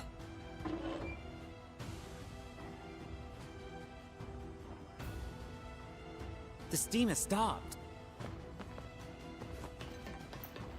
So it should be good to get that, and I think even the chest. Activating combat mode. Got him! Conflict resolved.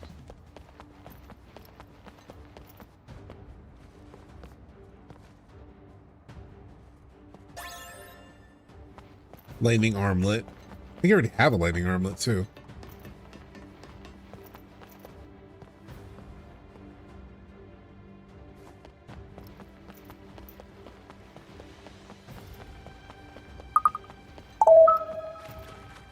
Thanks so much, Spoony Bard. Oh, follow. Welcome. Combat mode.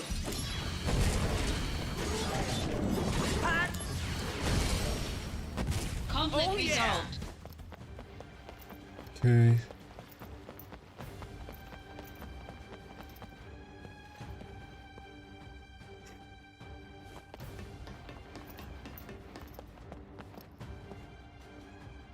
Their chests.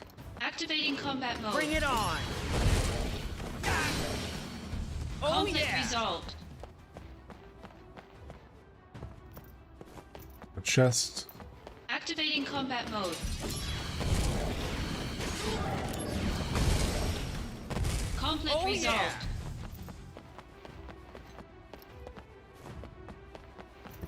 All right, so let's go up. We'll just continue. Save this bitch.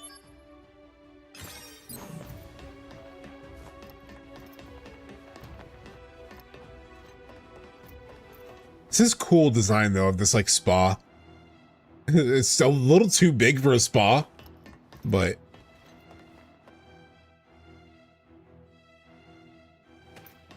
Activating combat mode. Later. Conflict resolved. I actually wouldn't mind seeing this location, you know, in part 3. Here we go.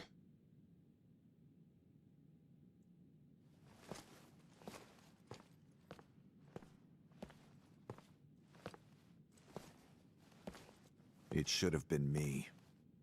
I should have dealt with Genesis. Yeah. Then why'd you send me? To prepare you for your next fight. Have you lost it? Ah, stop it! Someone's waiting for you, no?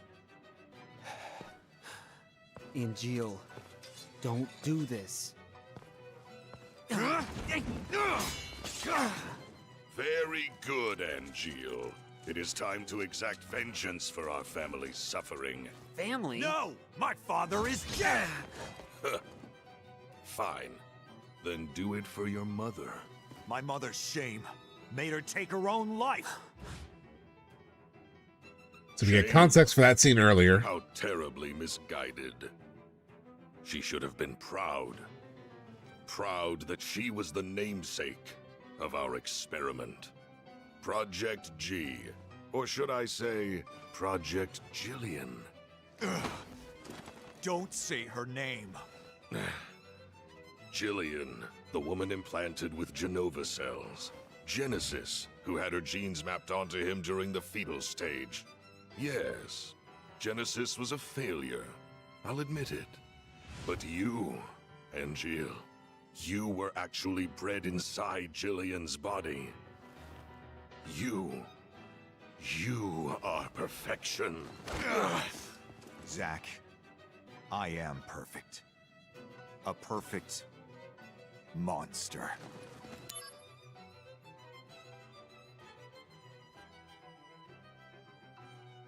It's just that the writing of the dialogue is really the issue. Like, the story revelations here should be interesting. Like, they are interesting when Sleep Easy breaks it down. But, like, the dialogue, like, the delivery of the information, you know, is just... I just struggle so much with Crisis Core. You know, like, I should be feeling things here, but I don't feel anything. Feel by direction? Not completely, though.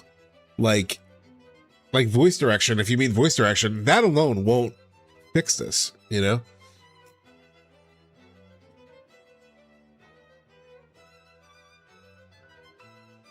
It's just like the way he responds to things is like, I can see the writers thinking they're clever with like, Zack, I am perfect.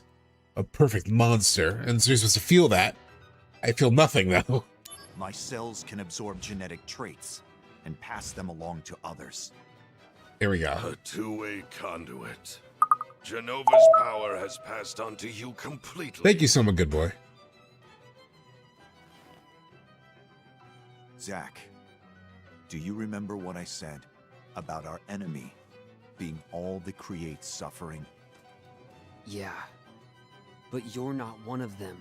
But I created my own suffering. Also, in this case, in this scene, the music doesn't really help. Some 80s Batman cartoon stuff, yeah. Zack, let me show you. Stop it! You don't know what you're doing!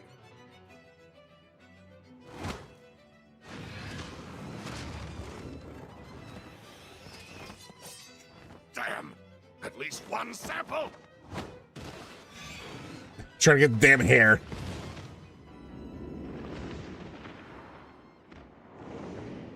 Angeal!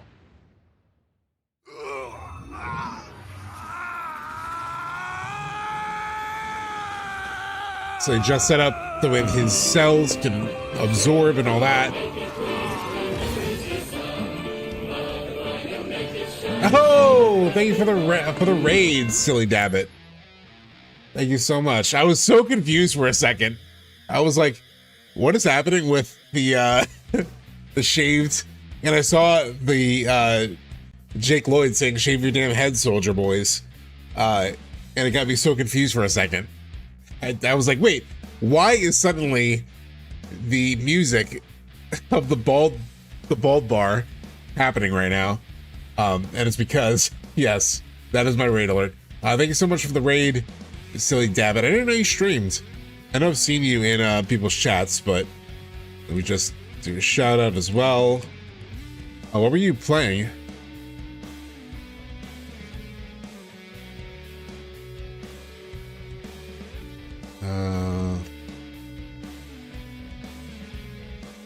My alert box a little bit bigger. That showed up kind of small. Okay. Dragon Warrior randomizers. Interesting.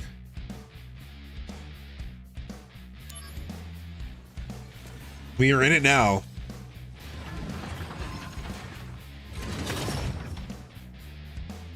The big Angeal fight. I feel like I should have my equipment set up a certain way for this fight, but I forget what it is. Angeal. What happened to honor?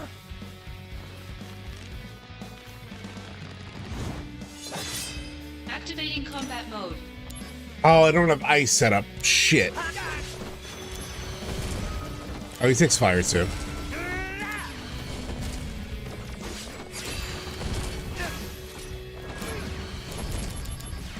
Oh, unlimited MP? Spam that shit.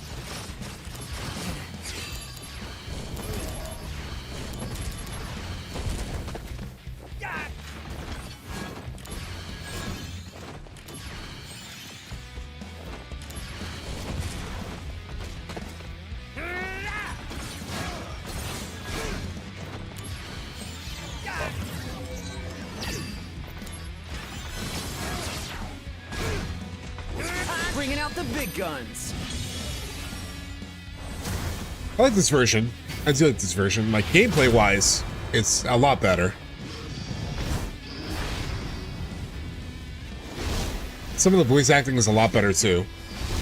First played it in Japanese. I need to play this in Japanese. I do think playing in Japanese might help, because genuinely, Advent Children in English, I think is pretty much as corny as Crisis Core.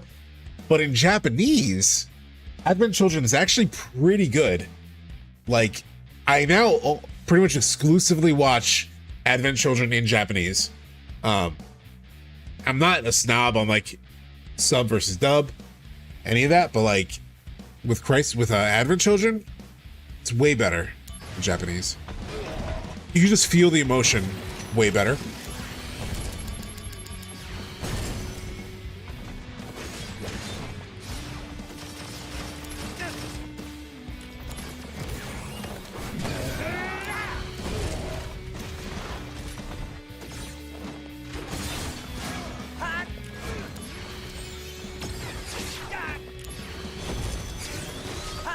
Brace yourself. The power of Soldier. All right, here comes the big one.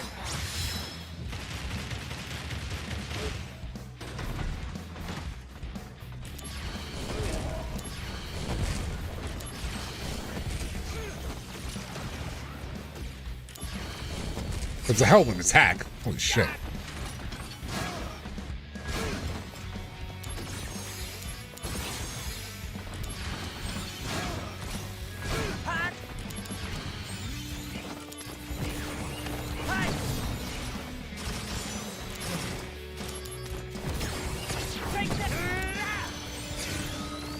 Better run for it! Is this the end? No, not if I can help it. Yeah, I unfortunately watched the English version in theater because most of my friends wanted to watch.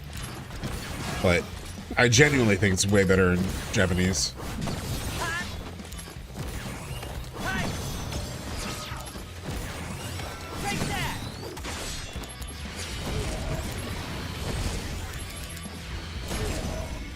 You're in for it now. You can do it, Zack.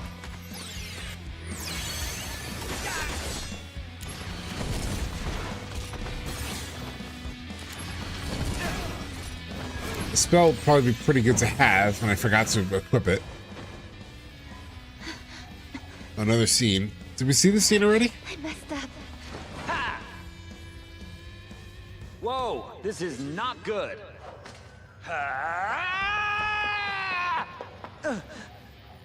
All's well that ends well. Oh yeah, that's Turks. Take care of it. It's done. That's Turk's teamwork. Pretty good, right? The Turks two-step.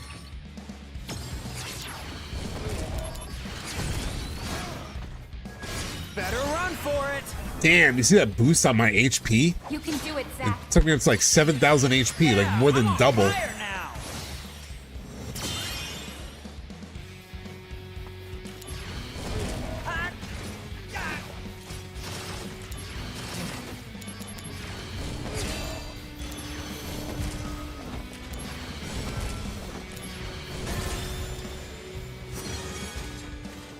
Conflict resolved. Hey, and I leveled up.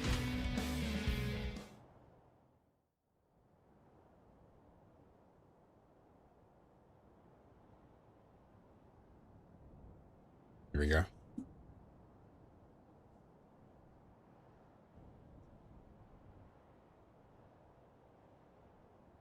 Zack, you have my thanks. It is a bit tragic that, you know, the fight that we engage with here is not really one that he instigates, as far as I could tell. Like, those monsters ran at him and like absorbed into him, given his like cellular shit.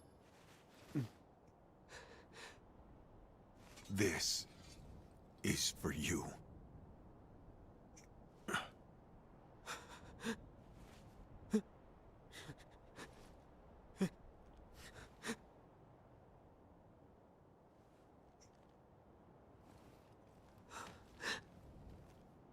Protect your honor, always.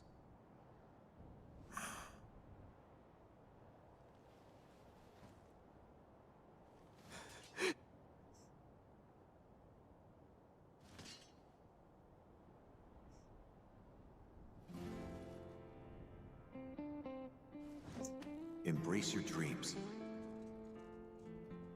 If you want to be a hero, you need to have dreams and honor.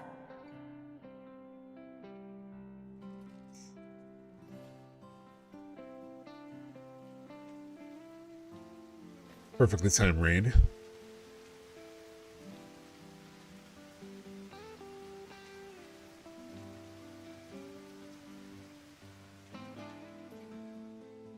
Hey, Zack? The sky is closer in the city above, right? Kinda scary. But the flowers might like it. Maybe.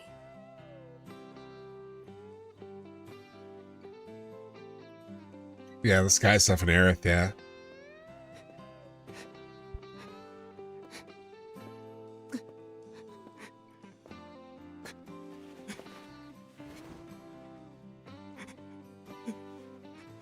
This is like one of the best moments for Zack in terms of just actually feeling, you know, his, you know, sadness here.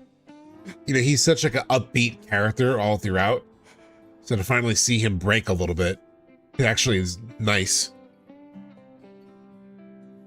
The music is great too.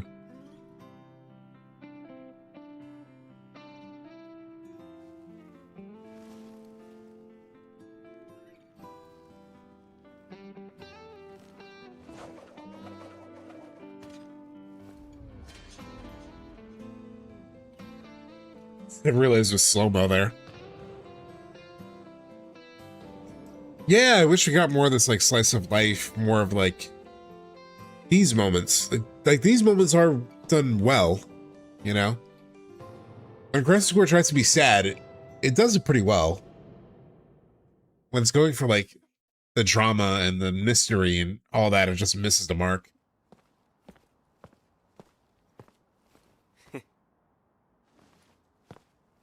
So you want to be in Soldier? Hang in there. Or memory. So, is everybody here now? Sir! You're all rookies, right? Sir! Yes, sir! One piece of advice. No. An order.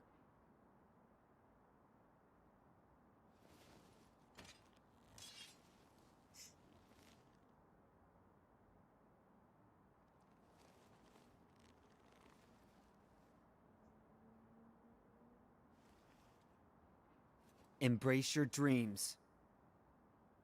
And, whatever happens, protect your soldier honor. Got it? Sir!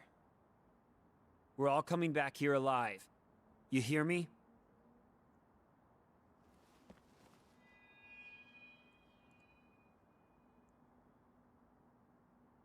Let's go. Zack now just like really wanting to save them.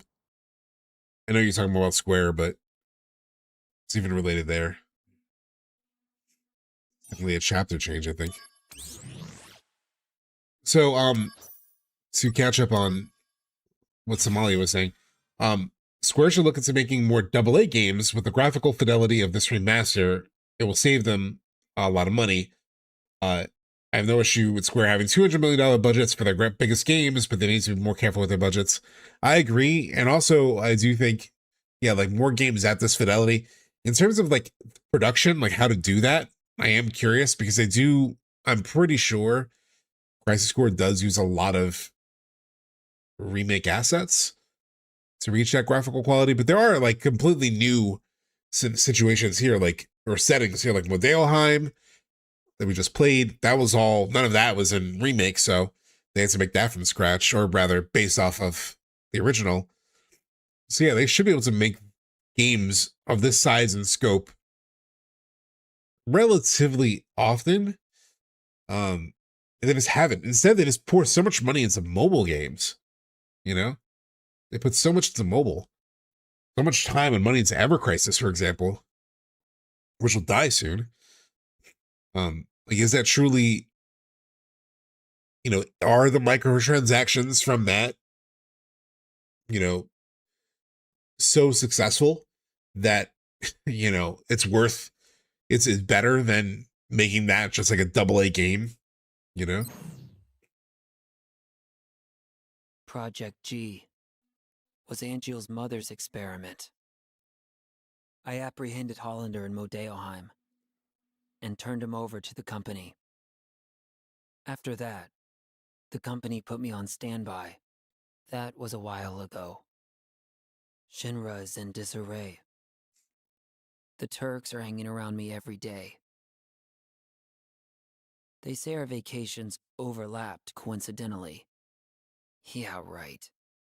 But none of them ever mention Angeal or Genesis. Not a whisper. Almost as if they never existed. Is that how little Soldier is worth? What exactly? Yes. It's a Shinra? Do I have Yes. left to fight for? What is Soldier honor? Soldier honor is your own honor, Zack. Like, I hate how he has to qualify everything within the company or within that soldier thing. Like, if he just made it about his own honor, versus like Soldier Honor. I was trying to redefine it anyway. In terms of like mobile games, if they're more profitable, on paper, they should be. But I do wonder, since they don't really get played outside of Japan, like that's one of the big things that came up in that investor report, is like supposedly like the player base for even Ever Crisis is like 90% in Japan. It doesn't really reach the rest of the world. So how big is the player pool? How much are they really making off of it? I don't know.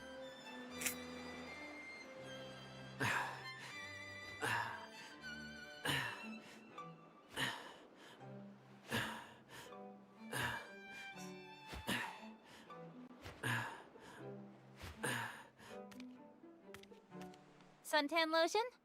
No. Never mind that. What is this? Oh, the Dragon Ball games? It's a good model, Putting me yeah. out to pasture? You could use some R&R. I'm bored. That's it? I'm calling them. Director Lazard's not in. He's been missing for a while now. It was Lazard who was funding Hollander's research, using the company's money. Are you serious? We're interrogating Hollander, so we should learn more soon. What's wrong with them? Hmm? People. What are they all thinking? The truth lies within each person. But even truth seems suspect once it leaves their mouths. God, I never thought about that dialogue, but that actually relates so much to Cloud.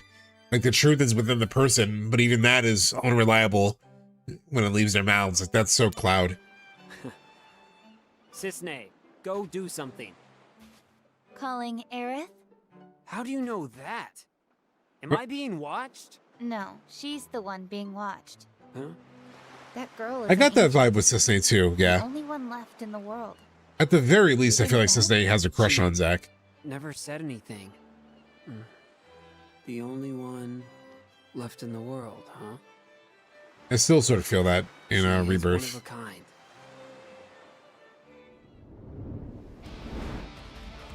Heads up! Genesis copies!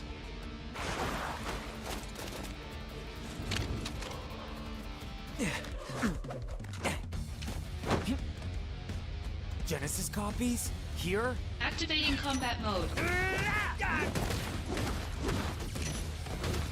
Fucking up these dudes with an umbrella. I do love how they like incorporated this in Rebirth. That was so funny.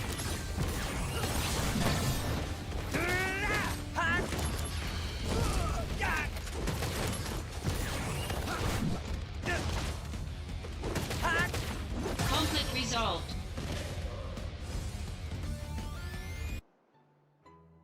Oh, the third NieR is trapped inside a gacha game? Damn. These guys are still around? But Genesis. Genesis may be around too. Huh? When the soul leaves the body, it returns to the Lifestream. Yeah, and? A river of souls circles the planet. Perhaps Genesis's soul is also... Controlling copies from the Lifestream? Is that what you're Yeah, saying? son. He's back, yeah. Just a supposition. In any case, your vacation's over. Come with me. Junon is under attack. Yeah, I've heard of NieR Reincarnation, yeah. Obviously, I don't know anything about NieR. I just started my first playthrough. Of Replicant, at least.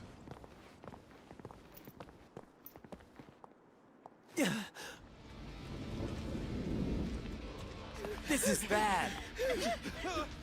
Oh, it's right. I have the Buster Sword now. I forgot. Again. They're just running wild. Activating combat mode. Now wielding the Buster Sword, Zack has learned to take a battle stance. By expending AP, Zack can change to a stance which has a guarding effect. Square plus X, take battle stance. One of the battle stance, the attack command is changed to strong commands, like Punisher mode, which greatly increases the impact of abilities. Furthermore, Zack does not flinch when attacked. The more Zack uses the Buster Sword, the greater his proficiency becomes with the weapon, which in turn provides many beneficial effects during battle. For this reason, you should use battle stance and strong attack along with abilities as often as possible. Now with the Buster Sword, Zack has gained the Necrosmos effect. Necrosmos restores a little MP and AP every time Zack defeats an enemy with attack or abilities. I love these systems. I really do enjoy the systems a lot. Here we go. Am I in the stance? Yeah, there we go. Conflict resolved. Oh yeah! Hollander is in Yonah now. His presence can't be a coincidence. It's not over yet, is it? We'll evacuate the residence. You work on securing Hollander. I'm securing Hollander? Don't you need me on the battlefield? Hollander has top secret information. The President says he's priority 1. With Director Lazard absent, Soldier's chain of command is shaky at best. These attackers exploited that weakness. Zack, you're the only one who can move freely. You must secure Hollander.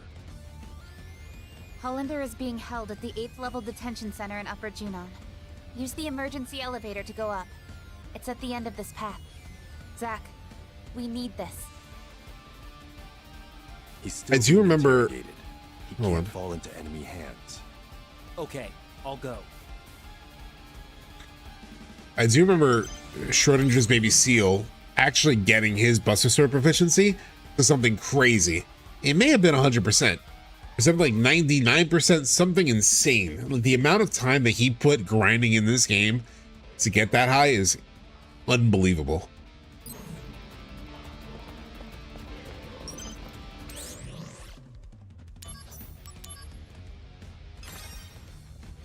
Now I'm just trying to decide, do I want to keep playing this or do I want to play NieR, or should I stop and rest? I'm like so conflicted. See how much is left in Crisis Core. I know there's a lot more. We're not going to beat it tonight. I'm just curious where I am. Union. Walt Peru. How many chapters are there?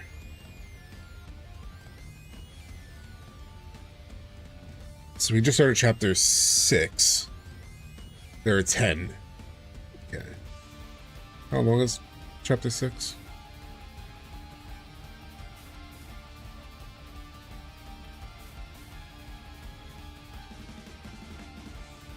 Like, my memory of this chapter is that it's pretty straightforward.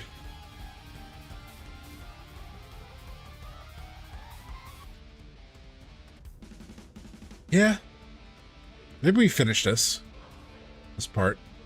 Let's play NieR. Pace myself? Okay.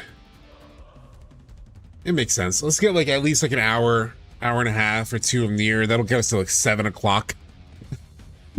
I always gap so much at the start of stream.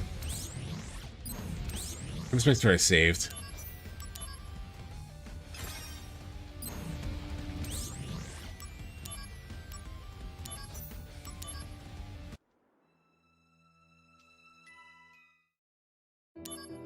It is promised on my thumbnail on YouTube, so let's do NieR. I do want to play NieR. It's just I weirdly got into Crisis Core there. Plus 200 for sure if they continue the story expansion, yeah. Well, I don't know what you're talking about, actually. Unless you mean 200 hours. Let's see.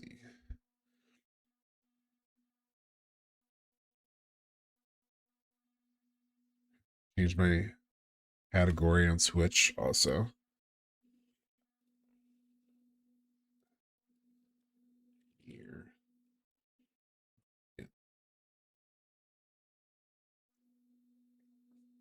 Okay.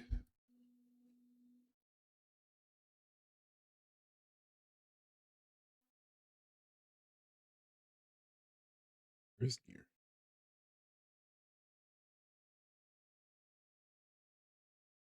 Oh, weird. Game capture. Add source. NieR.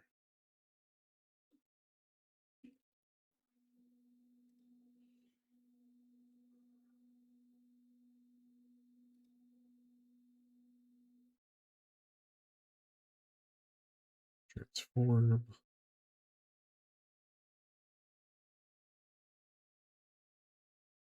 Drag it down.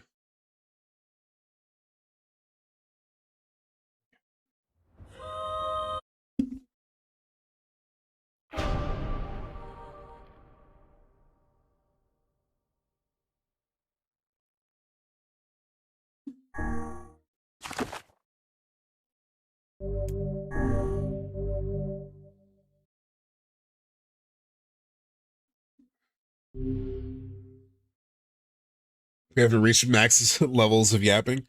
Yeah.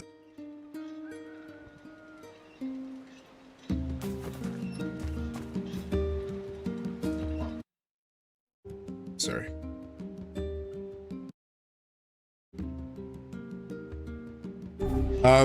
I can't. I mean, it's good on PC so far. I haven't had any issues with it yet. Yeah, it is very Resident Evil. That's the menu. I was like, man, these old school sound effects are really cool. I didn't think of them as, yeah, they are like Resident Evil. That's the game I was thinking of.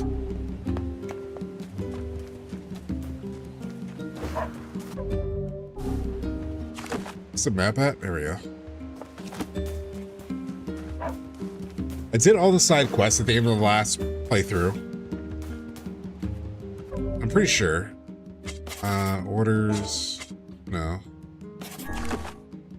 Here we go. Quests. Yeah, I don't have any incomplete quests. So I'm good on the quests.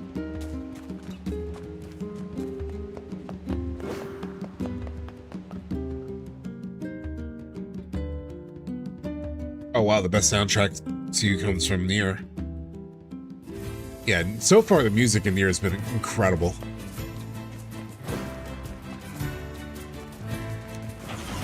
I haven't played in a week.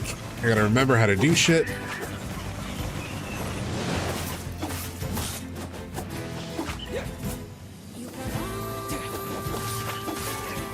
I love doing the launcher. I'm trying to do the launcher.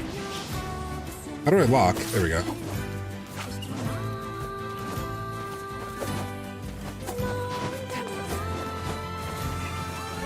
Oh, why can't I hit him? Unlock side steps attack tutorial. Oh, dude, you're gonna do... You don't gotta do literally all the side quests. Some of them are just pointless and grindy. They felt pretty pointless. They did. I was just embracing the game, you know? Just gonna turn the volume down a little bit.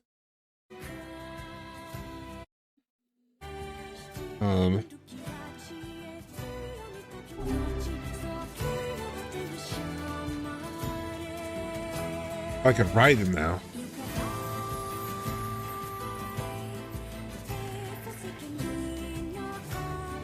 That's cool.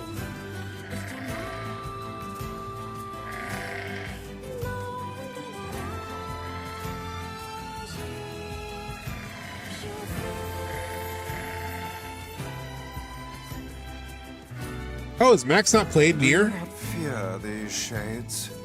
Of course. I'd be stupid not to. But I have to save Yonah, no matter what. I see. Then I won't try to stop you. You're a pretty good listener for such an old-timer, Vice. Ah, I should be offended. Exactly where am I going? Oh, this way still. I know I have to go to the Airy. Oh, this way, okay.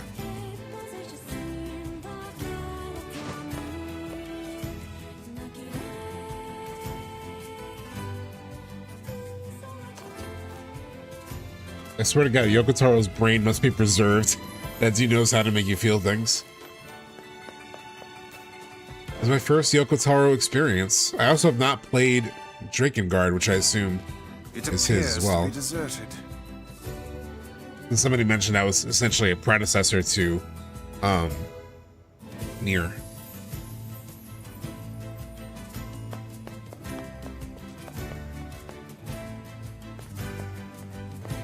What exactly is this? What did Grimoire just say about this? I was like, and I didn't pay full attention.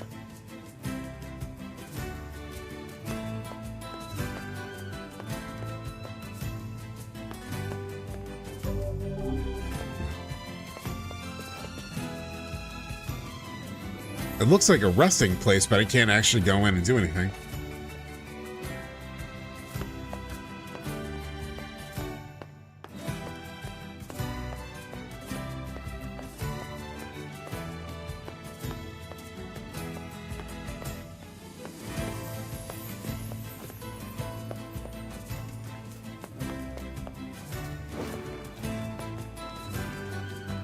Well, it's good to know about burning yourself on the side quest. Maybe I shouldn't do so many.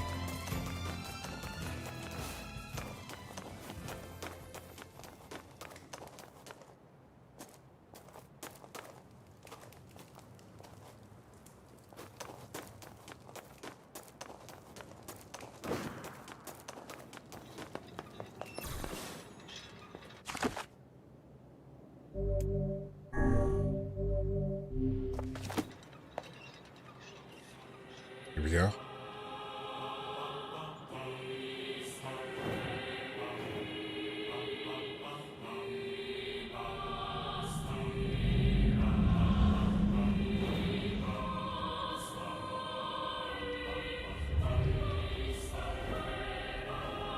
Oh my God, the music.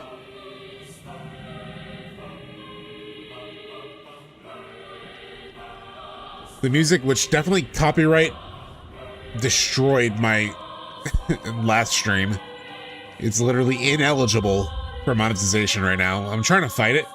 But yeah, another good reason to join the Discord if you haven't, or to, you know, donate via super chats or whatever. Cause yeah, I'm not gonna make any money on these streams with NieR apparently.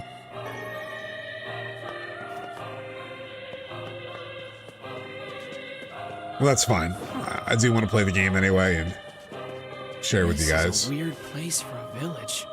How are we supposed to reach the chief's house? That was music, though. Holy shit. Oh, shit. I was looking at the environment.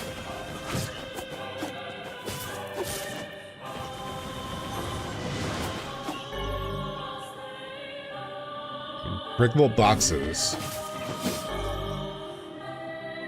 Word obtains. Obtain the word pa. Used with weapons. Attack power +2. Okay, interesting.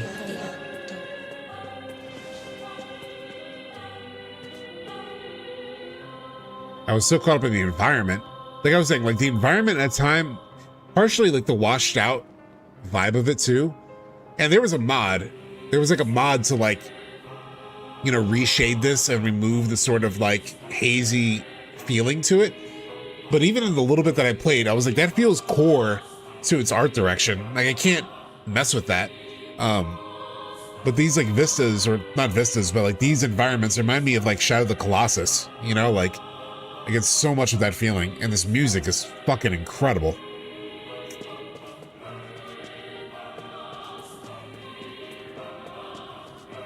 Yeah, the grayness and somberness of the world is key. I felt that in the little bit that I played. So I saw the mod, but I was like, nah, can't do that.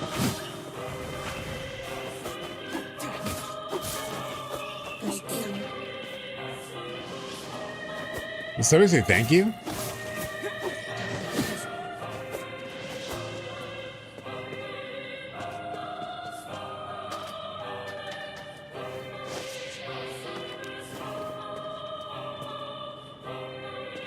Being bleak is pretty much the point. Yeah.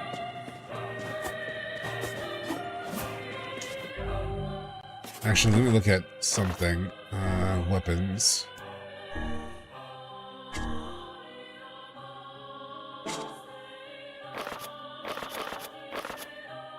Or rather, how do I add...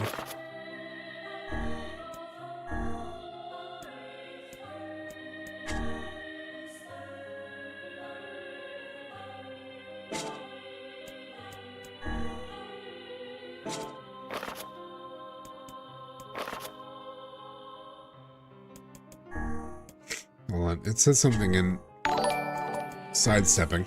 Thank you so much, Wick, for the super chat. 4 euro super chat. This message is copyright free. Thank you so much, Wick. Yo, what's up, Grant? We just started on NieR. Press or hold L in the direction of an enemy and press R2 to sidestep.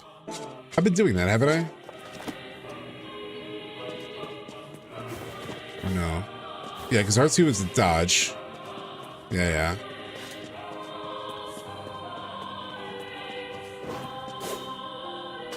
There's nothing really here. Alright, so I came up for... Oh, I was gonna say I came up for nothing, but I need to come up this way anyway. I'm across the way. Thank you, Not Found 69 for subscribing. Is anyone even here? Why did I have to be born here of all places? Oh yeah, villager. I can't take it anymore. Oh, shit.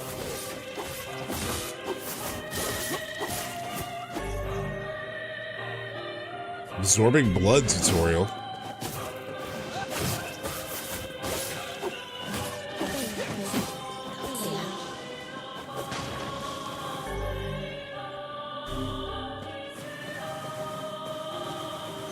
Kaine must not be brought to the village.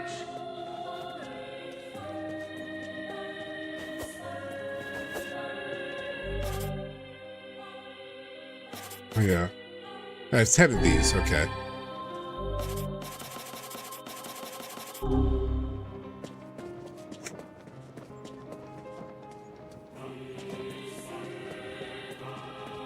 Or there's not shades that they didn't like sunlight. Yeah, it's part of the mystery from what I can tell in this part of the story.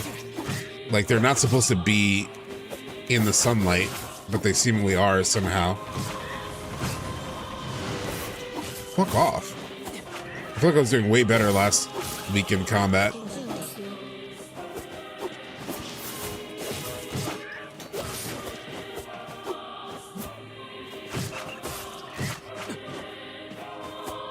Damn, they're getting so many hits on me.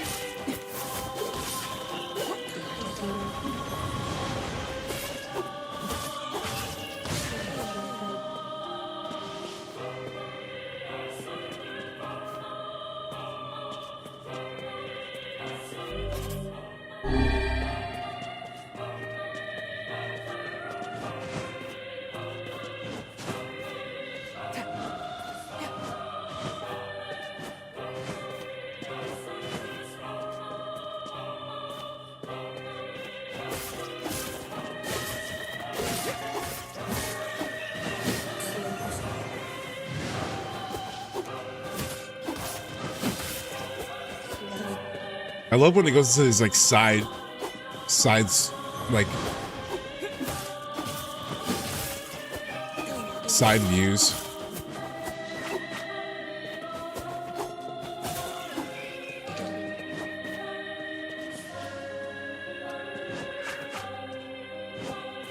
Well, let me walk over this way. Oh, there we go.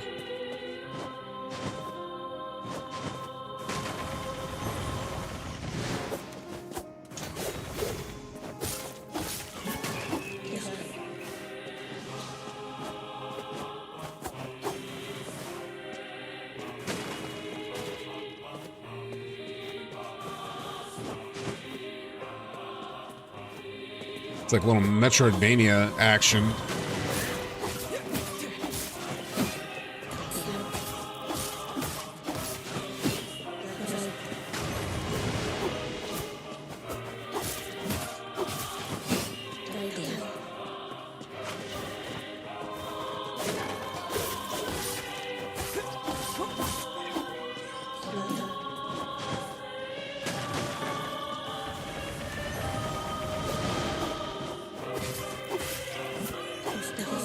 Love this shit. How to pick up the medical herb? Oh, there we go. Oh wait, hold on.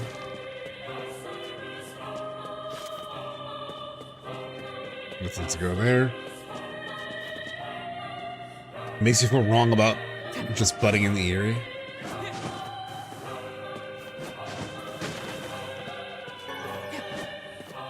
Watermelon seed.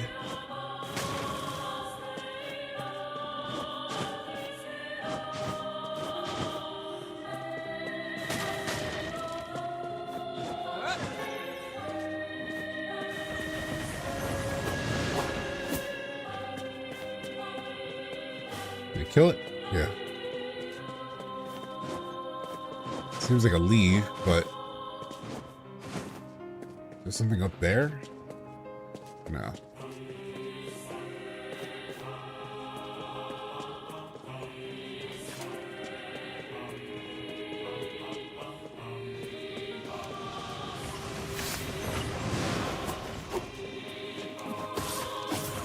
Oh, got a big boy.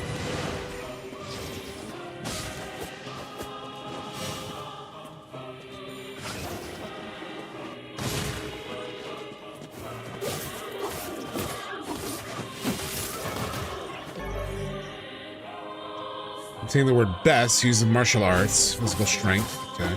Getting a lot of words. I'm still not entirely sure how I equip them.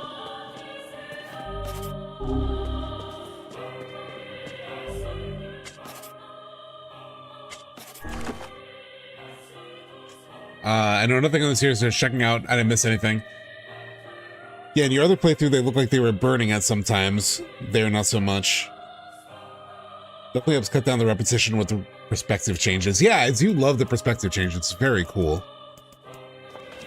I'm trying to figure out how to equip some of this shit.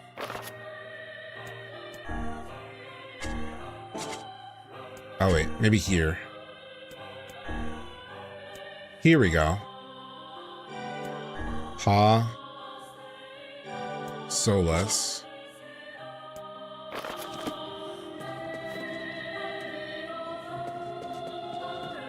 Yeah, word edit.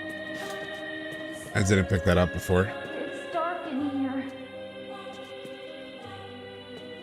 Well, then get out. Is this where it came from? Did I just like loop back around? Ow!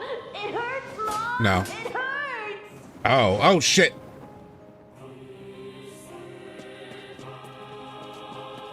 Alright, at least it's not like a hard fail in a way.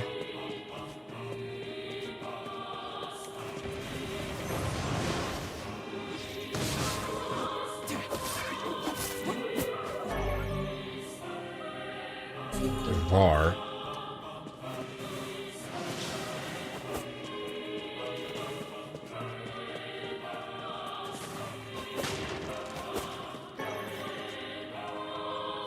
Let's see.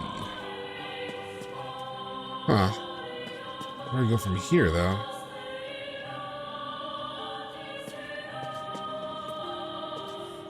Got this music. What the hell? Did I just jump down? That's where I came from, I feel like. Yeah, I did, because I went through that whole thing.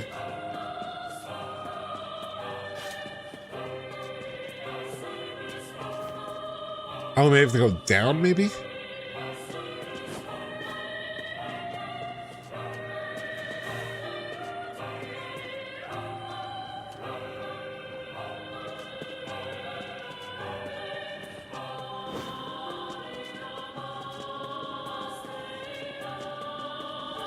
Yeah, I think I have to go down. Maybe. Unless I came from down?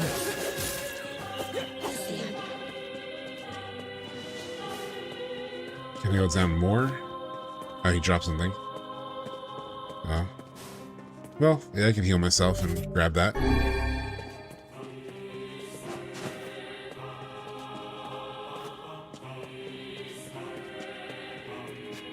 Can we go further down? No.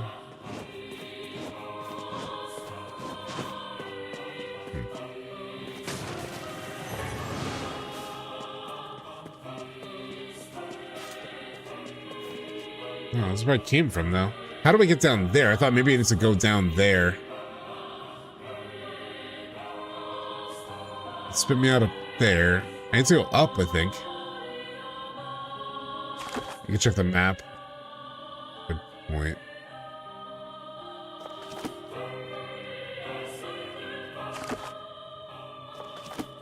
So I need to be over there, maybe?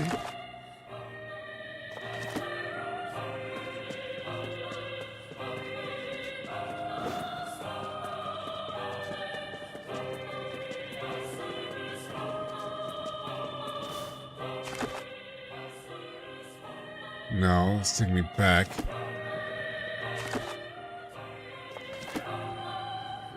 Hey, Pod. Sorry, I'm a little lost right now in NieR.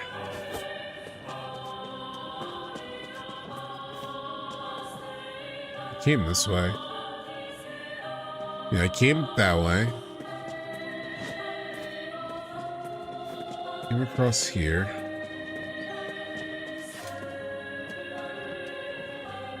Going in this direction is like the opposite of where the X is, though.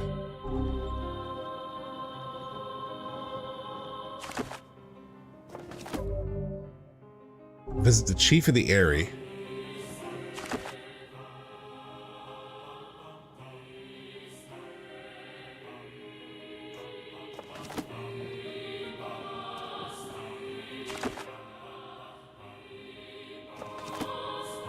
This feels the opposite direction. The way that I went felt like the opposite direction almost of where I'm supposed to go.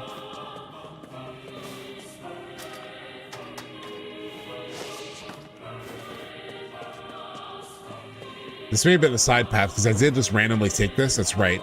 Because I did take this with the ladder. I took this ladder, which is off to the side. So that may have all just been a side thing. I never went this way. Forward, I don't think.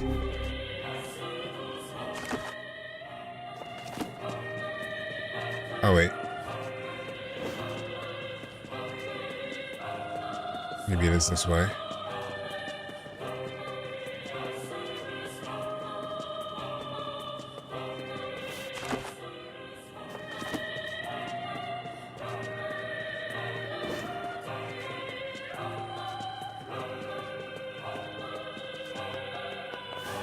Okay, no.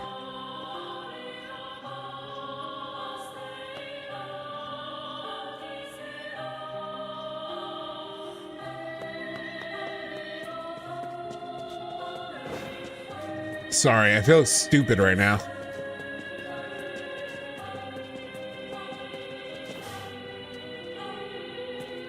The X isn't that way. X is this way.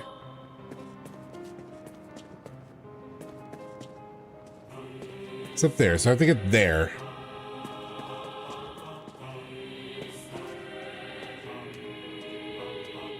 So this is where I was earlier. With this, like, thing. So maybe it goes to the roof of this, and I can cross over somehow? Because I need to get to houses that are over here. Like a house that's over here.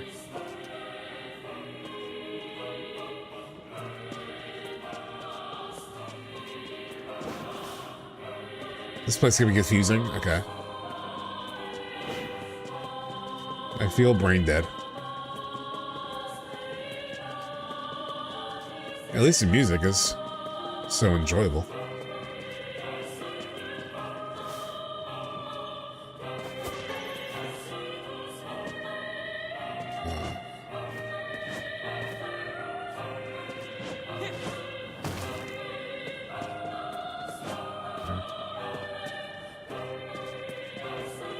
There's a ladder somewhere. So to get across there. Oh, there's a bridge over here. And there's a ladder over there.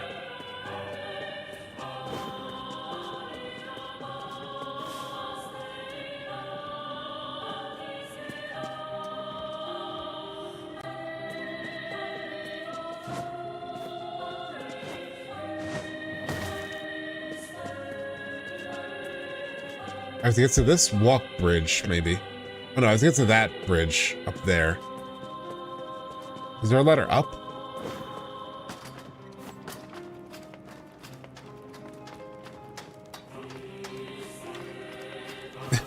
Yeah, the music kind of gives you...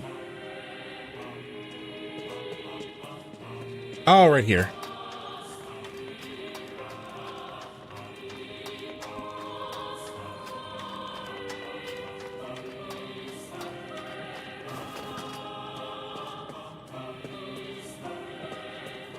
Okay, okay. Replicants. Understandable. Oh, shit. Who's shooting at me?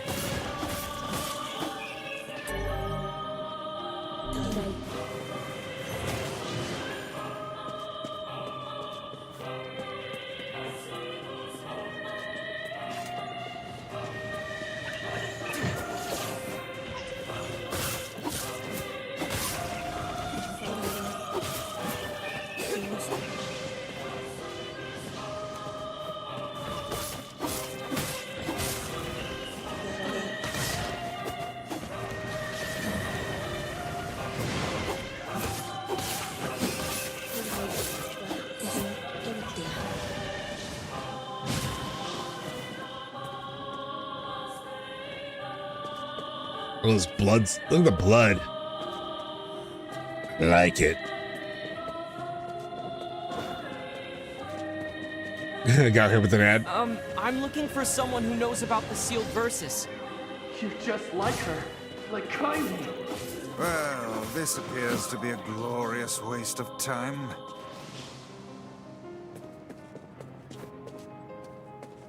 You keep calling me just like somebody else. Hold on, before I go talk to them. Hey there. Leave our village at once. What? Please, just listen to me. Cursed. You are cursed. All right, I'm cursed. Okay, I hear you. What about you? Nothing? Okay.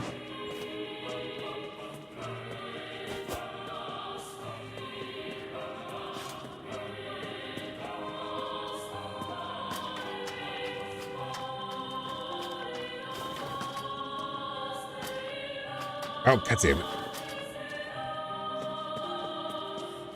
Here we go. This must be the chief's house. Who goes there? Well, we're... Be gone, strangers. Wait, listen to... Enough. Leave this village at once and never return. What a pathetic bunch of rabble.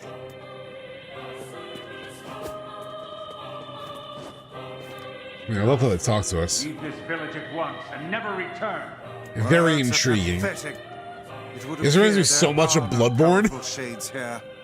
The sealed verses would never be found in such a place. Yeah. Let's go talk to Popola and figure out a new plan. Oh, I gotta go back now.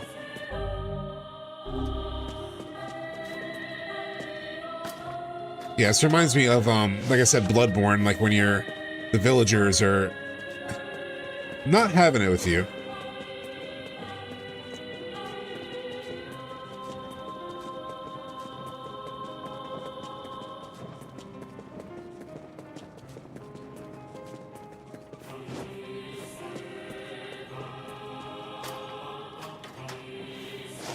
I could jump down.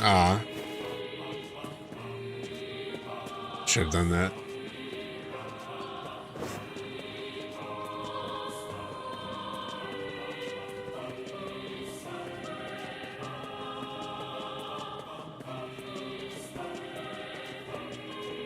Hey, this part you just do all that and you run back. Yeah. Is that like a game design flaw with Replicant that's not in Automata, just out of curiosity? Or is there like a lot of backtracking in these games usually?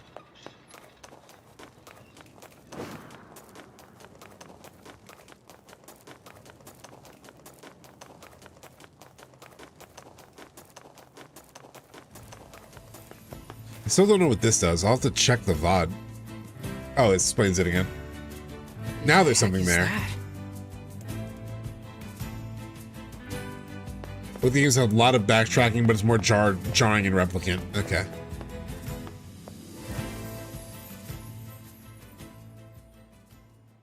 Nice flowers. Those are lunar tears.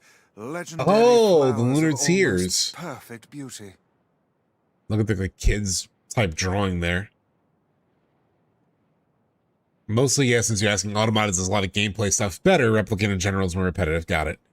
You're kidding. Those are the ones I told Yonah about. Hands off the flowers.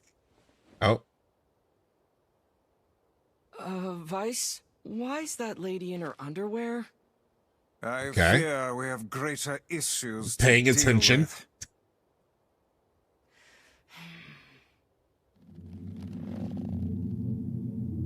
Wait, is she a shade?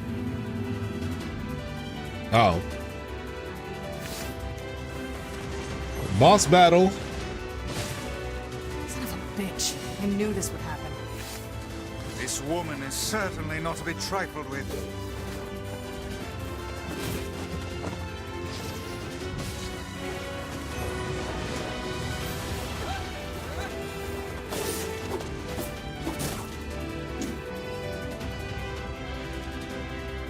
Did we get her?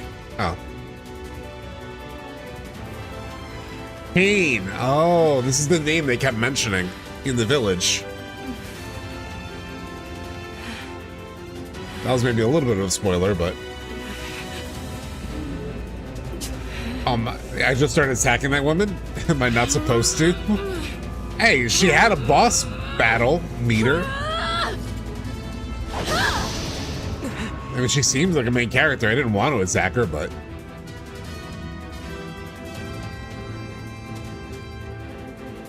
Heck? I didn't know there were like Undertale dynamics to this gameplay.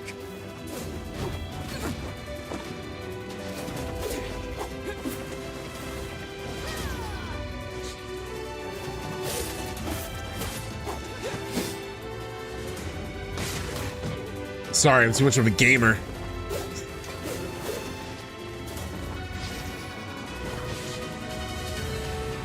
Ow. Sorry, girl. They're shameless with these shots. Oh, now we have to work together.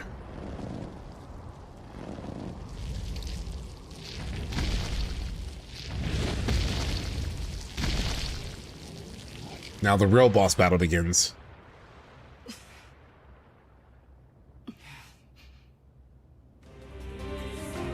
The gamers are so thirsty, apparently. Oh, come on. Are you serious? Or game designers are relatively thirsty. Oh, shit.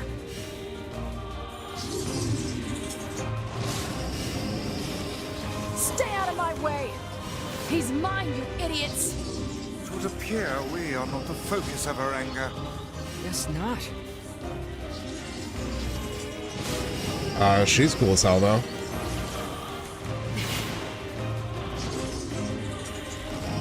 Is that her?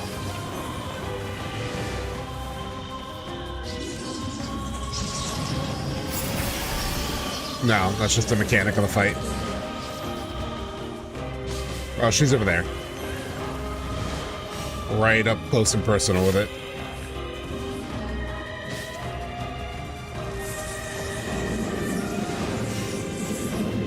Just spat something out. What are those? Are these guys shades too?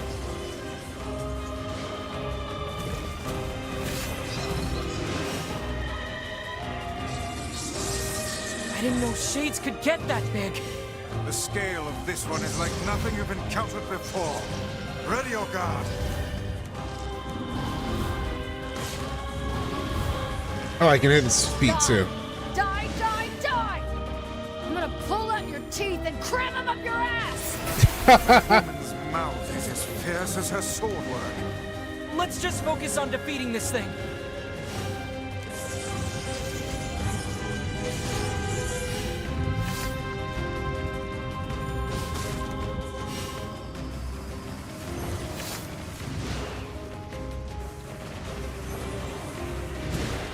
Okay.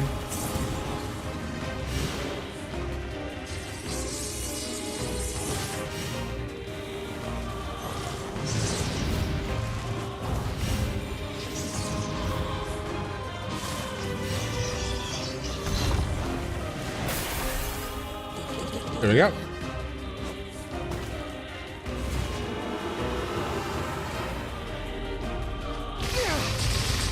Oh, it's Laura Bailey. Is that Laura Bailey? That's cool.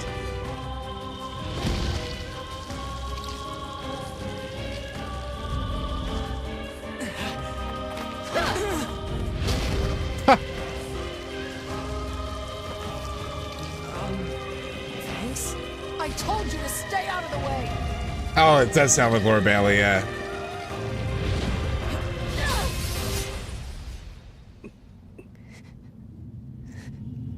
Oh, shit.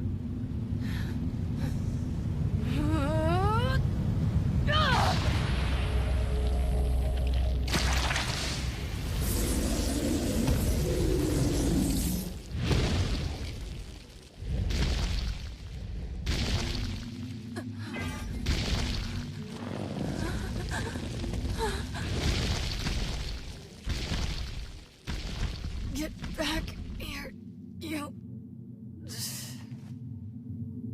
The symbols are disappearing.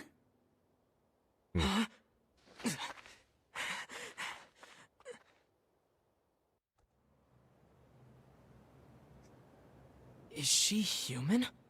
This one has been Was she an possessed by a OG cast member? shade.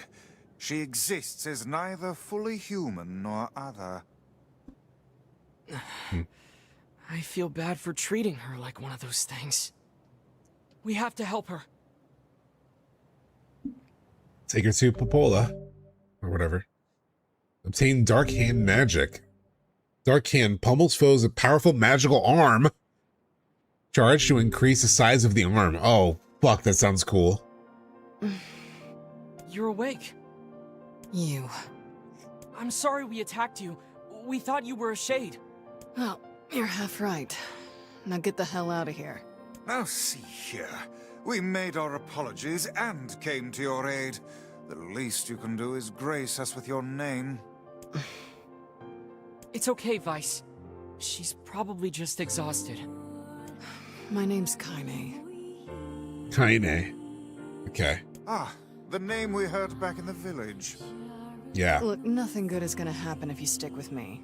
So do like I said and go. Yeah, it's so clearly Laura Bailey. Get lost already, would you? No. Get lost already, would you? No, Get speak to me, lost Laura already, Bailey. would you? Speak to me, lost Laura. Alright, fine. Oh, and one more thing.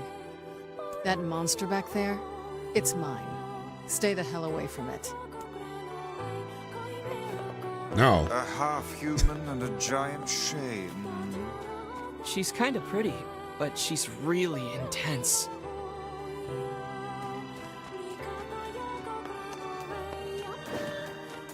Kinda pretty. Devola and Popola came to meet great company and to practice. So yeah, same note.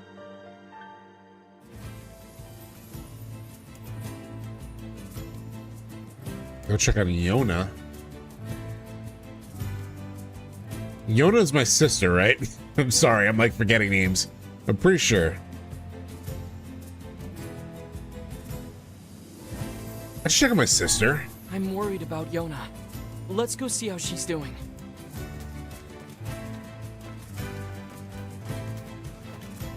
Jump on my homie.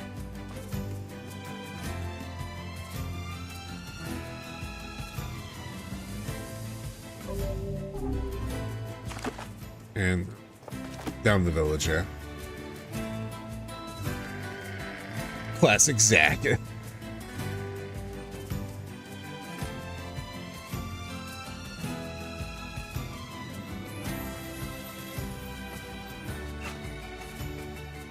There must be a sealed verse inside that enormous shade. Shades are coming after me. Certain of it. Maybe. But there's no way we can Should probably take that fight thing them on to like now. level up and shit. I need to get stronger. Come here.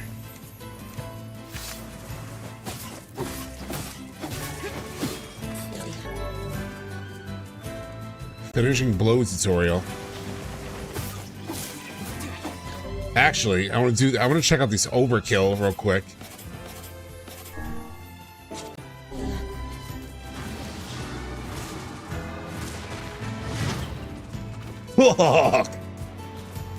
That's cool.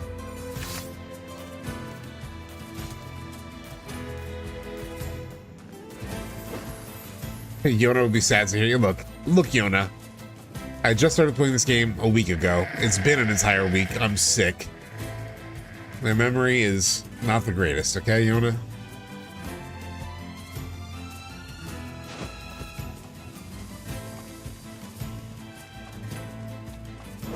Let a shade pop out. I will punch the shit out of it. That was so cool. As soon as I heard about Dark Hand, I was like, I gotta equip that. It's gotta be a challenge to sort of decide between the different abilities. Because you can only map 2, it seems like, right?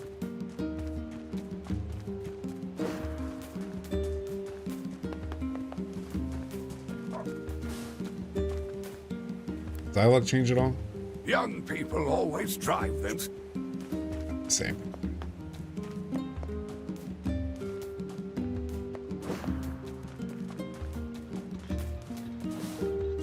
Actually, let me save also.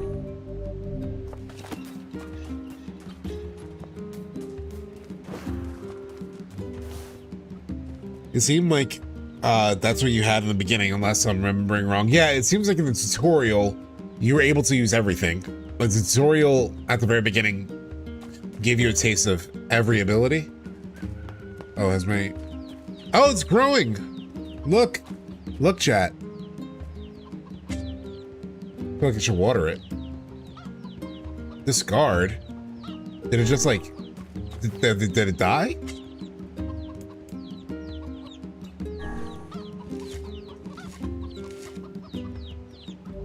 This looks so dead, doesn't it? I watered it. Last time I played this, last time I was here. Did it die in like that time? Is it real time? Well, I play once a week, so...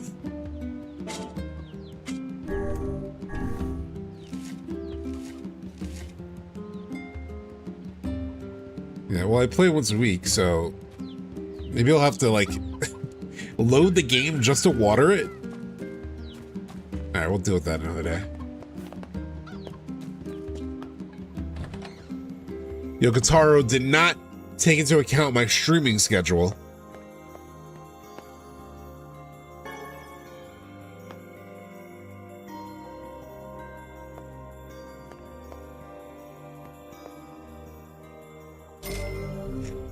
Ooh, 500 gold around my sister. Yonah? Yonah, what is it? It hurts. Oh, Yonah. Wait, what? I'll go get some medicine, okay? Just hang on. Wait. What is it? Just don't do anything dangerous. Stop worrying already. I gotta take care of my sister. Wait. What is it? Just stop worrying. Well, all right. Can I just give her some of the medicinal stuff that I have? The black scroll appears to be advancing at a furious rate. Oh, that's why. She needs something to stop her pain. Let's see if Popola has any ideas. All right, Popola will tell me anyway. I have to see Popola anyway. I don't know if that changes the focus from the Eerie to my sister, but my sister's more important, so.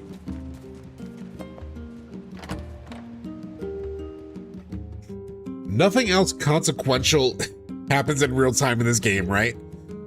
Just tell me it's performing. I don't want like a situation where I have a mission and it's like, we have 24 hours to do X and then I don't because I wait a week. And that's like, you didn't do it. Hey, Popola, do you have Okay, any just pain silly medicine? gardening game. Okay. Pain medicine? It's for Yonah. Her pain is... it's getting really bad. That poor girl. Well, I guess we could try a shaman fish. What's that? It's a fish found near seafront. Their livers contain a chemical that's said to dull even the strongest pain. That sounds perfect. How do I get there? You can find seafront out past the southern plains. Shades have been spotted there recently, though, so be careful.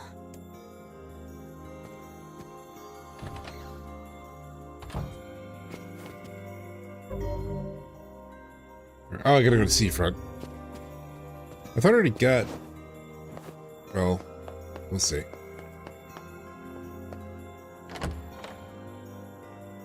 Oh, guess we're doing fishing, you're right.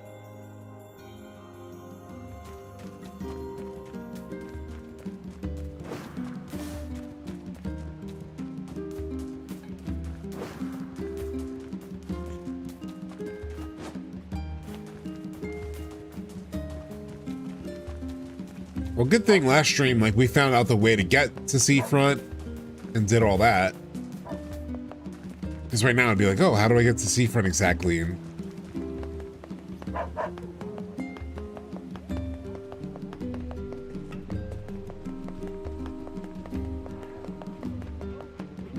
kitty.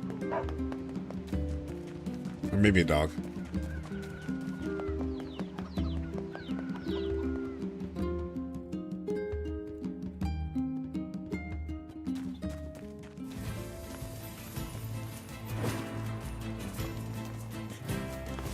Yay! There's one like every zone, seemingly. Oh shit. I gotta fight this thing though. Huh. Damn shades! Go away! That villager is under attack.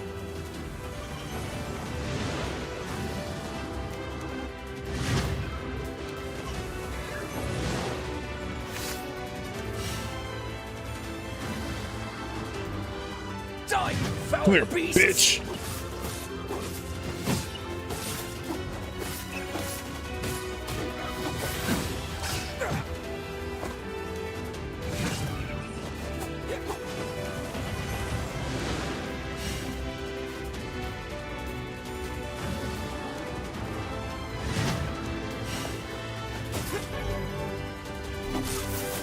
Hard brakes tutorial.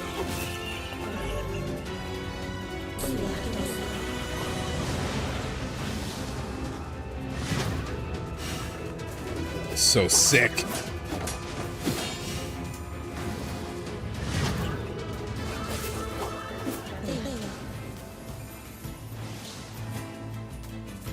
Kill all of them? Okay.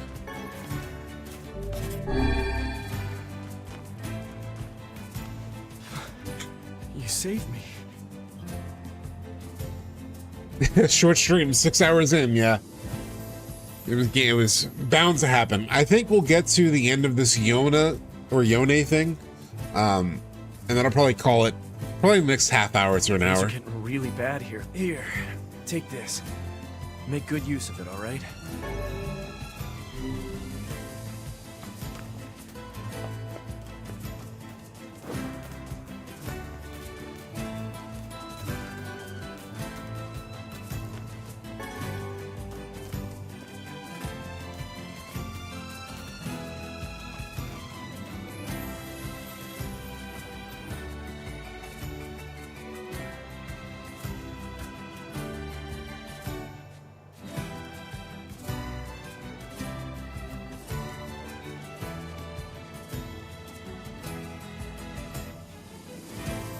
We're just riding off to our sister is sick. The Black Scrawl has advanced even more. It's funny because I guess you could do that. You can go there without checking on your sister. I wonder what happens if you don't check on your sister, like when she's in need of this medicine, you know? If I just went straight to Popola. Now it's giving me the cutscene for a town I've already been to, but I'm so tired. I do get some FF14 vibes from the music here. Going on these old bones. What if he returns today? Can't let the lighthouse stay dark. Oh, I didn't even go to the lighthouse before. I doubt we'll have much luck blundering about blindly for a shaman fish. What should we do? I don't even know what one looks like, so if you've got a better idea, I'm all ears. Perhaps we could try asking some of the townspeople for advice. Works for me. Heck, we might even find a place that sells them.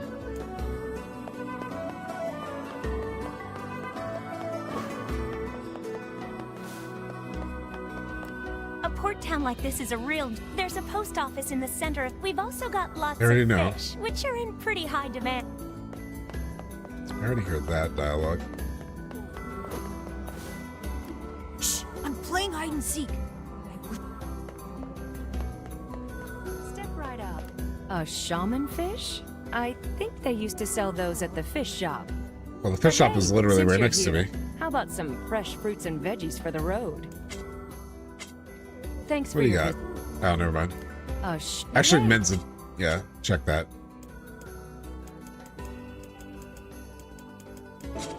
Yeah, I'm good. Thanks for your business. Imagine if Christ had room to breathe like this. You're friends with that sexy postman, aren't you? I just love a man in uniform. Oh, we're not. Well, We talked to this lady before, and it's like, why is she hitting on me? This is getting us nowhere. Yeah. In that case, I shall locate an expert in the field. Wait, you can do that? Yeah, Nothing is tell me, beyond the dude. ability of Grimoire Weiss. Grimoire Weiss. Then why didn't you suggest that in the first place? You humans are always asking for help rather than thinking for yourselves. It really is a loathsome habit.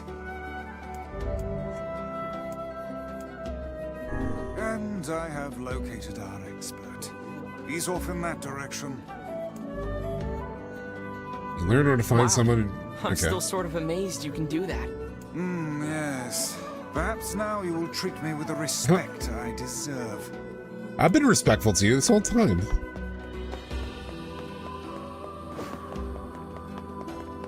I shouldn't even asked him. I should have just went over here.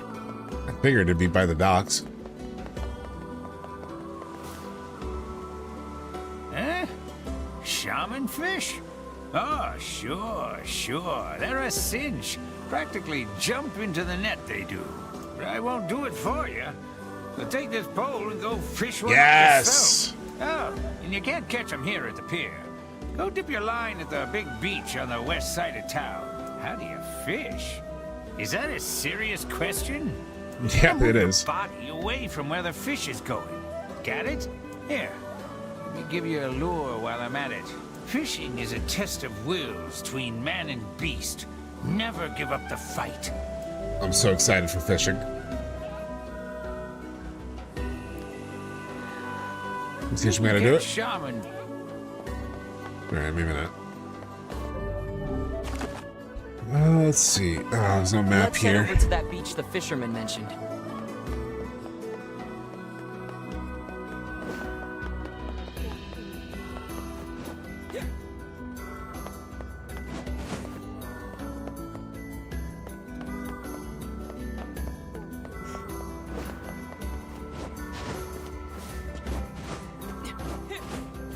Guess I can't jump up there.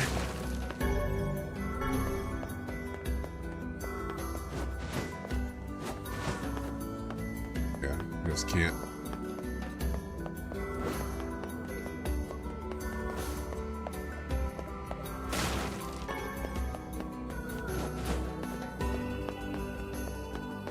How do I get to the west side of town?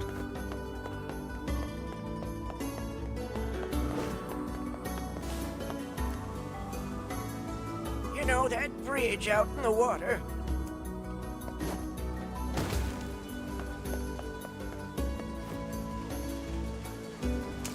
Can't go in the water. Us fishermen visit the town. I know somebody has a map, pretty sure.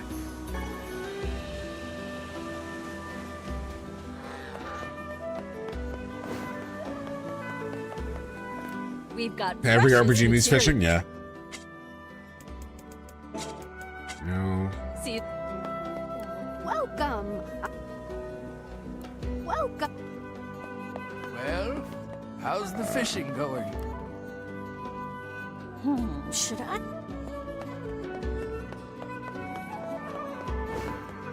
If you're ready to get serious about Oh, I might need bait. Yeah, you're right. I'll take a couple more lures, sure.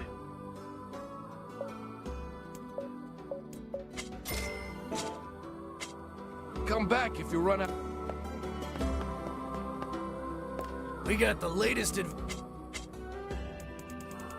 Seafront map, here it is. Hope to see.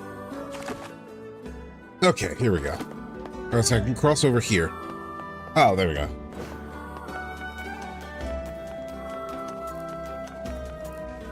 Fishing chat.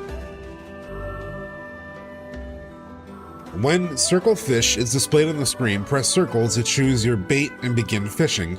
When your rod bends, press circle to hook the fish, then tilt L in the direction opposite the fish's current position to reduce its HP. When the fish's HP reaches 0, you will automatically land it. Let's go. Should go close to the X. Alright, I'm past it. Okay. I'll use the lure since that's what he gave me. Oh shit.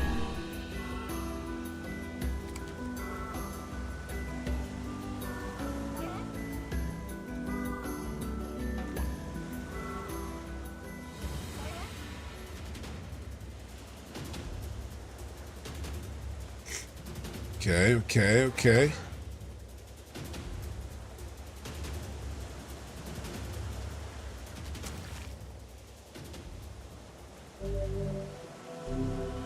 Aquatic plants. That's terrible. Let's try a worm. Hey, what's up, K-Bot?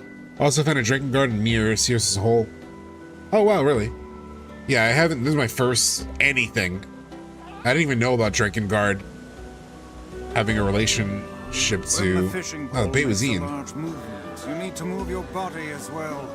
Yeah, I know. I didn't know that. Okay. Yeah, I didn't even know Drinking Guard was related to NieR until like yesterday. I haven't played Drinking Guard. Careful now.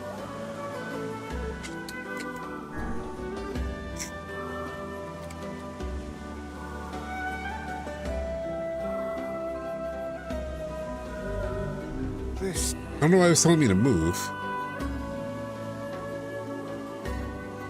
2 days later.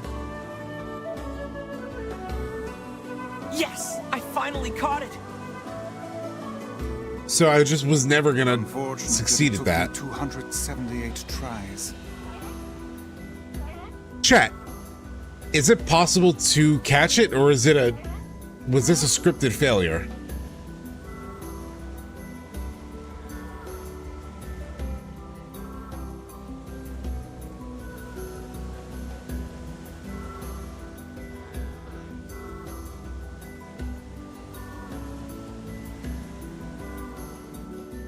Like, is this a scripted failure?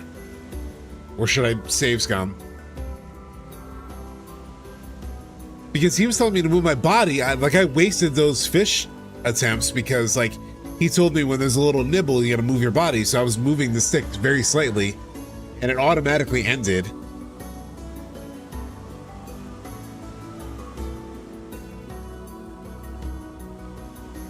Like, it automatically ended the attempt. So I had 3 fails, but really 2 of them were because he told me to sort of like move the stupid thing. Shit. Any NieR players know if I could actually do that, or is this an automatic fail? Is this a scripted fail?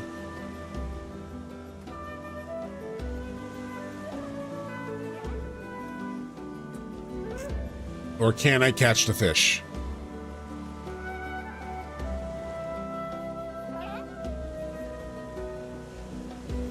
Nobody's saying anything. I might need to Google it.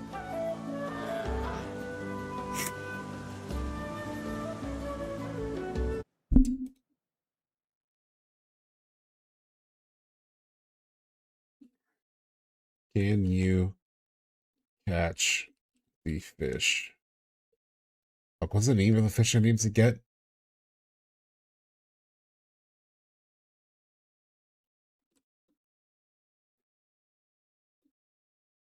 NieR.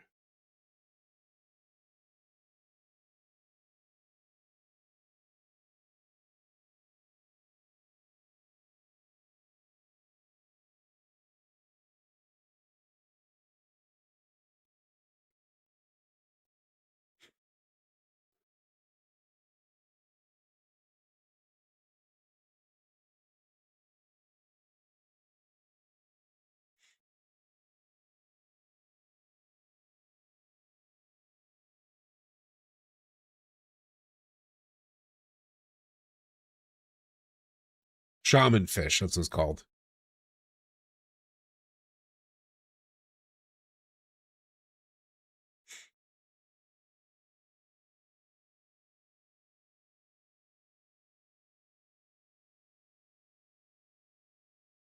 Okay, you can fail, but they also just give it to you.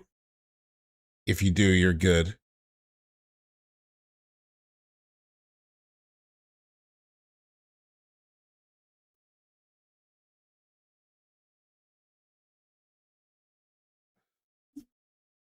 Still not telling me. Can you catch the shaman fish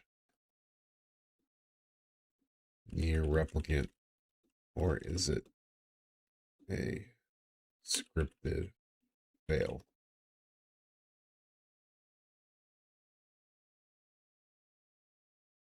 It's not a scripted failure, it says. If you fail to catch it many times in a row, the game will trigger a cutscene resulting in a 2-day skip. Oh, fuck. We're all set.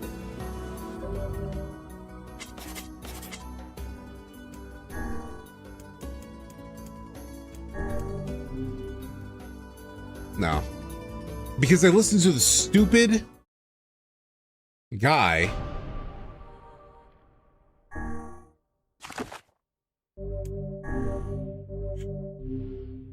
With the backtrack, I'm gonna do some of that over again. Damn it.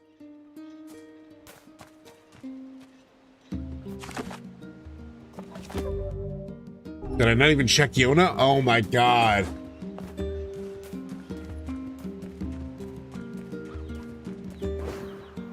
It's too late now. I already doubled back.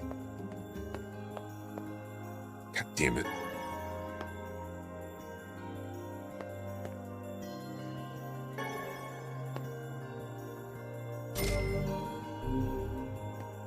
Yonah?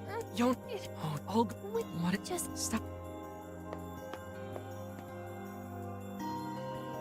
Sorry, I care so much, Yonah.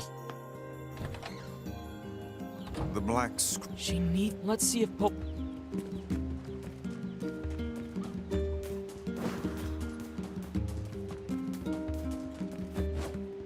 Up to Popola.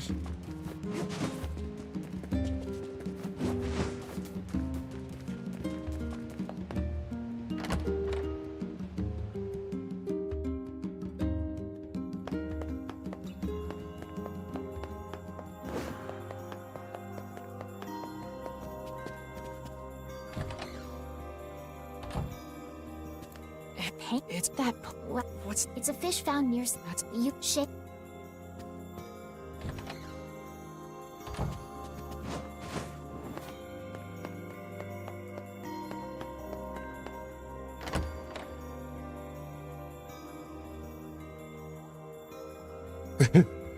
The shorts and high boots are quite a fashion statement.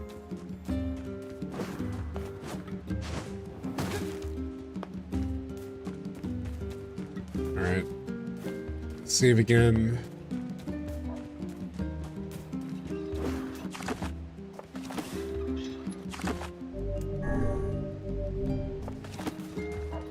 It's the weird thing, like, control-wise with this game is that circle is to enter a menu, but circle is also to exit a menu. So many times I enter a menu with circle, and then I press circle again to like confirm like a menu choice, but instead I end up just pressing it. It ends up backing me out. So circle enters the menu and it exits the menu. So I did circle to enter the menu, X to do the thing in the menu, and then circle to exit back out of the menu. And I keep forgetting.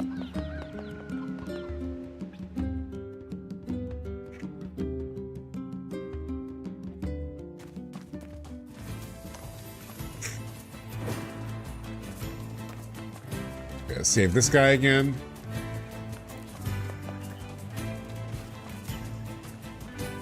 Damn shades! Go away! That villager is under attack.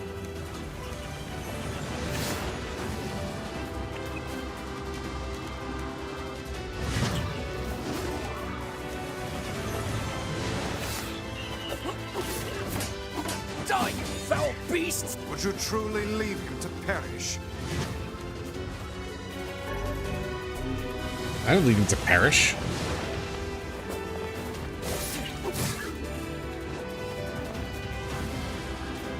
Can I jump and do this? Oh, shit! That's crazy.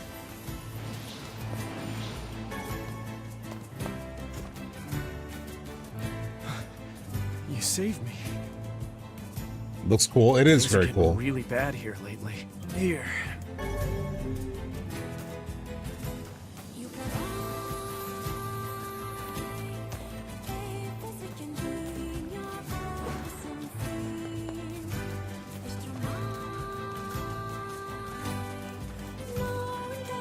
I left my mount.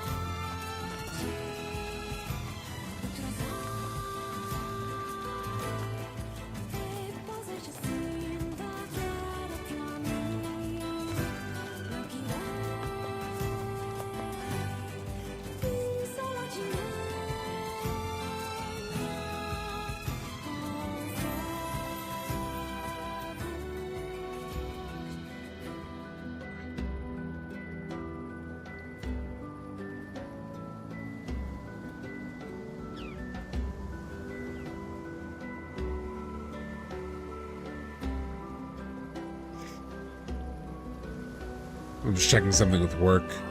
There's some weekend stuff too. I'm so tired. Stairs are rough going on these old bones. What if he returns today? Can't let the lighthouse stay dark.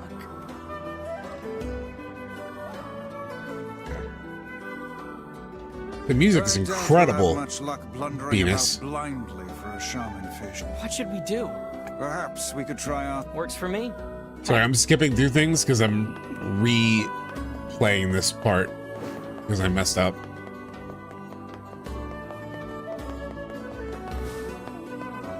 All right. I love A shaman, but hey. Thanks for your business.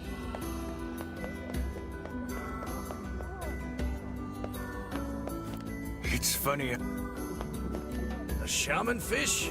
We ate, but since you're here, what? Hope to see you. I'm waiting for him to stop me and say it's pointless. A shaman ate, but Actually, I did need him, yeah. I needed the seafront map. hope to.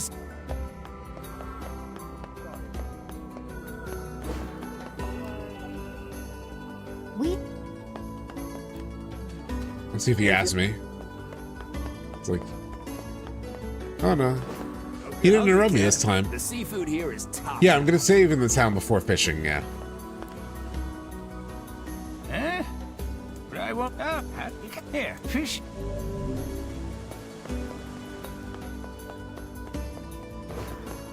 Let's Where head is over the to save that beach the point? fisherman mentioned. I will. Give me a second, bro. I guess it's the post office. Wherever that is. I thought it was over here.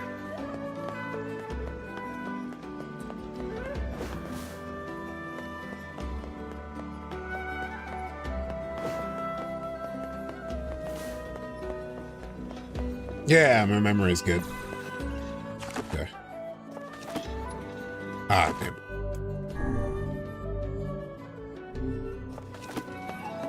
Alright. So we saved.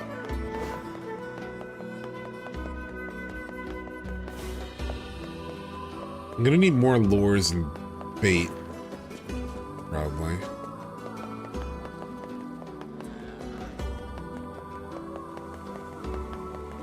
Seals are the guardian spirits.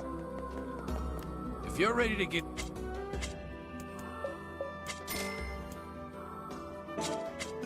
Come back if you run.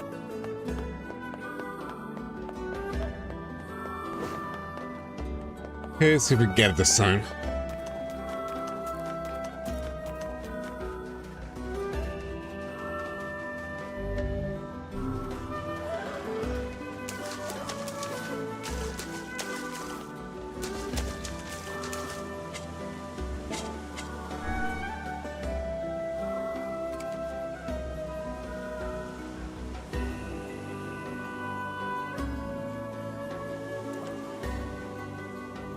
Okay. Fuck. We're in the fishing pole. Yeah, I know.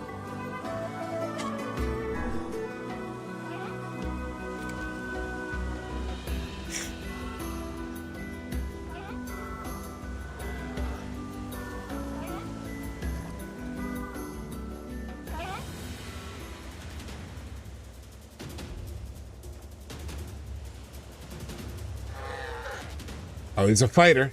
He's a fighter. Oh. Shaman fish. Let's go. New record. You set a new shaman fish size record. Oh my god, they're doing the whole thing. We're all They're set. doing the whole bit. Let's get this back to Yonah.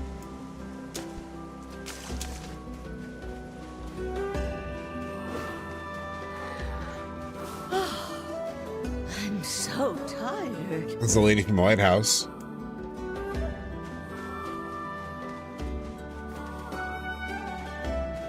I can't even talk to her. Hold it! Huh? I said hold it! Over here! I tried talking to you. How can you just ignore an old woman in I need? didn't. Oh, I literally stopped. This generation, the children of this age are nothing but selfish, heartless cats. Look, my sister is dying, lady. Are you talking about me? Oh, ignore her. We've a quest to complete. People like that are best left to their own devices. That's Marl's VA, is it really? What's wrong? Is everything okay? My illness has returned. It must have been the shock of seeing this rude, floating book. Rude? Book? Now, see here, madam. I'll have you know. You did this. Oh, what a terrible thing you are. Why, you insolent crone. How dare you address me like some common paperback? Paperback. Hold on, my lips are chapped like hell. Vice, cold. knock it off. You there! Would you truly abandon a pitiful old woman to this cruel world? Well, I got my sister to You save. asking me? Oh, do please ask me. No, no. Hey, SubTXT, your FF7 video essay was thoughtful, meticulous, and brilliant. What's one theory you're most looking forward to seeing potentially happen in part 3? Definitely, we talked about it earlier in stream, but fighting Cloud, like having Cloud be fully, like when Cloud turns in the Worldwood Maze and he has this, like, you know, he's gone moment, I want to fight Cloud as a boss. Max was talking about it on stream the other day, which I thought that we've talked about on stream, but if Sephiroth were to sort of like fully take over Cloud's body, rather than just having him deliver the black materia and then let him go, which ends up him landing in Lifestream, Tifa saves him, and then ultimately Cloud beats Sephiroth. A way to avoid that would be to fully consume Cloud's body, to not just use him as like an Uber Eats delivery for his black materia, but like use him to sort of like take over Cloud as like a vessel. That could be really cool. Either way, I really want to fight Cloud as a boss. Like I want Cloud to be a boss fight. That could be really cool. Oh, it is Marl's VA. I'm very curious. Should I take the stupid quest or not?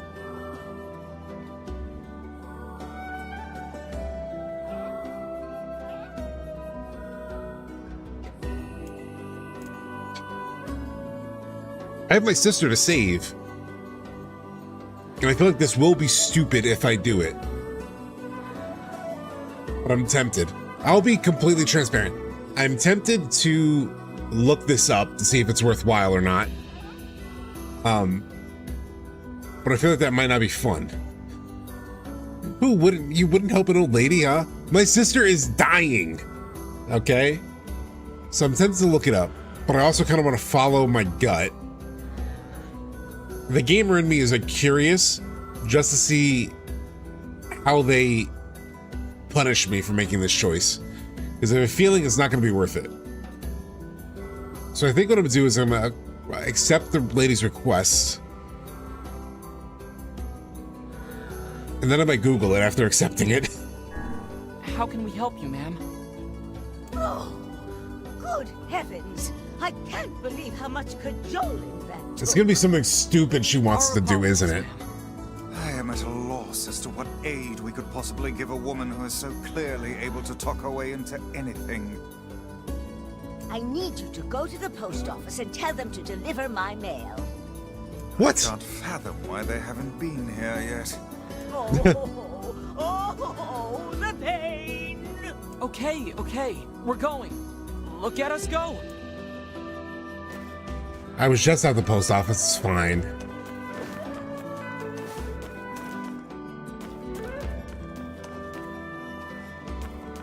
This is a whole different path. Hold on.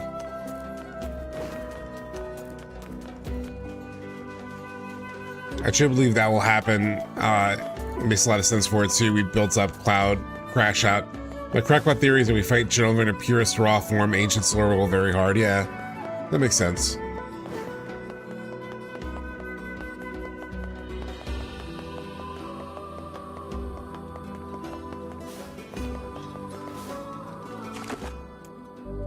I'm gonna make a separate save.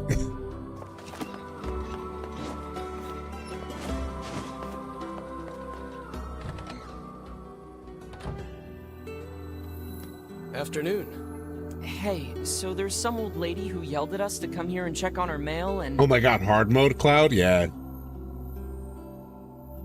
Hey, so this, some old lady who yelled at us to come here and check on our mail. Lighthouse lady? The very same. Now could you please deliver her parcels and silence her flapping gums? Sorry, but I injured my leg. I won't be delivering anything for a while. Oh, that's too bad. Maybe What kind of post office? What kind of postman are you? Leg. What about your sacred postman's oath? Yeah. Neither wind nor sleet nor terrible monsters of the night shall keep thee from... Hey, if your leg hurts, we'll just deliver it for you. Oh, that would be a huge help. Just be careful, all right? That lady has a bit of a temper. You don't say. Open the select documents from Grimoires and view the letters. I can read it. So, since you're here... Oh, what is it now? You're from Popola's village, right? Yeah. How do you know? Huh? Well, you're dressed differently and you just have a certain air about you, I guess. Anyway, would you mind taking this letter to Popola when you go back? Sure. Popola has a letter too. We might as well take the postman's oath ourselves. I'm sure Yonah will understand. Yeah. But in case she doesn't.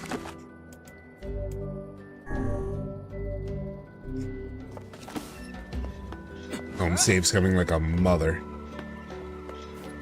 Okay. Oh, the other thing I wanted to check. I wonder if there's if they'll get in trouble for like looking through her mail. I have a feeling I will. Documents. Love letter.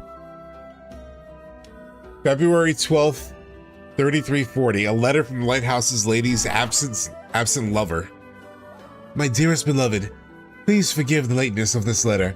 I have recently fallen quite ill and had some difficulty finding a doctor in this foreign land. The people here, however, have treated me with great kindness, and I now feel my body getting stronger by the day. If my recovery continues, I hope to attempt to journey home soon. I think about you every day, and yearn for the moment when we can be together again. Please take care of yourself, and know that I am doing everything I can to return to you. Read Yonah's letter, too. From the office of the Mayor of Seafront to Popola, I write to you regarding the urgent matter of the Eyrie. As you know, shade activity in that area has been much increased of late, and we now fear the worst. Numerous letters to the village chief have yet to be returned, and our merchants have recently lost all contact with customers there. While Seafront has yet to be troubled by the Shades, we fear their arrival is only a matter of time. I encourage your village to take all necessary steps to defend yourself from this terrible scourge. The loss of 2 outposts would be almost too much to bear. I hope to hear from you soon. Okay. Paranoid save minigame? Yeah. I have a feeling she's gonna know that I opened her letter. Of course, she went up to her damn lighthouse. I don't hear the crone, and I'm sure I would if she were here. They call her the lighthouse lady, right? Well, let's... Yeah. What an absurd waste of time this is.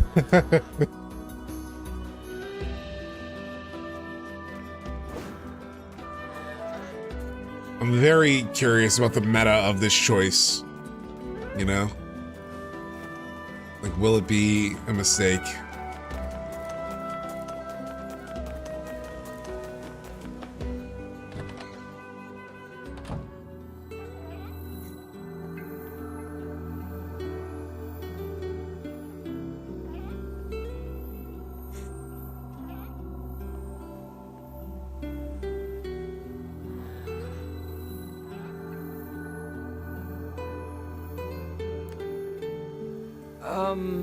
Oh, you. What do you want? Oh my god, yeah, it does sound like Marl too. It is Marl's VA, but it sounds like her there. Your letter. The postman hurt his leg. That's why he... That's no excuse. It's his job to deliver the mail, no matter what. I agree with her. Didn't he take the postman's oath? The thought that Exactly. anyone would actually bother to write you a letter staggers the imagination.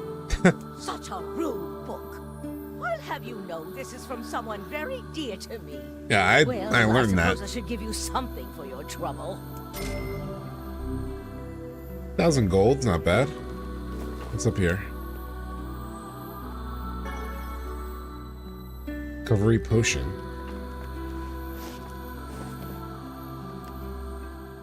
The thought that anyone would act such a rude. All right.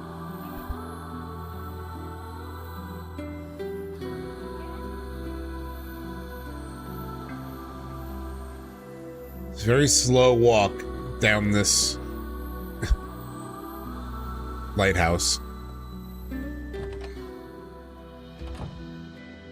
We need to get the shaman fish. Yeah, I know, I've been trying.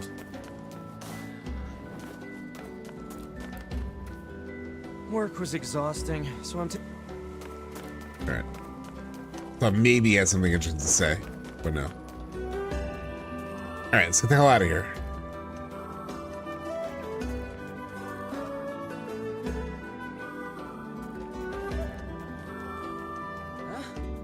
Lighthouse lady. Out of my way. She's a mean old nut.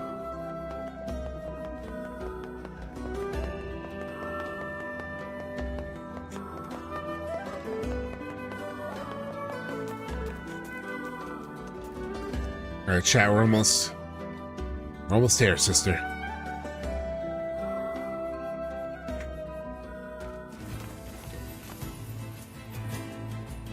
Use our mount this time.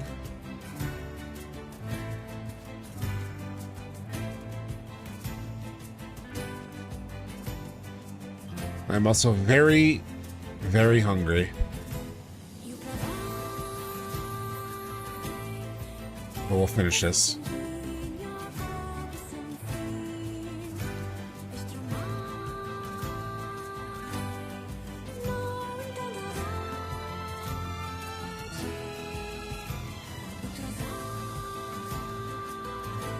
And even though we wasted some time with the old lady's letter, we didn't waste 2 days fishing.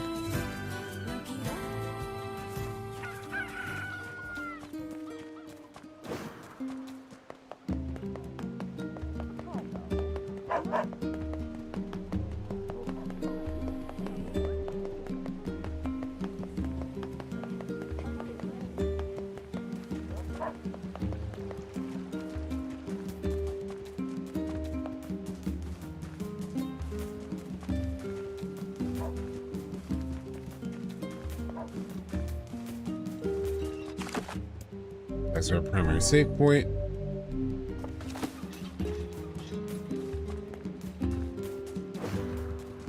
Let's see our sister.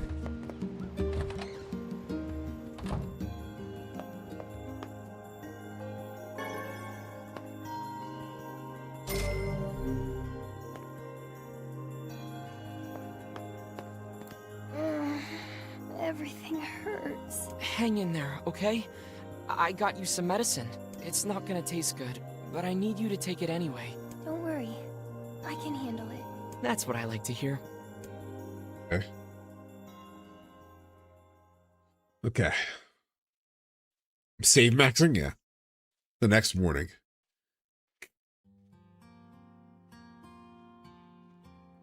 Morning. Hey, how you feeling? Better. It doesn't hurt anymore.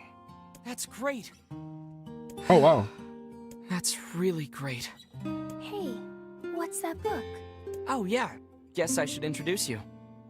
Oh, yeah, she hasn't met Grimoire yet. I am Grimoire Weiss, wielder of arcane. Oh, hi, Vicey. Now see here, my name is... Vice has been worried about you too. Really? Aw, thanks, Vicey. It appears impudence is the fruit of this family tree. Anyway, I need to go talk to Popola. Stay here and get some rest, alright? Alright.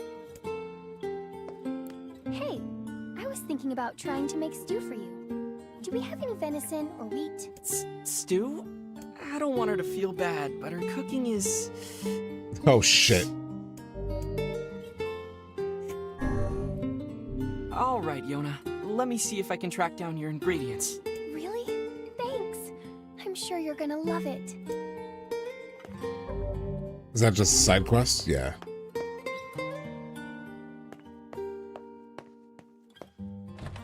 Okay, real quick. Ingredients for a home-cooked meal. Is there something you want to say? Oh, no, nothing at all. Look, I know Yonah's not a 4-star chef or anything, but she puts her heart into it. Only a real jerk wouldn't appreciate the effort. What kind of brother do you think I am? Did you hear me imply anything of the sort? I guess not. Just, well, good luck. Yeah.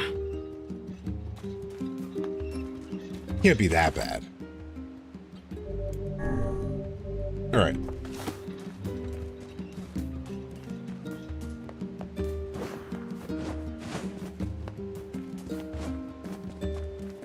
So it's lots of Popola.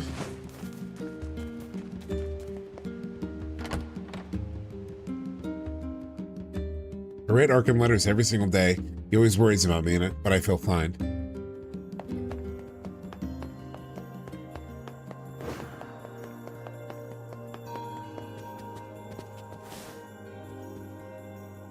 Alright, here we go. Cutscene. Hey, I brought a letter for you. Oh, thanks. Oh dear. What's wrong? It's from the mayor of Seafront. He says that a horde of shades have appeared in the area. That's not good. Yeah, I fought them. My weapon was practically useless against the giant shade we fought there. I wish there was some way to strengthen my weapon. You know, there's a little shop at the entrance to the junk heap that might be able to help. If you bring them materials, they should be able to use them to enhance your weapons. Interesting. Guess I'll check it out. Oh, but it won't be free, you know.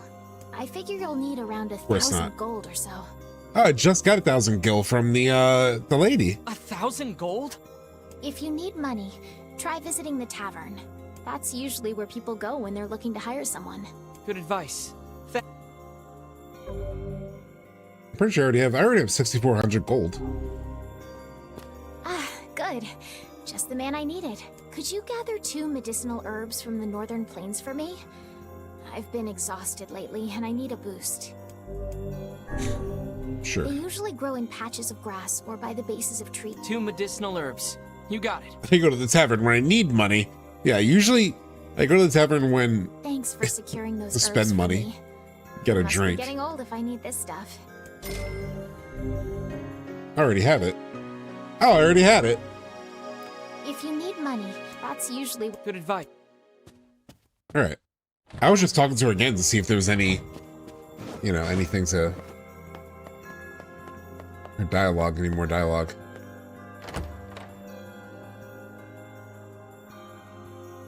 Death confirmation. What is this? Body 99.9% likely. Might as well check out the tavern. What was that? What was that, chat? I'll have to look at that back on the VOD. So I'm looking to crush that side quest. That looked like it was from the beginning of the game. I'll look at that on the VOD for sure. Which is where we're heading, chat, because I think it's time to call it. You know, I soldiered through quite a long stream, actually, almost 7 hours. We played 2 games today. We talked news. Really just like they don't let you read that. They do if you just had like more time. The time is just very fast. The time is just super fast. For that. So next stream, we'll be back. I don't know why my TV turned off. Horibus is ready though. So I'm going to end it for today. Let's check who's anybody on Twitch. Let's see if there's anybody to raid into. The next stream will be either Wednesday or, well, not Wednesday. Definitely not Wednesday. Sorry. Definitely not Wednesday, but maybe Thursday. Maybe Thursday. If I get that day free. Let me just check. Your dashboard. But yes. Otherwise, the next stream will be Sunday, February 1st. So if you want to know about the Thursday, I'll post about it on Blue Sky and Twitter and the Discord. If you're not on Discord, it is up on the YouTube chat. It's like pinned at the very top. And then here on Twitch, where's the chat? And then here on Twitch, exclamation Discord. Get the Discord link. So thank you for hanging out. I know I was sick today. Next Sunday is a big day. Do you know why it's a big day? Chat. Do you know why it's a big day? Sunday. Because what is Saturday? Do you all know? Have you all pieced it together yet? What day is Saturday? I was going to pull it up and now I got to do like browser and everything. Saturday is January 31st. Isn't it? Yeah. Saturday is January 31st. The 29th anniversary of Final Fantasy VII. So we'll get something, I think. I think what's most likely is that we will get what's it called? We'll most likely get, like, I think they'll put like a statement from like Nomura and those guys, like Kitase, Hamaguchi. There'll be some like statement or be like, thank you for 29 years of Final Fantasy VII. We're working hard on the final release of the game. I know we want more. But I think we'll get more at a state of play in February. That's my hope. That's what I'm counting on. That's what I'm hoping for. So expect that. So next week, you'll see that is what we'll be doing. We'll be talking about, we'll be doing more NieR, more Crisis Core, and then the anniversary recap. Talk about whatever happens next Saturday. But for now, thank you so much for hanging out. Was there anybody I wanted to go to?